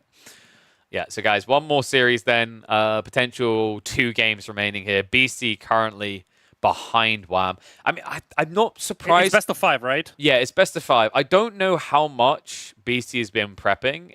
It feels like Wham and Puppy Paw have been doing a surprising amount of prep. Yeah, it's interesting. I don't know how proportional the amount of prep you do is to your success in this tournament, right? Well, you got to find strategies and figure it out, right? Yeah, exactly. But a lot may come down to how quickly you can adapt. It's like, maybe you only spend 20 minutes in a civ and say, yeah, this is how this civ needs to be played, and I have a really good idea now. That's it. Whereas someone else might spend 2 hours in it and still not figure out the best or most optimal way of playing it. I'll have to say, it looks like they're a few minutes in, so we should be able to just hop straight into the action. So guys, remember, Wham on match point here. Beastie, nothing but perfection. And, oh, dude, we're going to be asking that question. It's the one actually I wanted to answer. Scandinavians or Persians? This, to me, screams Persians. If Really? you open Savar, there is nothing in this world that the Scandinavians should be able to do. A bold statement. A bold statement indeed, but let's see if it holds up true. Wham! Surprised a lot here leading this set. I don't think it's much of a surprise anymore. Beastie, in recent tournament performances has been annihilated by the Canadians multiple times. So I guess it shouldn't be too much of a surprise anymore that NA is on top in this series. But can they round it out in 4, or are we going to need a 5th here? Game 4, Beastie with a custom Civ the Persians, Masters the Delhi, and Wham playing as the Scandinavians, masked as the Rus. A matchup that should be in its most pure form, considering we're on dry Arabia in this tournament. And again, the biggest highlight of this Civilization matchup, and any Civilization matchup involving the Scandinavians, is the fact that they don't have Dark Age Spearmen. And that means, folks, that if you open Cavalry against them, you could make their life a living hell. This is why I'm saying that Savar in particular for the Persians could be nasty. It's a heavy cavalry unit with bonus against heavy infantry. That is the tool that you need to shut down the Viking Raiders flat out. Interesting. I wonder, is there a world in which Wham is quick enough, aggressive enough to just shut him down the food before he can get to that? I mean, Beastie has a good spawn, actually. He got a back spawn berry, which is really important. Same with the gold for that night ID you're talking about. And for those wondering, these are not hunting cabins. These are long houses for the Scandinavians. So they are your buildings for getting houses, but they also have the thing that hunting cabins have. They allow you to build scouts out of them, which is important because the Rus do have the bounty system. You mean the Scandinavians do? Yes, Scandinavians, Rus, yes, I have it. By the way, cool play by Beastie. You have a lot of choices you can make with the Zamindar in the early game. You can build structures, you can help on the landmark, you can shove deer. He used his to go and snipe deer from the enemy side. Interesting idea. I'm not necessarily against it. He could still push his deer in at a little later stage. The thing I like about it is that sniping deer here is actually a lot more valuable than it is in normal matchups because, again, this is a bounty setup. So having that Zamindar out there to just deny bounty, it actually helps a lot for Beastie, and it means that even on one scout, he can actually do a good job denying the bounty from the Scandinavians. It's really important here for Wham because remember, unlike your typical Rus, when you're at 170, you're not cozy. With Rus, they build a hunting cabin that gives gold generation over time. There's no way of getting gold without having to go into the mining camp. This situation, Wham just needs to find some bounty. Looks like he did find the wolf, so we'll be able to begin the tech up. I imagine we're going to be looking at the Odin Hall here. I know Wham's a big fan of that. Rudkin Castle coming the other side is actually a good sign as well. I think Beastie, going Rudkin is really expensive. That whole idea that you brought up of rushing knights, I don't think it works when you're putting this much food into economy. Yeah, I agree. Same way that we've seen it in the B set. There's no way. You need 450 baseline food income per minute just to facilitate non-stop villager production.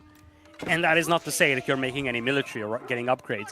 Now, it's going to be a whole lot in opening here. I could have seen this work with the Birka village, though.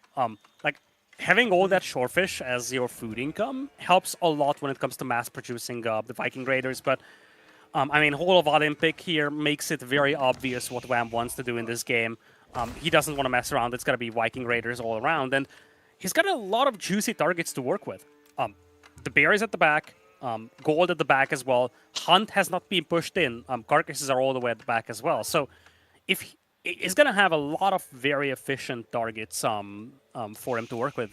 Yeah, and on top of that, if you think about it, Beastie's landmark doesn't really secure anything, right? Like, usually when you're dropping a second TC, it locks in an extra resource. This is about as defensive as it gets, which means that there's a lot of backline that can be raided here, and if that gets shut down, you don't have any safe food. Like, if we check the sheep count, actually, what's Beastie sitting on?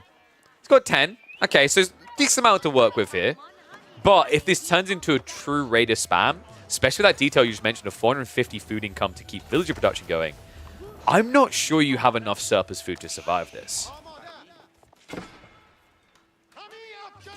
Yeah, that feels like it's the concern indeed for Beastie, because he doesn't have a lot of food under his TC. He's got a couple of sheep to work with, sure enough, but let's not forget you are spending your food very, very quickly, paying 100 food per villager on the Rutkan Castle.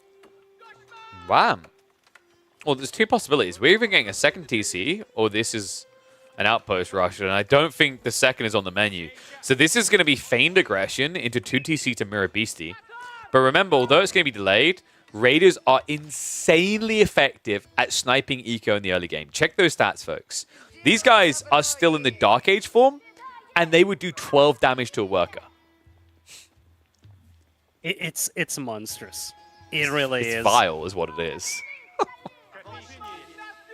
And This feels they broken. do well. They only have one ranged defense just yet. That's but because they they're not can get, upgraded, though, right? Like, once Yeah. that hardened status comes in, it goes up to free ranged armor. Wham is actually not getting the upgrade though. I think it's timing, right? Like, we see this a lot from players with Burgrave as well.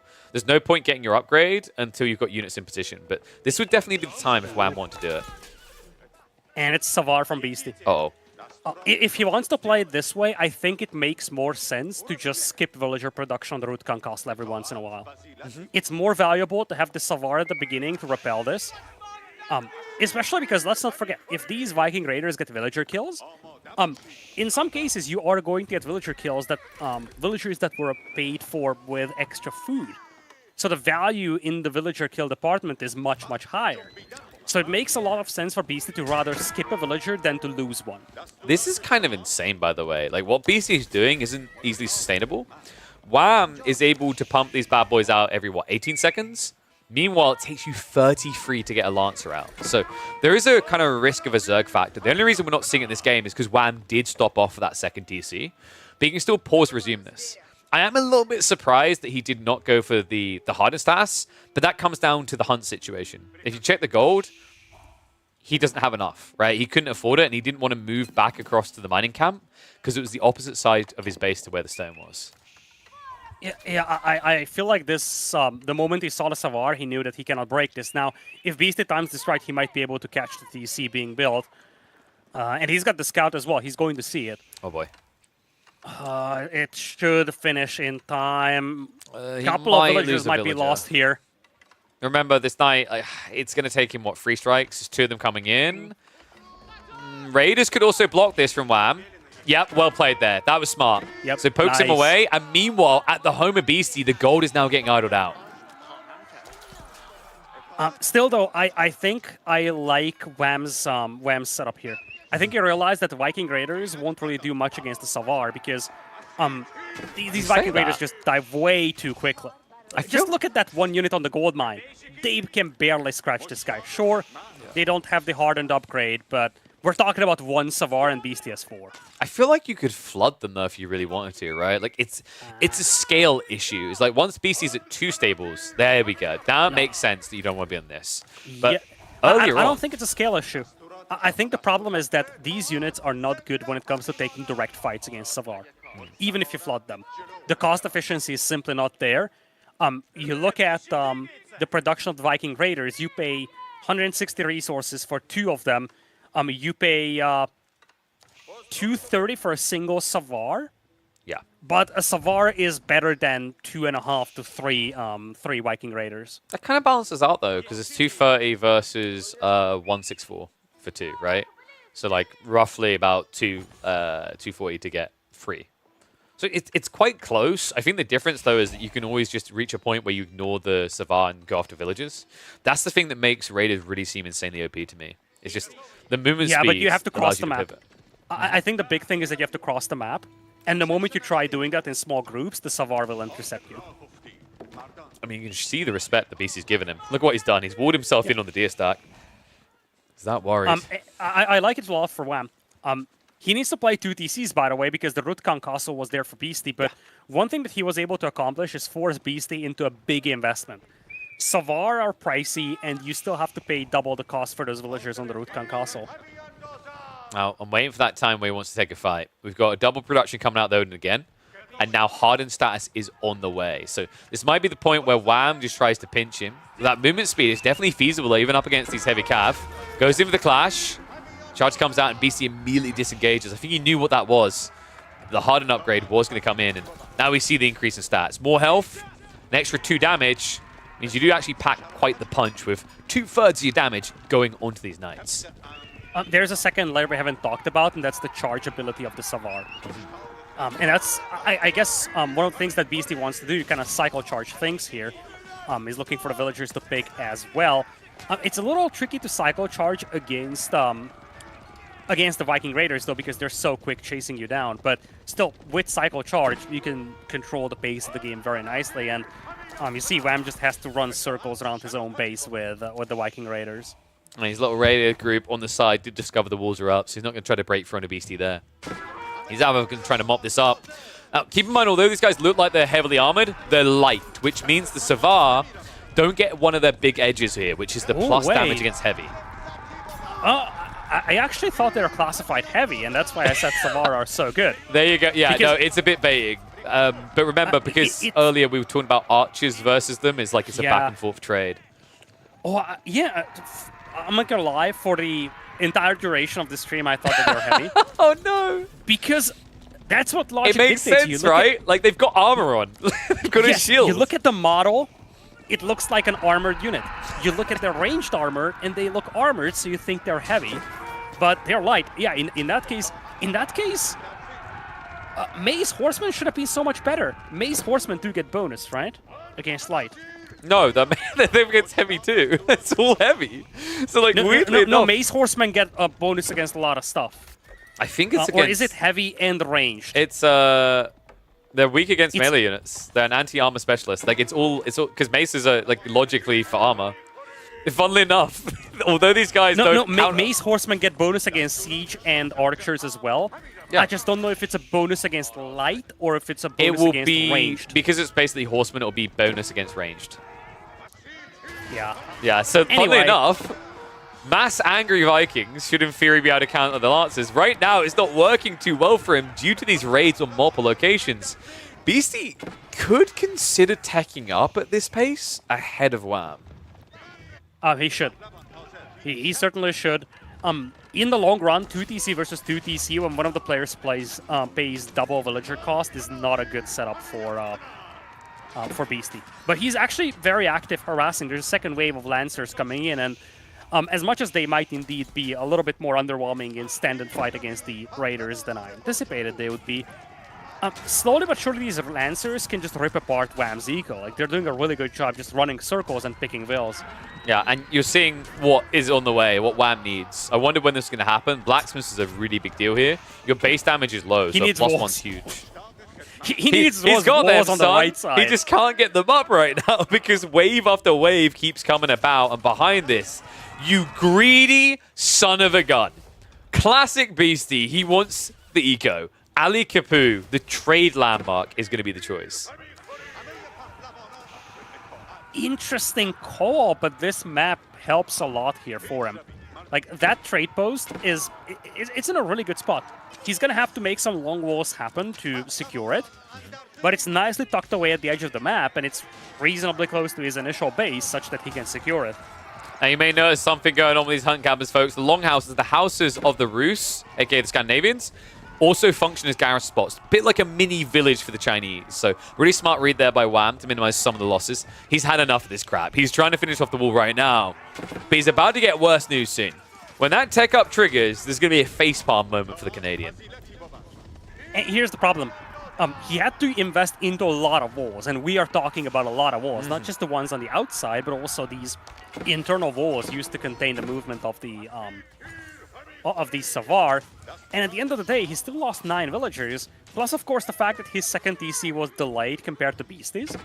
So when it's all said and done, he's down by 20 or so eco. Yeah. Now he's got 30 raiders, and that's no joke.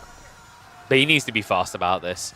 Beastie, for those wondering what this does, this Ali Kapu is outrageous. You save 50% on building traders, and they come out in batches of 3. So every 24 seconds, for the low, low price of 144 resources, you get 3 traders. Indeed. But I feel like Beastie is a little... weak? A little overconfident here, perhaps. Like, his unit production is very, very underwhelming. We have just 3 stables, continues to queue up the Savar. He's also getting the upgrade.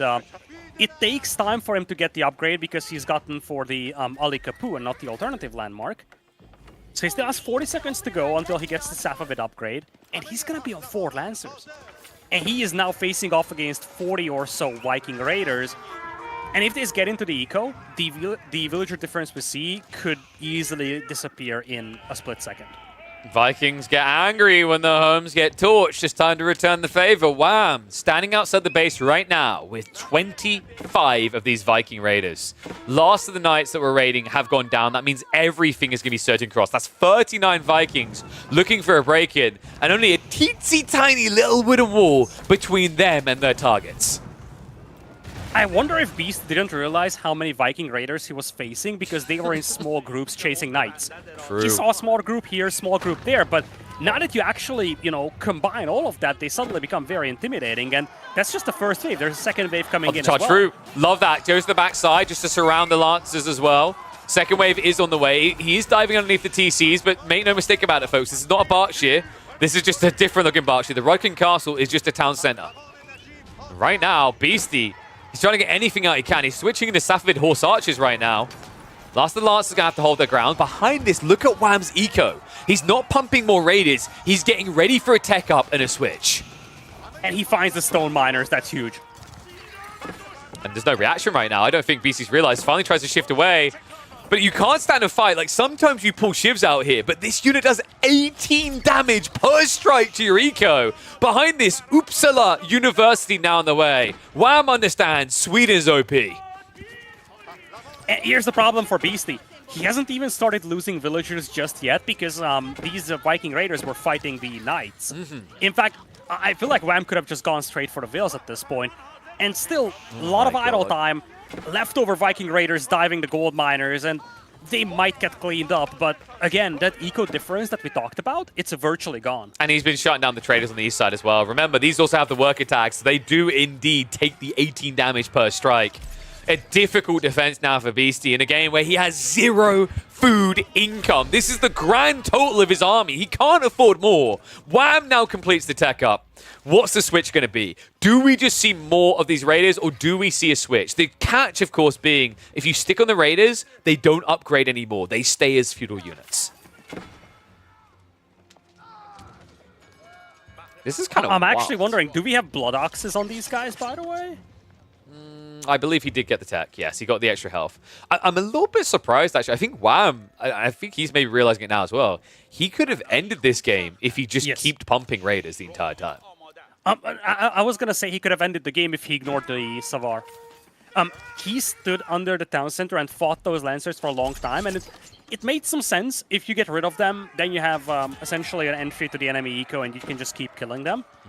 But he lost enough Viking Raiders to allow Beastie to clean this up with the town centers and these Safavid Horse Archers. At the end of the day, if he just runs past and kills eco, this could have been even worse for Beastie. Oh, wow. Wow, it's going to make it worse. Yeah, we've got Musketeers on the way. Favorite unit. A choice given to you because you choose to be the Swedish as well, right? If I remember correctly. Indeed, that's a Swede exclusive thing. And I don't know if he can get the light cannon in the castle. I forgot. I think so. If I remember correctly, yes, that's a Swedish option too. But this is kind of sick, right? So for those wondering, yes, it's basically a hand cannon and age early. By the way, 220 resources as well. So discount compared to what people pay in Imperial. They're pretty fragile though, and they're not necessarily good against Safavid Horse Archers. I would think that the cost efficiency of the trades between the two are pretty similar though. Normally, archers are good against hand cannoneers, even horse archers. Like talk about, let's say, Rus horse archers. But here it's not really good because those Mangudai style units, the Safavid horse archers, they're also pricey themselves. Yeah, and that's the catch, right? Like you're paying 130, but then you also want to make them good, so you have to pay 40 extra, right? It's 170 resources of each of these horse archers, and they're just as fragile. 85 health compared to 85. So, like from that perspective, you need to be killing. In fact, it's a lot worse for the horse archers. Yeah. Even with the buff, they have a 153 attack speed at 17 base attack against 175 at 30. Exactly. Like, that's what I mean. You have to kill so much. And also, if you don't target like this, it's just a one-sided affair. Men-at-Arms is frontlining for him right now. And we have trebuchets. Yes, you heard that correctly. You can build trebuchets as the Scandinavians. Yeah. Now, one thing here is that the Safavid Horse Archers are outranging the Musketeers, so the Musketeers can never catch them.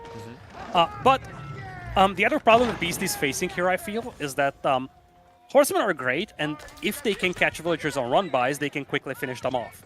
But Wham is already fully walled, so... I mean, the option for Beastie to just run into the eco, harass, and try to buy time is simply not there.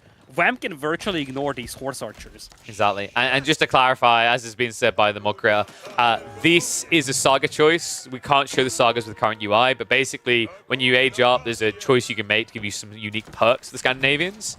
And there's one that allows you to build trebuchets in the field. He's gone for that to address the keep, to address everything really here. And the cool thing about this, the whole point you're saying about like the horse archers, even if you could raid now, the problem is you have to now address the threat in the center because it is trebuchets that will end the game. Yeah, but in circumstances like this, when you have a good raiding unit, but you're losing the front of your base, so many times what you do is send your raiding units into the enemy base, create some chaos, buy some time. But in this case, you cannot do that. But these Safed horse archers are just not good when it comes to standing and fighting, and neither will the Quizelbash be. It's the same base HP, but a lower base attack compared to the Musketeers. Oh, that's sick. Oh, so you can actually check the Scandinavian sagas if you click on the TC. And here's Fieldworks, guys. Yeah. This is more bonkers than I gave it credit for. It's not just that he's built it, it's that it has 20% more. That is it. Beastie knows there's no coming back from this. As much as he'd love to try and get into a game number 5, he will be eliminated in the semifinals, guaranteeing us a pure NA finals, a showdown between the two bros, Wham and Puppy Paw, a best of 7 to come tomorrow between these two. Oh, so you're telling me it's, a show it's a match pattern to hype up King of the Rockies? Yeah, that's what we're going for. I thought we were going for the history's repeating itself right now. I don't know, man. I mean, Marine Lord didn't decide to play in this one. At some point, you just look like you're trying to hide from people. You know what I mean? I think he's happy sitting on his 10k guaranteed. Yeah, just he's sitting on top of the castle right now in a sunbed, sipping some margaritas, right? Oh, damn. But that was awesome. Yeah, GG to the boys. So, guys, that is going to continue tomorrow. You'll be able to catch the action here on this channel. This is where it's going to get streamed. So, be sure to mark that in your calendar. Kickoff time will be 3 p.m. UK time. Lyd is going to join me again for that. Only one BO7. I'm going to have to talk to the TOs about that. I would say usually you want to have at least 2 series for the final day. Just gives you a little bit of length. But, yeah, I'm excited for that, man. Dude, like, what was the best part of today for you? Like, what was your favorite? Are you looking for a specific game or one takeaway? You know what? Dealer's choice. A game, a civ, something intriguing. What caught your eye today? As a caster, talking points.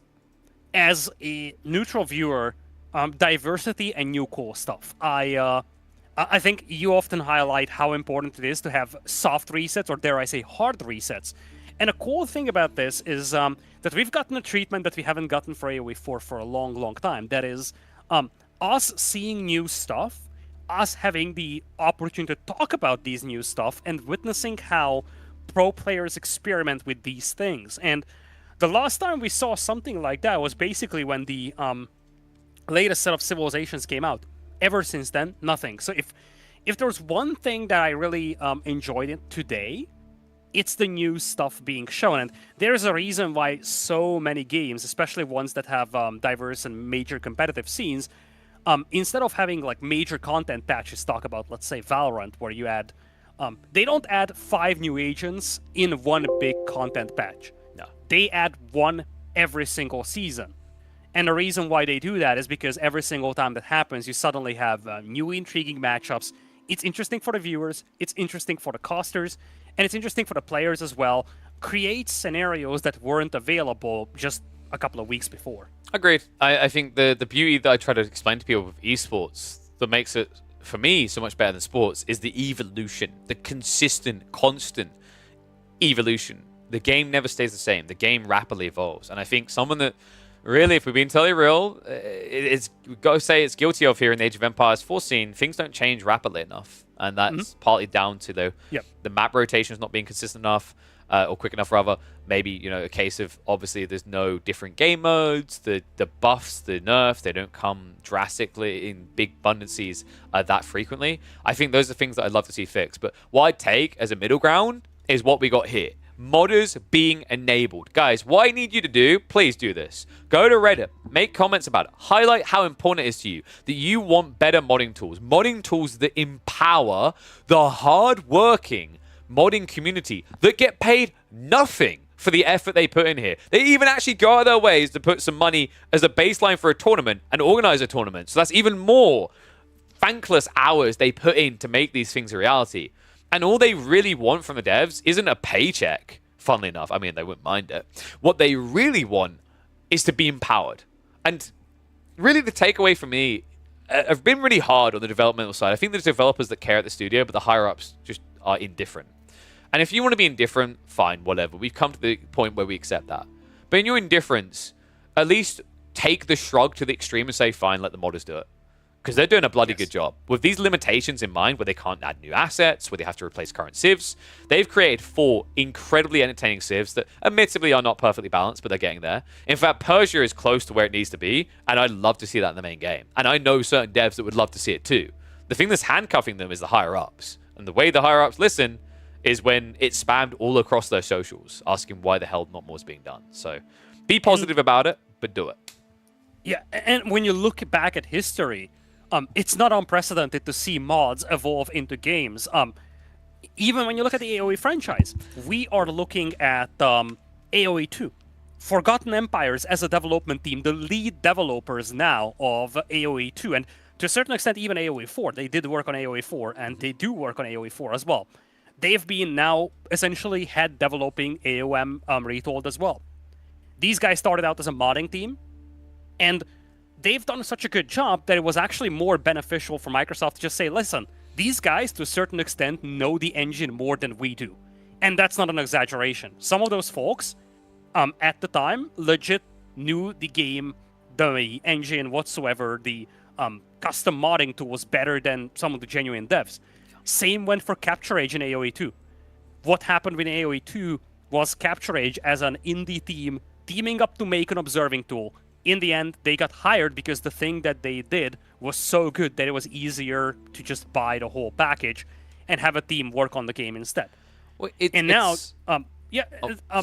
was just going to bring in one more example real quick. This is not the AoE franchise.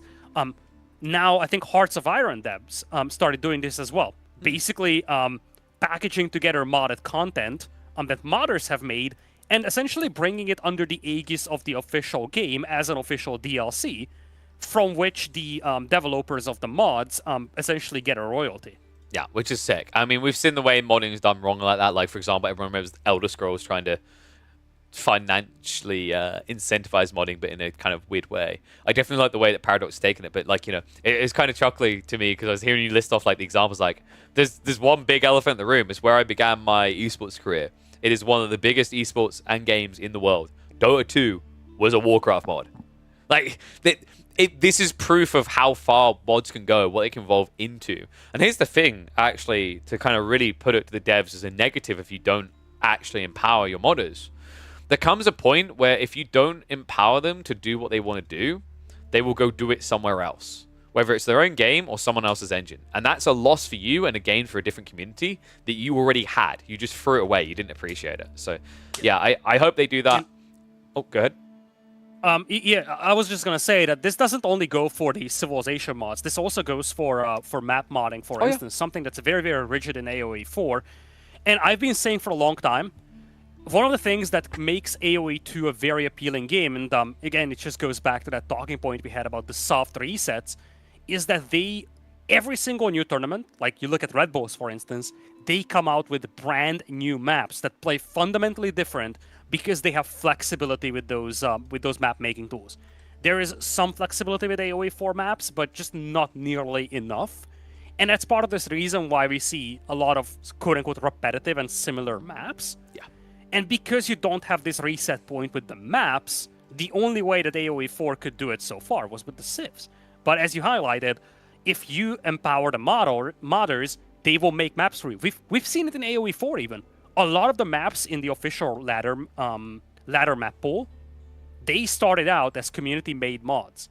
And if you focus your attention on allowing these modding tools, allowing people to integrate their own unit models, building models, or just to allow more flexibility with the map modding. Suddenly you're looking at a setup where you could have 4 new civilizations, intriguing, with a bunch of new maps, new biomes whatsoever. The thing I've learned being around in gaming is that modders can make some insane things happen. It's unbelievable how complex the things they can make. Yeah. And you don't necessarily associate it. Like, think about it this way. A random dude comes up and they can make a model that looks just as good as the one that's in the game. And that's in many ways difficult to believe, but it also makes modding teams especially remarkable, because you don't think that they can make something as good as the base game until you see it, and so many times you end up seeing it. I think the other thing to think about here is, and this is a reality check very well, like everyone's like, oh, AoE4 is not dead, or AoE4 is dead. AoE4 is not dead. AoE4 is not in a grand old place, though. And the esports scene will never get to a grand old place if the focus is only on the esports. A really big misunderstanding here, and actually Giant Grant Games had a fantastic video on this where he actually broke it down. I think it's the one, the next big RTS will fail, and here's why. And he brought the receipts, he showed stats. The majority of people play single player, co-op. Yes. And you know how you can get those? Modding. The way to actually grow AoE4 again is in modding, because they will go and create campaigns. There are people like Foxplay, he does a grand old job with his campaigns, even the limited tools again. We've got people creating unique game modes. We've got people creating new CIVS. All these things come from the modding community. But when the devs refuse, or rather are unable to because of a higher up decision or whatever, or a lack of resources being allocated, whatever it may be, to enable the modding community, they are indirectly killing the game. It may not be a quick death. It may be just a sprinkle of rat poison, the tiniest piece every day, but it will eventually kill the game, because the easiest way to pump a Goliath amount of new content is not being allowed by people that will do it for free. They want to, right? I've seen games survive generations because they just have such great modding support. I think Skyrim is a perfect example of that. The Fallout games are a perfect example of that. You don't need to go that far. Just look at AoE 2. AoE 2 has hundreds of hours of single-player content. Yep. And you know how Forgotten Empires started out? They started out as the Forgotten campaigns, basically. They started out like that. And now you open up AoE 2, you can play single-player for hundreds of hours with those campaigns. I can't even count the amount of campaign missions they have. They have like 15 or so, or maybe even more separate campaigns, each with 7-8 missions. And that's a way to bring back people. That's a way to familiarize them with the new content as well. And to be fair, as a closing thought, indeed, I think one of the things that we've seen today, and hopefully we're going to see tomorrow, is that despite all the difficulties and all the obstacles that are in the path of the modders, they are able to make some really good stuff happen. And even with just a minor contribution from the developer side of things, you could turn something that's right now a 10 out of 5, let's say, into a 10 out of 10, and something that's on the level of the quality that's the base game itself, or even better. And yeah, it's like, at that point, is it a vanity thing? I don't think it's even that. I just think, I've said this before, I think there's some higher-ups that decide these things that are indifferent. And the only way they're going to hear is if I think there's a loud enough voice. I mean, if that doesn't work, then at that stage, fine, we're kind of out of luck here. But, you know, you guys want to know, like, I've been honest about my opinions around AoE4. I think I love AoE4. I wouldn't commit the time I do if I didn't. The thing that is holding it back, it's not even the devs not doing enough. That could be argued as one thing. A bigger deal is the devs actively stopping other people doing enough when they want to. So, yeah, I think I agree with those thoughts. Hope that's something they'll resolve. Definitely make your voice known. Remember, I always say be constructive about it. It gets you a lot further than being negative. But it's something that we as a community need to vocalize. Pretending that the game is in a great state, and like the game itself is in a great state, but pretending things are in a great state is delusional, right? They could be so much better. And I will say this, I think to a certain degree we've continued to survive because everyone keeps blowing their shots in a bad way, right? Like there's only so many times a new RTS can come out that could have been seen as an AoE4 killer and it not kill us because they screwed up their game. At some point, especially when you've got like simple things which don't even get solved, like matchmaking at the core base, like Eventually, it's going to drive people away. So continue to be like positive, be constructive though, guys, and definitely, I think the lead thing that we should, as a community as a whole, really be pushing for is better modding support. But Litter, I'm going to let you go, mate. I need to do some rounding thoughts. I'll see you tomorrow for the grand finals for what I think is going to be an absolute banger. Indeed. Thanks for having me. Great job, by the way, by the modding team on this. Please, for crying out loud, remove Czech units from Poland, though it definitely is anti-historic and it makes me want to scream. But they're going to add more now. Yeah, like, I just ask for one simple thing. Okay, please make these CIVs historical. That's my request. Dude, I'm going to ask him to add, like, flying units now, just to really screw you. Nah. I want wizards. Next faction needs to be wizards, guys. Someone just do, like, what, Tibetan monks that can use magical abilities. That's what I need in my life. Go play AOM if you want that. I want my historical accuracy. Give the winged hussars wings, and if you really want those war wagons and the Hufnute, let's go ahead, let's make Bohemians happen. All right, well, I'm going to let you go so you can go read up some more history books, so tomorrow you can just rant at the developer of the mod again about the inaccuracies. I'll catch up. I haven't even started, buddy. Oh, wow, that gives us filler content, easy. See you, bud. Yep, bye. All right, guys. So something I figured we could do to round out is I did say that I had cooked some of the HelloFresh stuff and I was going to record it for you guys to look at.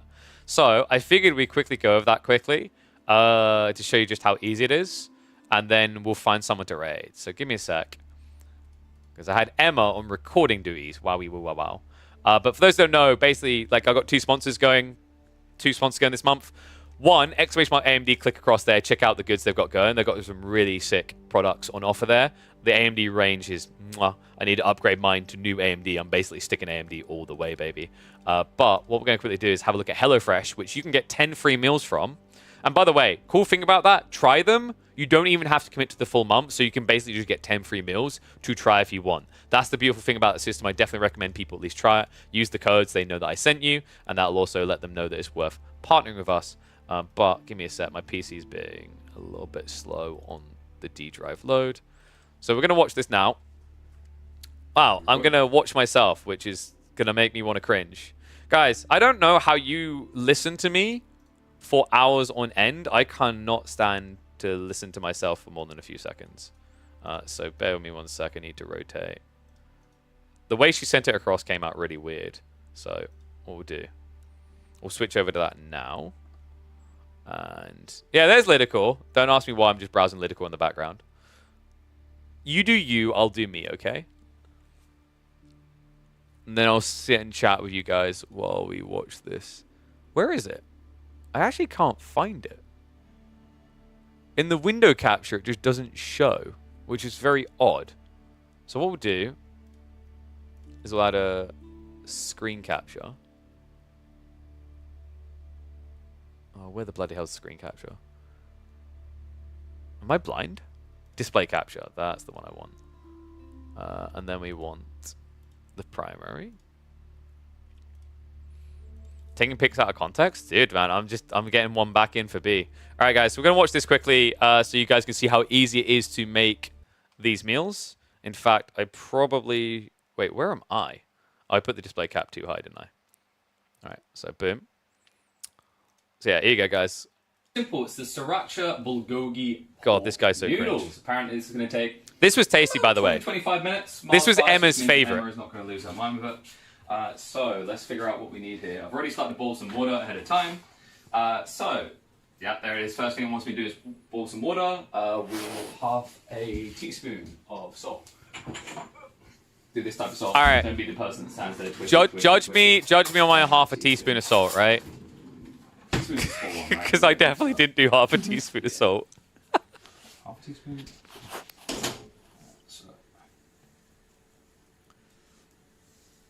Yep, that's definitely half, guys. Not giving myself a heart attack.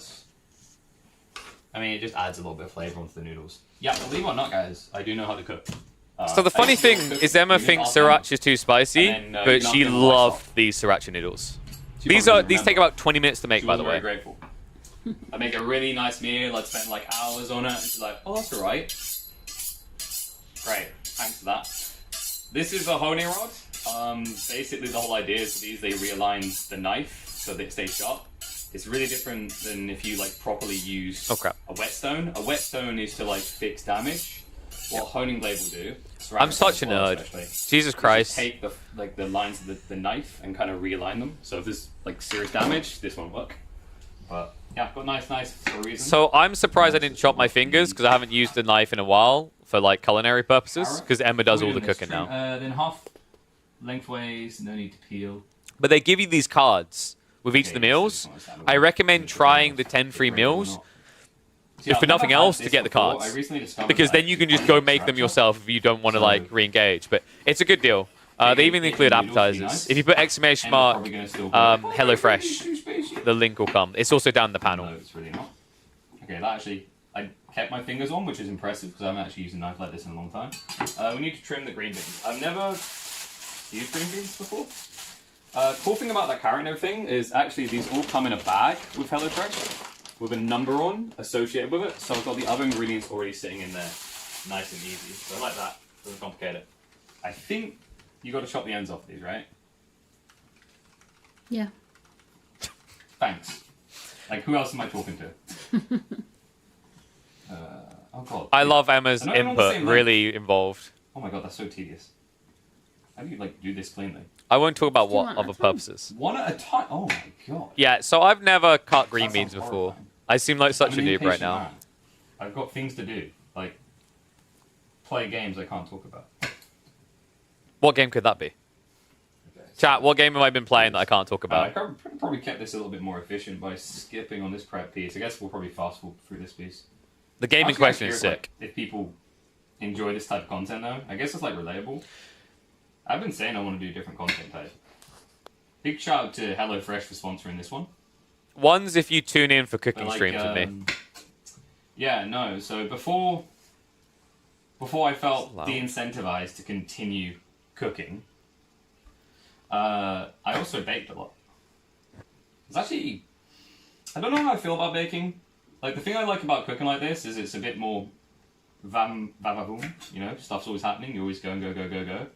Whereas baking is like, Baking is get so yourself slow. some knitwear, Yeah. alright, and you can just sit there. I like how I'm Right, that's agreeing why my with mum loves it everything so being much, said, because it's and myself. She basically, she does her sewing in between. I think that's like that's why it kind of has the reputation as like an old lady thing, even though like guys do like it as well. But like for a lot of guys, it's not guys, but just people in general. Do I have any bakers in my very- chat, actually? Time-consuming thing if you don't have someone in between. All right, so we want to what? So trim the green beans, then cut them into thirds. Okay. Should just follow them through. So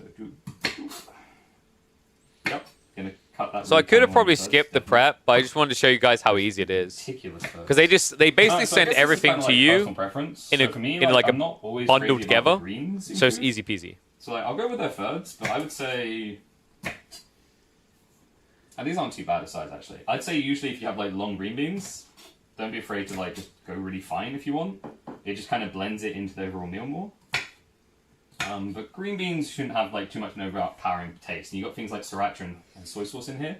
So How's for the this one, audio, also by in the this way? thing, we've got green beans, garlic clove, carrots, British pork mince, which I'll get on in a little bit, egg noodle, bulgogi sauce, which I've never had before, soy sauce, and sriracha sauce. So that's the mix.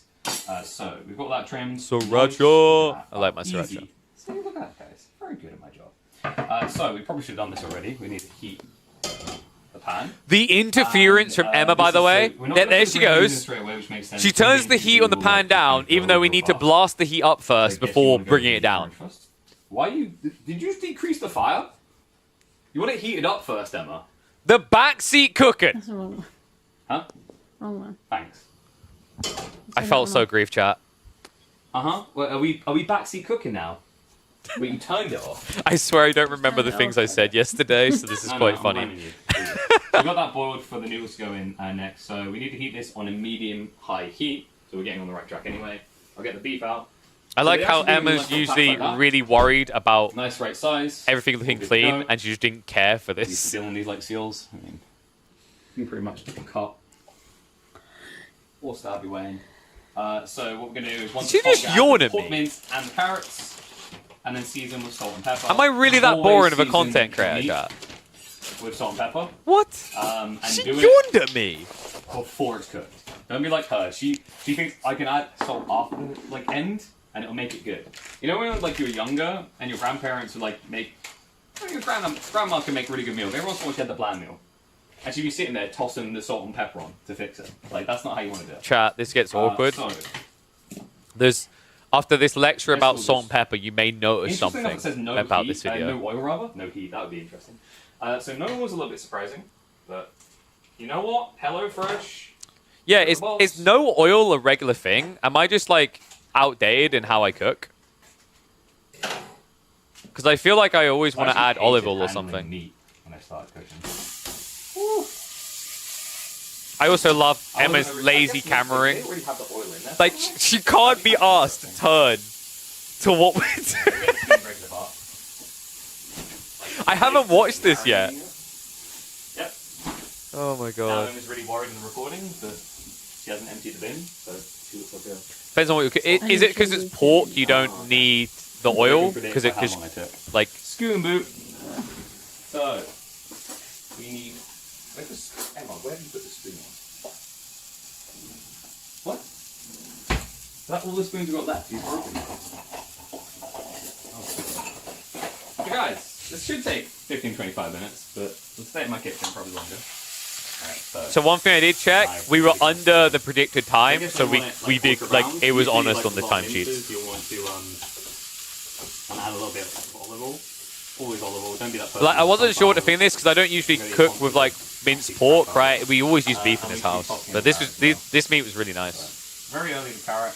I think sometimes people get worried about like adding vegetables. So chat, have you noticed something after my long lecture about adding salt and pepper before the meat is cooked? It can be real good. Has something stood out to you yet? Yeah, I'm not sure about this, like, no oil. Oh, well, actually, I am sure. I just remembered. The film full blast. That was explain. Because we're already sticking to the pan a bit. Dude, past KP is medium such high an heat. idiot. So, all of that fry. What we can do... I reckon... Am I always no this harm bad? in prepping garlic anyway? No, Yeah, that's one garlic. I imagine it's two. Yeah, she's been really particular about the garlic amount. I was like, two garlic yeah, cloves, two. Who says that?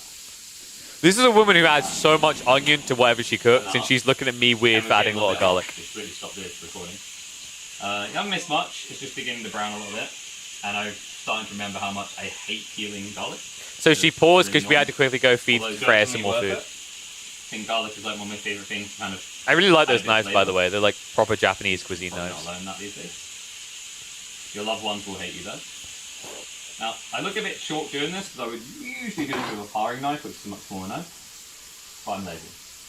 And there's also then people just kind of watching going, Why are you peeling garlic hard way? What's the easy way? You just cut it in two? I told you so, man. Or do you talking about cutting the end? How do you peel it? Well, Emma's... I always used to use a paring knife, which is a smaller knife, and then you basically stab through, and then you could like unravel peel. Have I been doing it wrong my whole life, chat? So on a scale of 1 to 10...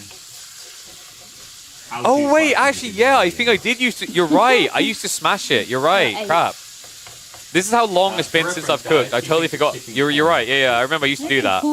Because you put it on the side and then you smack the knife with your palm. But the ones you have Like that. really aren't, that you pretend they I'd totally are. forgotten. Alright, now I need to remember how to cut garlic, because it's been a long time. So you chop the ends off. One thing I hate about chopping garlic is it just sticks to the side of wait, your and knife this all one the wants time. to grate them, right? Oh, you're right. I should definitely add the salt and pepper. I'm sure I'll do that soon. Get the ends on then. Just cut it really fine. We ain't got a grater. We have got a Yeah, grater. I've got a grater. Not for that. Keep an eye and mix it. We do. We have, guys. What Emma doesn't realize, we have one of those micro graters. That's what it's for. Basically fine spoon. You know the ones that are like that big, One way through. like that. It's a micro And then I grater. just, It's for that. and I go She uses it just for cheese. So, this This knife I've got is like. What do you think about my knife technique, guys? I'm rusty as all hell. I prefer these ones, like the Japanese. This is the thing I hate. This is the thing I do hate about garlic. It just sticks to the side of the knife. It's like it's probably 2/3 the length of a chef's knife. It's just nicer over. We have better control. So I'm just bragging about my knife at this point. When you're cutting up garlic, Honestly, Japanese knives are just better, man. sticks to the side of the knife. Chef's knives are overrated. And it's very annoying. These ones, I forget the name, begins with an S. They're much better. Is that the most Like a chef knife is that Yeah, long, it's like an minute. and then these are that long. Yeah, I'm remembering now. The annoyance is always that every time afterwards, and then go. Honestly, I think I'm a bigger fan of like crushing garlic for that reason. Like, Steve, more impressive, dude, multiple times. Steve. I like told her we're buying nice knives when I started cooking. Who doesn't like? I even have one, the cleaver type one, not a proper cleaver, but it's like the kind of blockish So- shaped Japanese ones. So we've got that boiling. We probably could have actually had that going. I think that would have been more efficient. We probably should have put the Yeah, little lesson. The time I take, you could be quicker. Just do the noodles at the same like time at the poodles stage. because my daughter is watching way too much Mickey. Okay, so the green beans and the water. Green beans and the water. The green beans and the noodles go in the water, or you get the hose. In the same pan. Yes. Yes. Both go in. I mean, I don't know where Yes, Emma and thought we were going to fried add them. frozen. I think You she don't thought fry. maybe it goes into Yeah, I the think you wok, can fry but green you beans. want Don't the fry green beans Yeah, we've done really this. soft, right? There you go. So you want to boil them in water. Should I use the same spoon? Yeah, screw it. It's going to boil anyway. You free push-ups? Oh. But I need to give commentary on how dumb I am when I cook. That'll need 3 or 4 minutes. 1, 2, So simmer. Oh god, wait, did you turn it down again? 6. Alright, yeah. In fact, So what I'll simmer, do not also, boil. I'll Otherwise quickly you'll send ruin the green myself beans. photos And then of course we're gonna like use a Of, sieve to drain it. So once the pork has browned, of all the meals we made, so you guys see how well they came out. collected it, Because we've What had happens when you get third we've hand had and then 5 third meals now hand actually. is lobbed off. We had the Rogan Josh today, which was really tasty. So, stirring Blanch the garlic. green beans because you want some snap still. Garlic Okay. always wants to go in a little bit later because garlic is really. I can't remember what's fine, so it blanching. tends I forget. Go from tasty to oh my god, it's burned really fast. So you never on the high heat. I'd say usually in my experience when I was making a lot of the foods, I'd add the garlic maybe like a minute or 2 after the onions and meat have been in there. Let's just stick into the pan bit. Sauce will deal with that though. That's always a good thing. Is like when you cook with sauces, which why you're not cooking with sauces, you're able to then just kind of fix that. Does that still look a bit pink? Can I not take a picture of that one? I guess not. I'll add it No. afterwards. Okay, we go. This always gets me, man. I always look at it and it looks like it's pink. So, now we're gonna, after a minute, we're gonna add the bulgogi sauce, the soy sauce, and the sriracha. All Whoops. 3 of these. Sorry, guys. They come in handy little bags as well, so they're already ready to go. We're gonna get ready to add those in.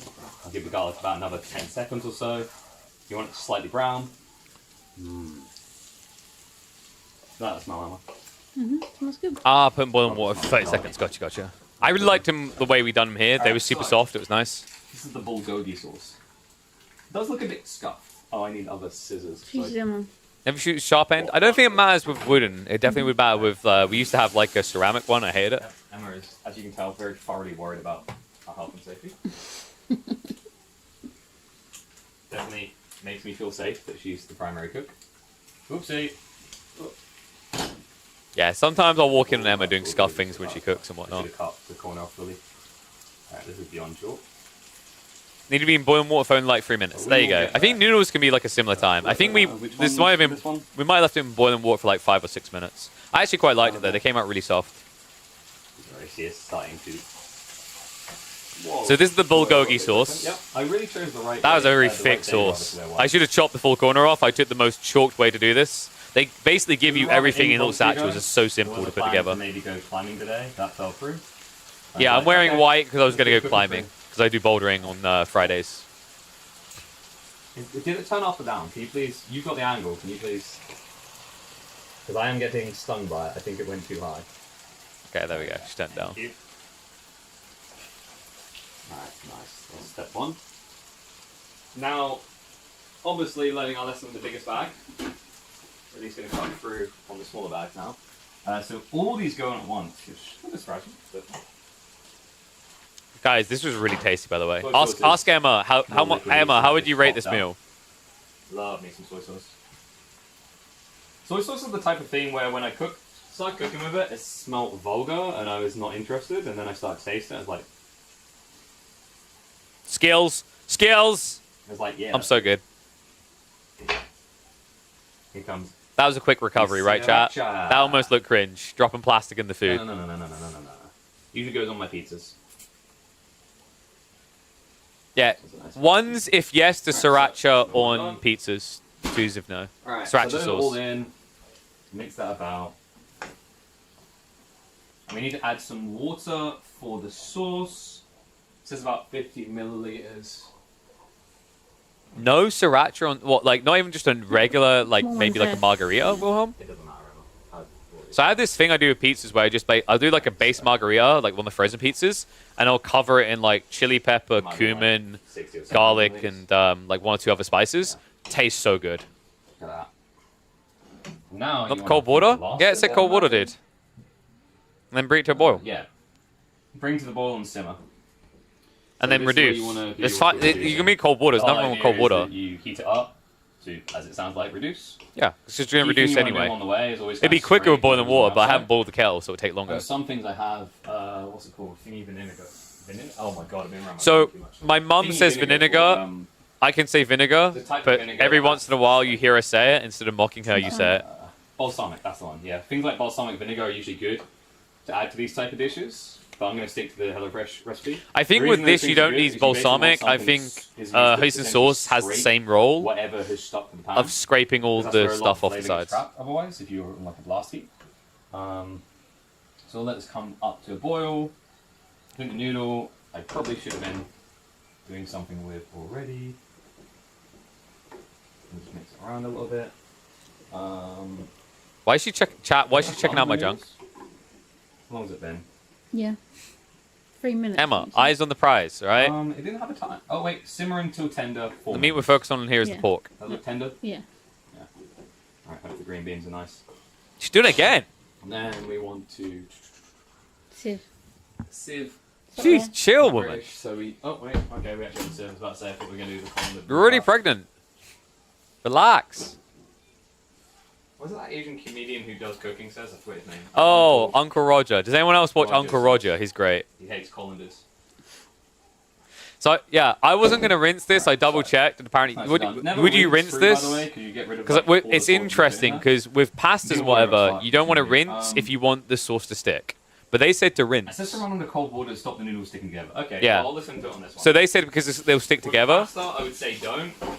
But noodles is kind of different. crap. It's Whoops. a fair point. It will stick together otherwise. Like who rinses the pasta? So, with that on the mind, Because I don't.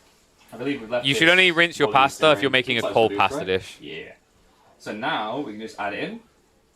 There you go. Whoop. Dude, I'm so Let it simmer. predictable to myself.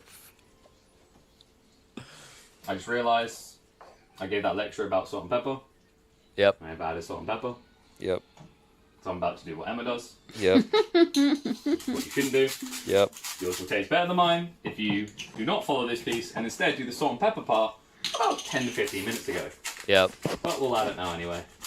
I admitted defeat The at this reason, like I point. said, you want to do it is because it basically kind of ingrains itself in the fat of the meat as it cooks and becomes part of it. The other Yeah. thing is also with salt, when you apply salt to meat and then cook it, Yep. It makes like the fat basically enzymes brings out rise to the juices, surface. right? Like, Yeah. Salt is used to essentially get the fat out. Very smart guy, this guy. You guys should listen to him. I'll get it on You the should use his surface. code as well. So, If you put exclamation mark HelloFresh, you can use his code to get 10 free meals. Do it. Or click down the panels. It's there as well. I keep doing that. I'll do Doesn't one like second. when I click on OBS for some reason. Still spiking hot. So this should definitely heat up. It's really good actually. Does it look good, chat? You think it Would you eat this? Yeah, it smells good. smells good. Whoa. Not too spicy? Yeah, so Emma says everything's spicy. Every single one of these has mild spice on it. I'll go get This the is cards in a my second, show I don't you. know what you're eating today. Alright, bear back. I'll quickly go get it, show you. Maybe I'll leave you some. I think you use pork mince. Actually, it's pretty good. You want a, what do you reckon, bowl or a plate? I think that's a bowl, maybe. Plate, we ain't got big enough bowls. Ruining my style. Ruining my vibes. Okay, so Emma gets to clean all this up as well. Whoop, whoop. Alright. So file straight down. Guess we can just do the spoon it off this quite nicely. Has it been 2 minutes? I feel like it's been 2 minutes. Yeah. That's everything. Alright, damn. I keep looking expecting there to be more to have to do, but that's it. So Yeah, it's that simple. What do you think, chat? Was that simple? There should be a cut point. I reckon you could all do that. You put me to shame. You probably do it 10 minutes Got a quicker. baby, I got to feed her. We take some of the mints though. So I tried to be generous and give her the big portion, and she just gave me the big portion anyway. Fine, it's ceramic ware. And then she regretted it because she was like, "Oh wow, this is really tasty." I was like, "Yeah, baby." Whoop whoop. Which one's mine? This one. Yeah, well, okay, I've got more chat. That works out nicely for me. Cha-ching! Oops, Alright, guys. Couldn't do that. I want to take a screenshot of the final meal. Wasn't that simple? Look at that. Oh, oh, isn't that simple? Like, dude, oh yeah. Let me get a picture of that. The lighting, actually, I think it's just the bowl that's kind of showing it off there. The Sriracha Bulgogi Pork Noodles, courtesy of HelloFresh. Big shout out to them. Be sure to try it out. Got my code in the description. Click on that link and try it for yourself. Let me know what you think. Let me know if you've got any other ones. So far, we've had a bunch of them, and I can highly recommend everything we've had, actually. I really did enjoy the teriyaki with some beef fried rice a lot. We're going to try the beef meatball. That was good. She liked that as well. That was really good. Pan-fried halloumi. Love that. I'd say maybe more baby plum tomatoes than they recommended. Just adds more flavour. I love tomatoes for that reason. Chicken sard curry, my favourite so far. Absolutely pops. But let's do a quick taste test. Maybe this one is going to take the lead.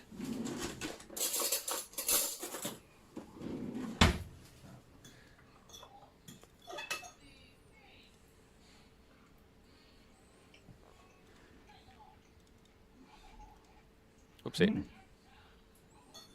That was really That's good. actually mild. You'll like that.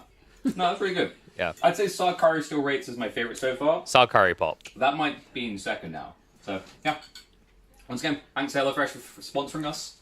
And be sure to get your own boxes today.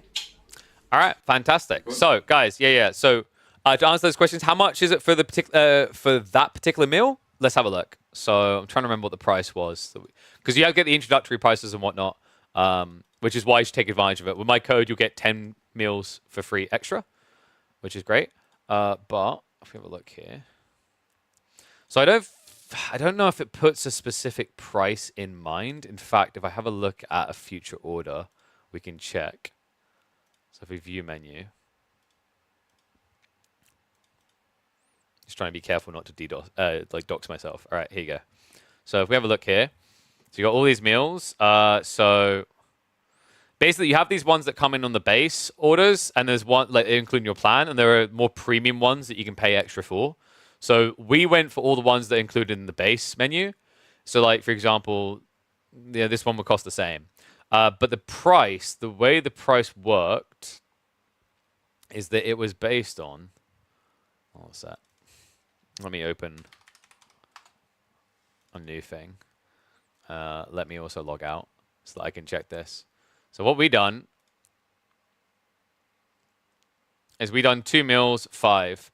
So usually it'd be £4.30 a meal, convert for your region.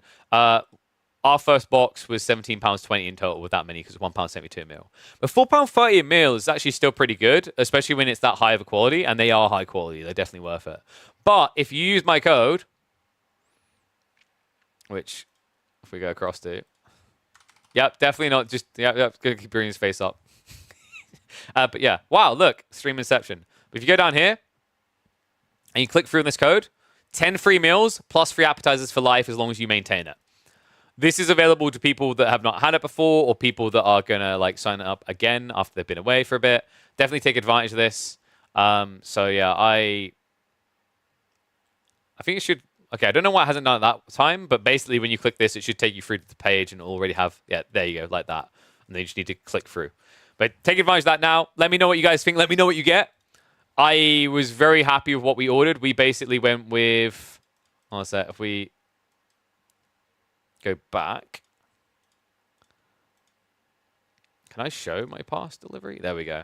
So we got these ones, and these were all delicious. So sriracha pork noodles, the chicken sarg, teriyaki hoisin, beef meatball Rogan Josh, and the pan-fried halloumi on harissa lentils.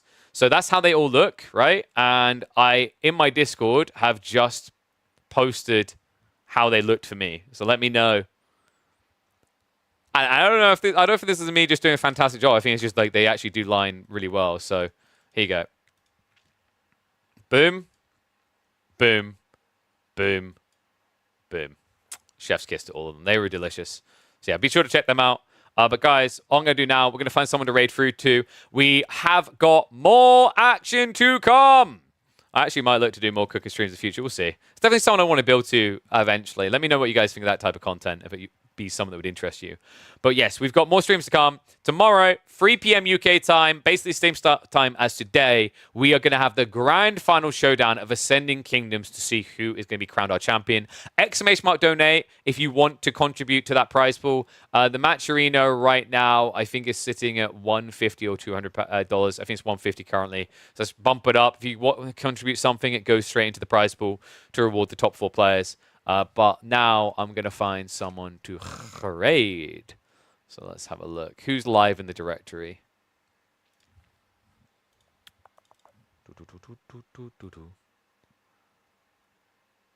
I will raid through to...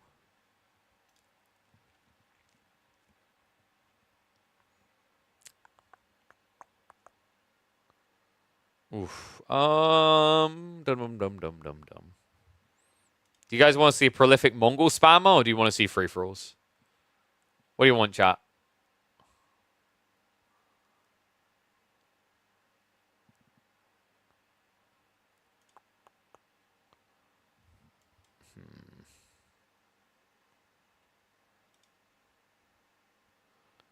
Wait, is Nomad trying to get banned? Mate.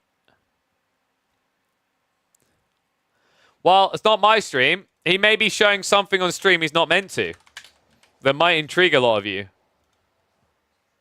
But it's meant to be under NDA. So go enjoy that. And hopefully I'll see you all here nice and early, 3 p.m. UK time tomorrow, when we have the grand finals of Ascending Kingdoms to see who is going to be our first Kingdoms champion. I'll see you all there.